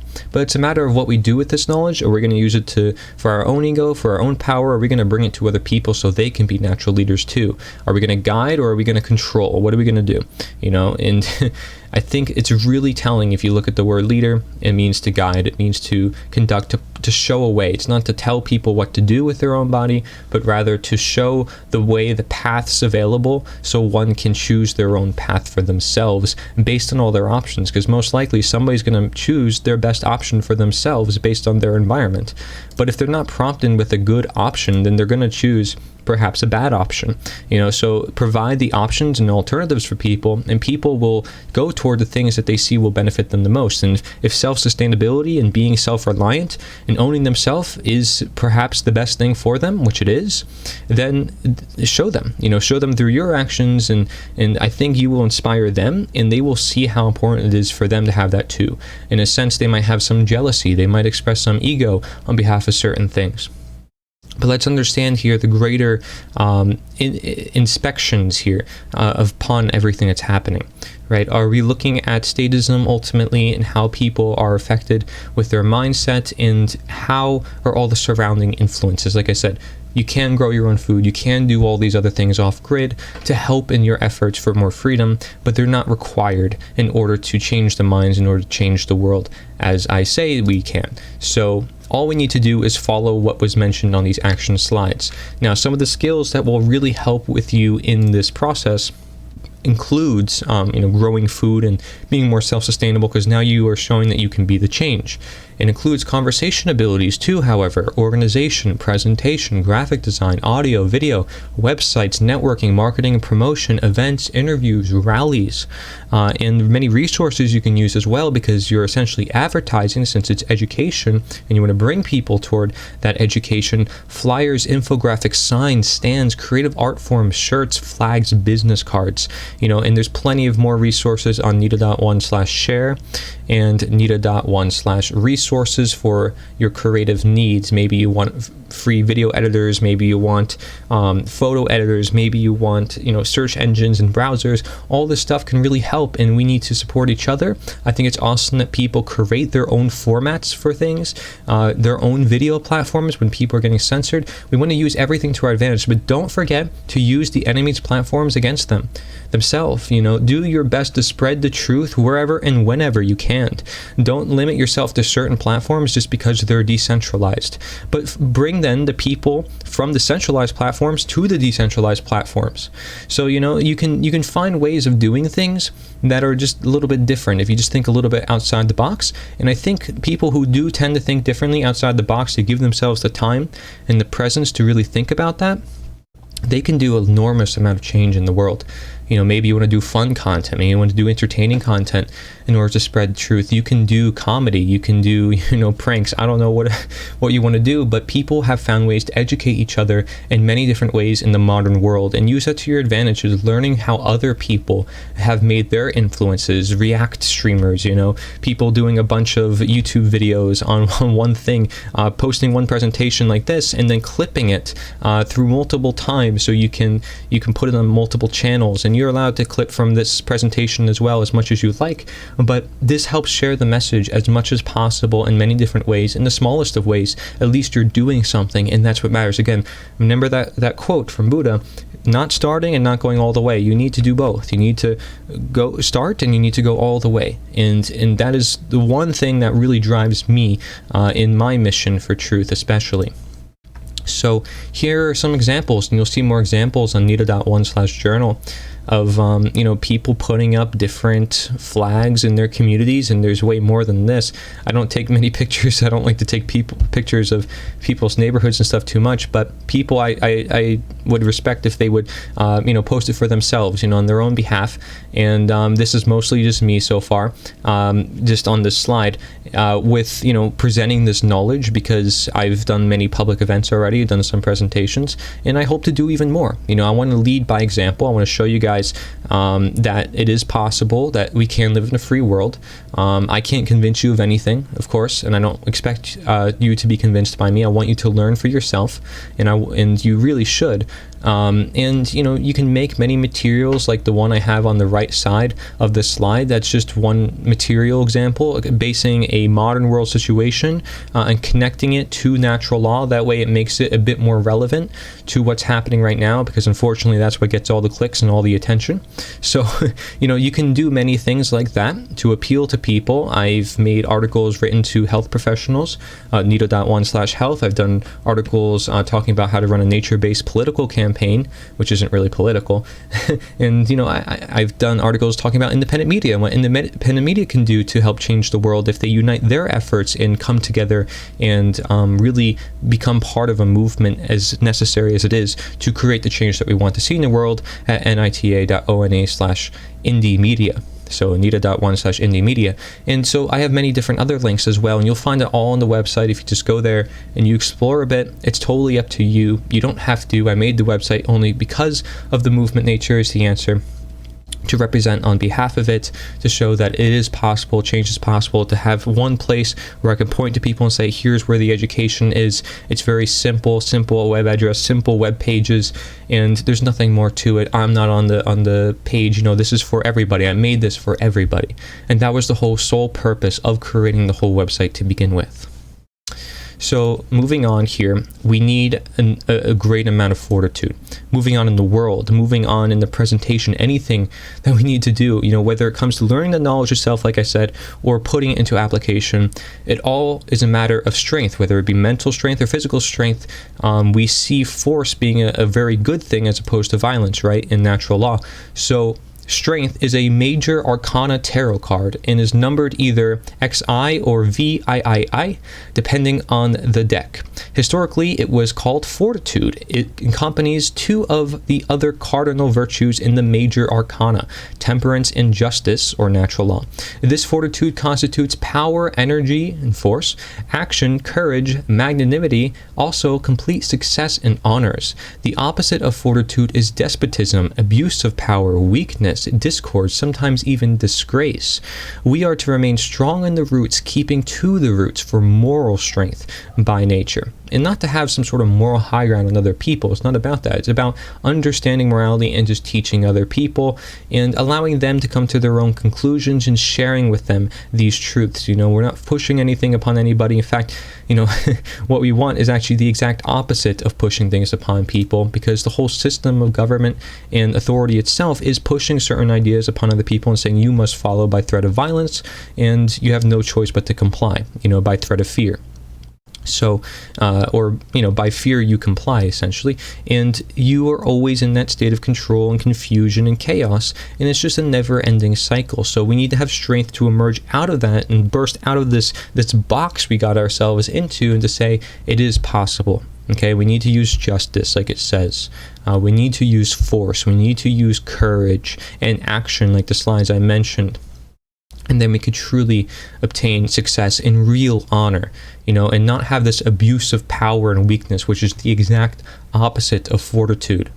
The exact opposite of fortitude. So we should remain strong, because you bet these people who are in charge of the world, these elitists, these people who want to remain in control, they remain strong in their agenda for changing our minds and to keeping us controlled, if people are so easily controlled and so easily vulnerable to everything that they do to us. So we need to be strong, so we don't put up with that anymore, and we say, we are strong, and this is our example of being strong. Here's our firearms, and we're going to defend ourselves. Here's ourself and my voice. I'm never going to stop this voice. I'm always going to be me, and nothing's going to change that. I'm never going to be a slave. I will never bow down to the system that wants me to bow down. Right? And we care for nature, and that's why you see this tarot card with the infinity symbol, which I think is very telling for infinite possibility and freedom. And you see, she's giving care to a lion, an animal in nature. Talk about companionship and bounty, and in the natural environment around her. And notice the yellow background as a whole. Right? So natural leadership, okay, this is an important thing, especially as among action. And I talked about leaders and how a real leader guides and so forth. You can go through all the definitions. You'll see at the bottom of the slide, I have a little image talking about all you need to know about real leadership. That's another video I have, and it's very important because it goes over so much about leadership. Okay, a lot of different things, whether it comes to definitions or graphs, diagrams, books, references, and more. But I'm going to read just one part here that I took out of the video that is from this book called The Most Dangerous Superstition by Larkin Rose, something I recommend reading. It's also found on the website. It says, quote, as an aside, even without the authority superstition, he refers to it as the most dangerous superstition. Remember, that's what I referred to it as well in the beginning of this presentation. There would still be leaders and followers, but it would be actually real leadership, where one person leads by example, by demonstrating a level of intelligence, true intelligence, remember, a balance between the brain hemispheres, compassion or courage, which inspires others to behave similarly. That is a very different phenomenon from what is usually dubbed leadership today. When people talk of the leaders of countries, they are talking about people coercively controlling millions of others. The term leader of the free world, when talking about a government official, is inaccurate and self-contradictory. Politicians do not lead by example. If anything, they set an example of how to be dishonest, conniving, narcissistic, and power-happy. I thought that word also said convincing, which is also another thing too, psychologically manipulative. They say what people want to hear in order to dominate and control them. To call such people leaders is as ridiculous as calling thieves producers or calling murderers healers. In the absence of the belief in government, real leaders could emerge, people who claim no right to rule, no right to force anyone else to follow them, but whose virtues and actions others recognize as being worth emulating. And I think that's very telling, just to summarize as a whole what natural leadership is. And it's not like you're born a leader, it's having the aspects that people naturally like you, and you're somebody who doesn't seek authority or power of your fellow man. You generally want to help your fellow man, and thus you seek no form of authority whatsoever. I think the Tao Te Ching also does a good job at representing what natural leadership is as well. We can look at many different cultures and all around the world. So there's our action part of this seminar, but we're going to talk a little bit more now about the problems here that we may run into when it comes to action, going back now to the slides in red for unnatural law. So problems within. This is a very big subject matter. We're dealing with a lot of ego, a lot of narcissism, as I mentioned before, but here, let's see what it has to say. One will face many challenges when challenging their own belief system or others' belief systems. This is the real battle. It is against the inner demons created by unnatural law and in creating unnatural law, which again is created by us, so therefore it's our own battle against ourselves.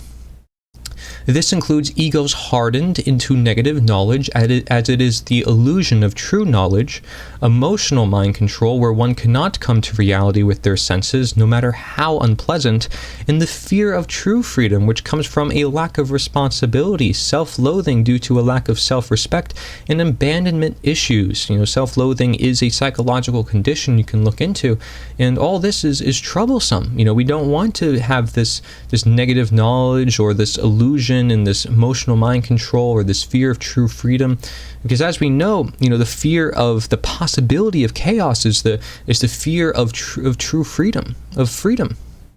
And so teaching natural law isn't often enough for one to break away from unnatural law, as it requires care, consciousness, and many different reality checks for learning. People sometimes need a slap in the face, figuratively speaking. So will one allow democide and tyranny to get hurt by experience before awareness? If you're going to start promoting theft and allowing theft through the law of slavery and all that is unnatural law, you're going to get hurt in return. It's karma. That's why this democide occurs. That's why slavery occurs, because now it's coming back to you. You're getting hurt because you were hurting other people, or you allowed the hurt to happen to other people. And so if no other will speak to truth or commit to transmit action, who will? That's the other question. If no one else is doing it, who will? Are you going to do it? Are you going to be the one to step up? Because somebody has to, right? Especially if you have this knowledge and nobody else does. Another reason to really make a big deal out of this and to look at this big picture and to have a big mindset and say, yeah, change is possible. We need numbers of people. We need to look at this knowledge and bring it to everyone. Think big, Don't think, oh, I'm powerless. I can't do anything. If you are somebody who sees the importance in this, and you see that this could save millions of lives, which it definitely can, since we are correlating democide to the use of government authority and unnatural law, then you should be able to help free people so that that doesn't happen. But it does require an amount of force. As you see in that picture at the bottom, that man is pushing that boulder up the hill. It takes a lot of momentum, and it helps to always have somebody else with us. We don't want to be sleeping like these other people in the other picture. And sometimes no matter how loud you scream at somebody, they still don't understand it. And some people just want to close off all their human nature senses to not hear the truth. But you know what? You should keep telling the truth anyways, regardless of what they think, regardless of how they feel, regardless of what they see.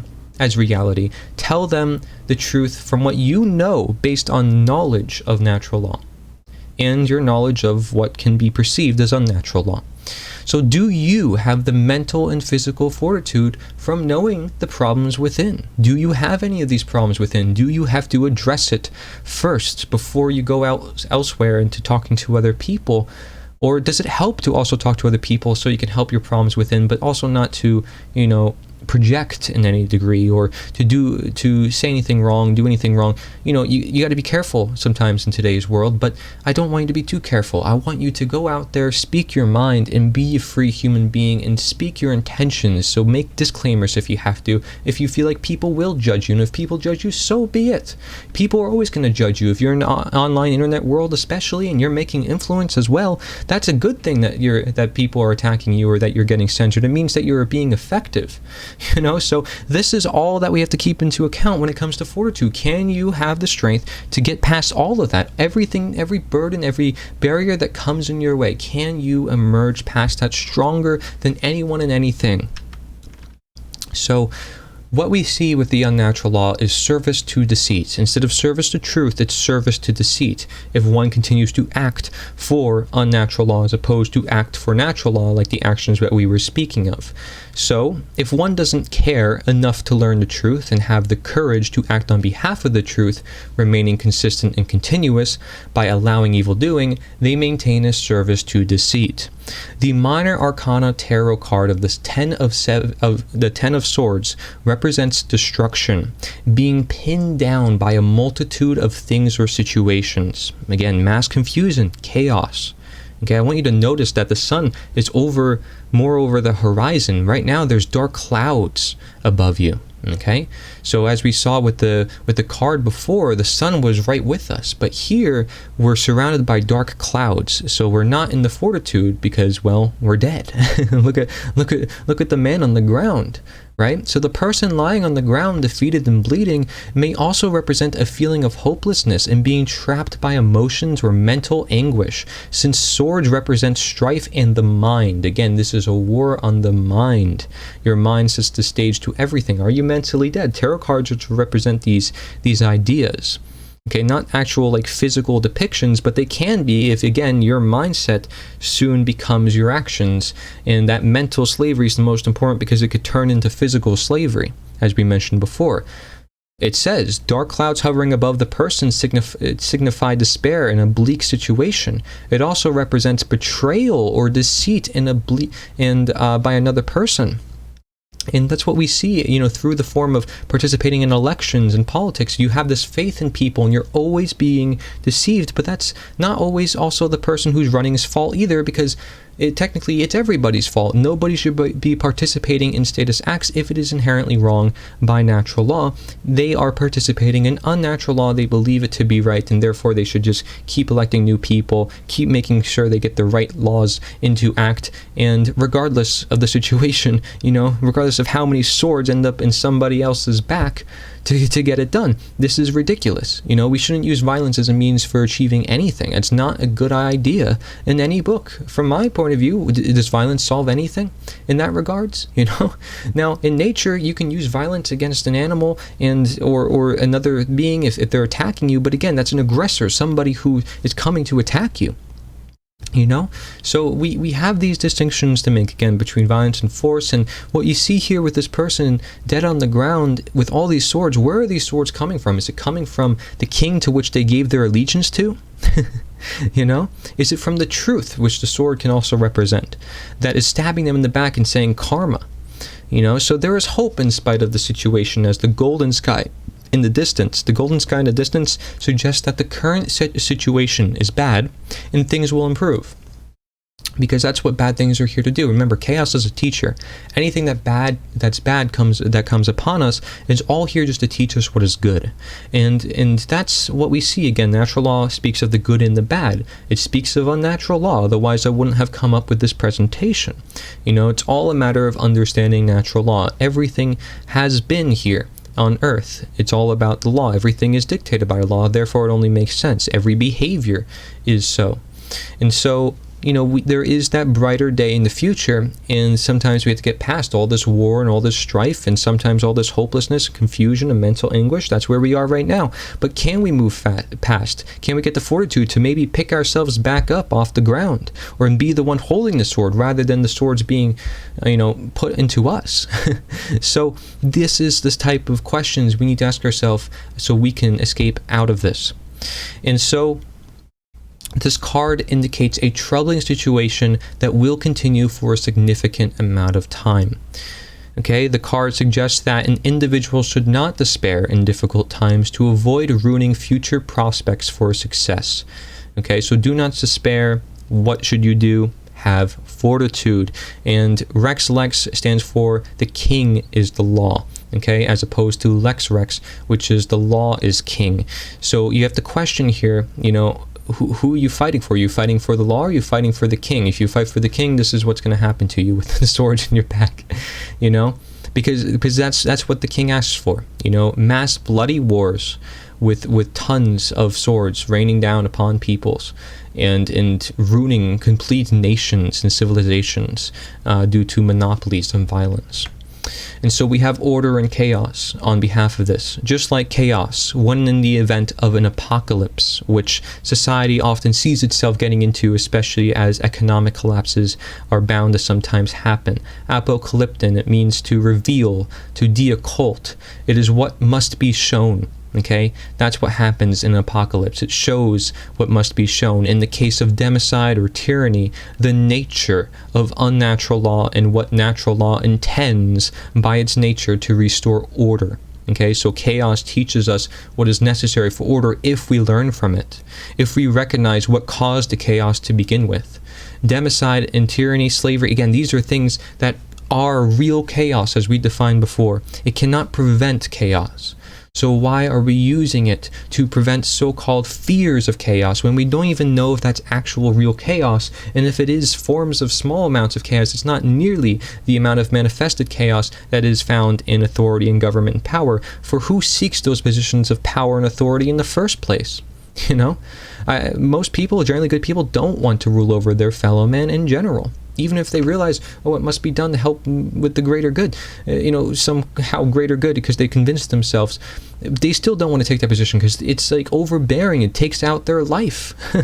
No one should be in that position, and that's because it's not a natural position. It's just that simple. So one must learn and speak an apology, apologos, to give back the word, creating and maintaining order with their actions aligned to natural law, and by listening to nature's word. Okay, logos from Lego mean from legis, lex, like I mentioned before, law. Okay, by listening to nature's law, natural law, nature's logos. Nature is the rightful owner of law. Therefore, the apology is toward nature after following unnatural law and no longer saying the following word, yes to evil. Okay? So we can say no to evil. The lost word, not the following word, but the lost word, no to evil, and to reclaim our rights by natural law to escape the unnatural law from the unnatural leadership that is the king deciding that he is the law or above the law of nature. Okay, so he's claiming to be nature or above morality, and that is not legitimate by nature, and that will always result in chaos. So we must return the word. We must make an apology as humanity to the universe and to ourselves, to those of the past, and to moving forward to the future, that it is possible, to create freedom, and our apology comes through our actions. Learn and speak an apology, it says. Creating and maintaining order with their actions aligned to natural law. That's how you make the apology. It's through action. Again, what are you going to do with this knowledge? Are you just going to let this sit on you? And yeah, you can share it with other people. But are you going to share it to people who need it? People in the dark. People who, are opposed to this completely, where they maybe need just a seed planted. And then over time, you just water it here and there, and eventually it grows. What will you do is the question. What will you do? It's your choice. This is the final slide of this presentation, and I thank you for joining me. My name is Cory Endrulat. Just remember that nature is the answer. You can either die by the swords of unnatural law or hold the sword for natural law. Your choice. Rex Lex, which is the king is the law, or Lex Rex, where the law is king, and you are in a position of fighting for equality, for true freedom, against chaos, for the evolution of humanity's consciousness, for all that we all do desire at heart, but you understand now that you have the knowledge of natural law versus unnatural law. What is real leadership versus fake leadership? What is slavery? And how we can end it forever in total. Thank you very much for watching.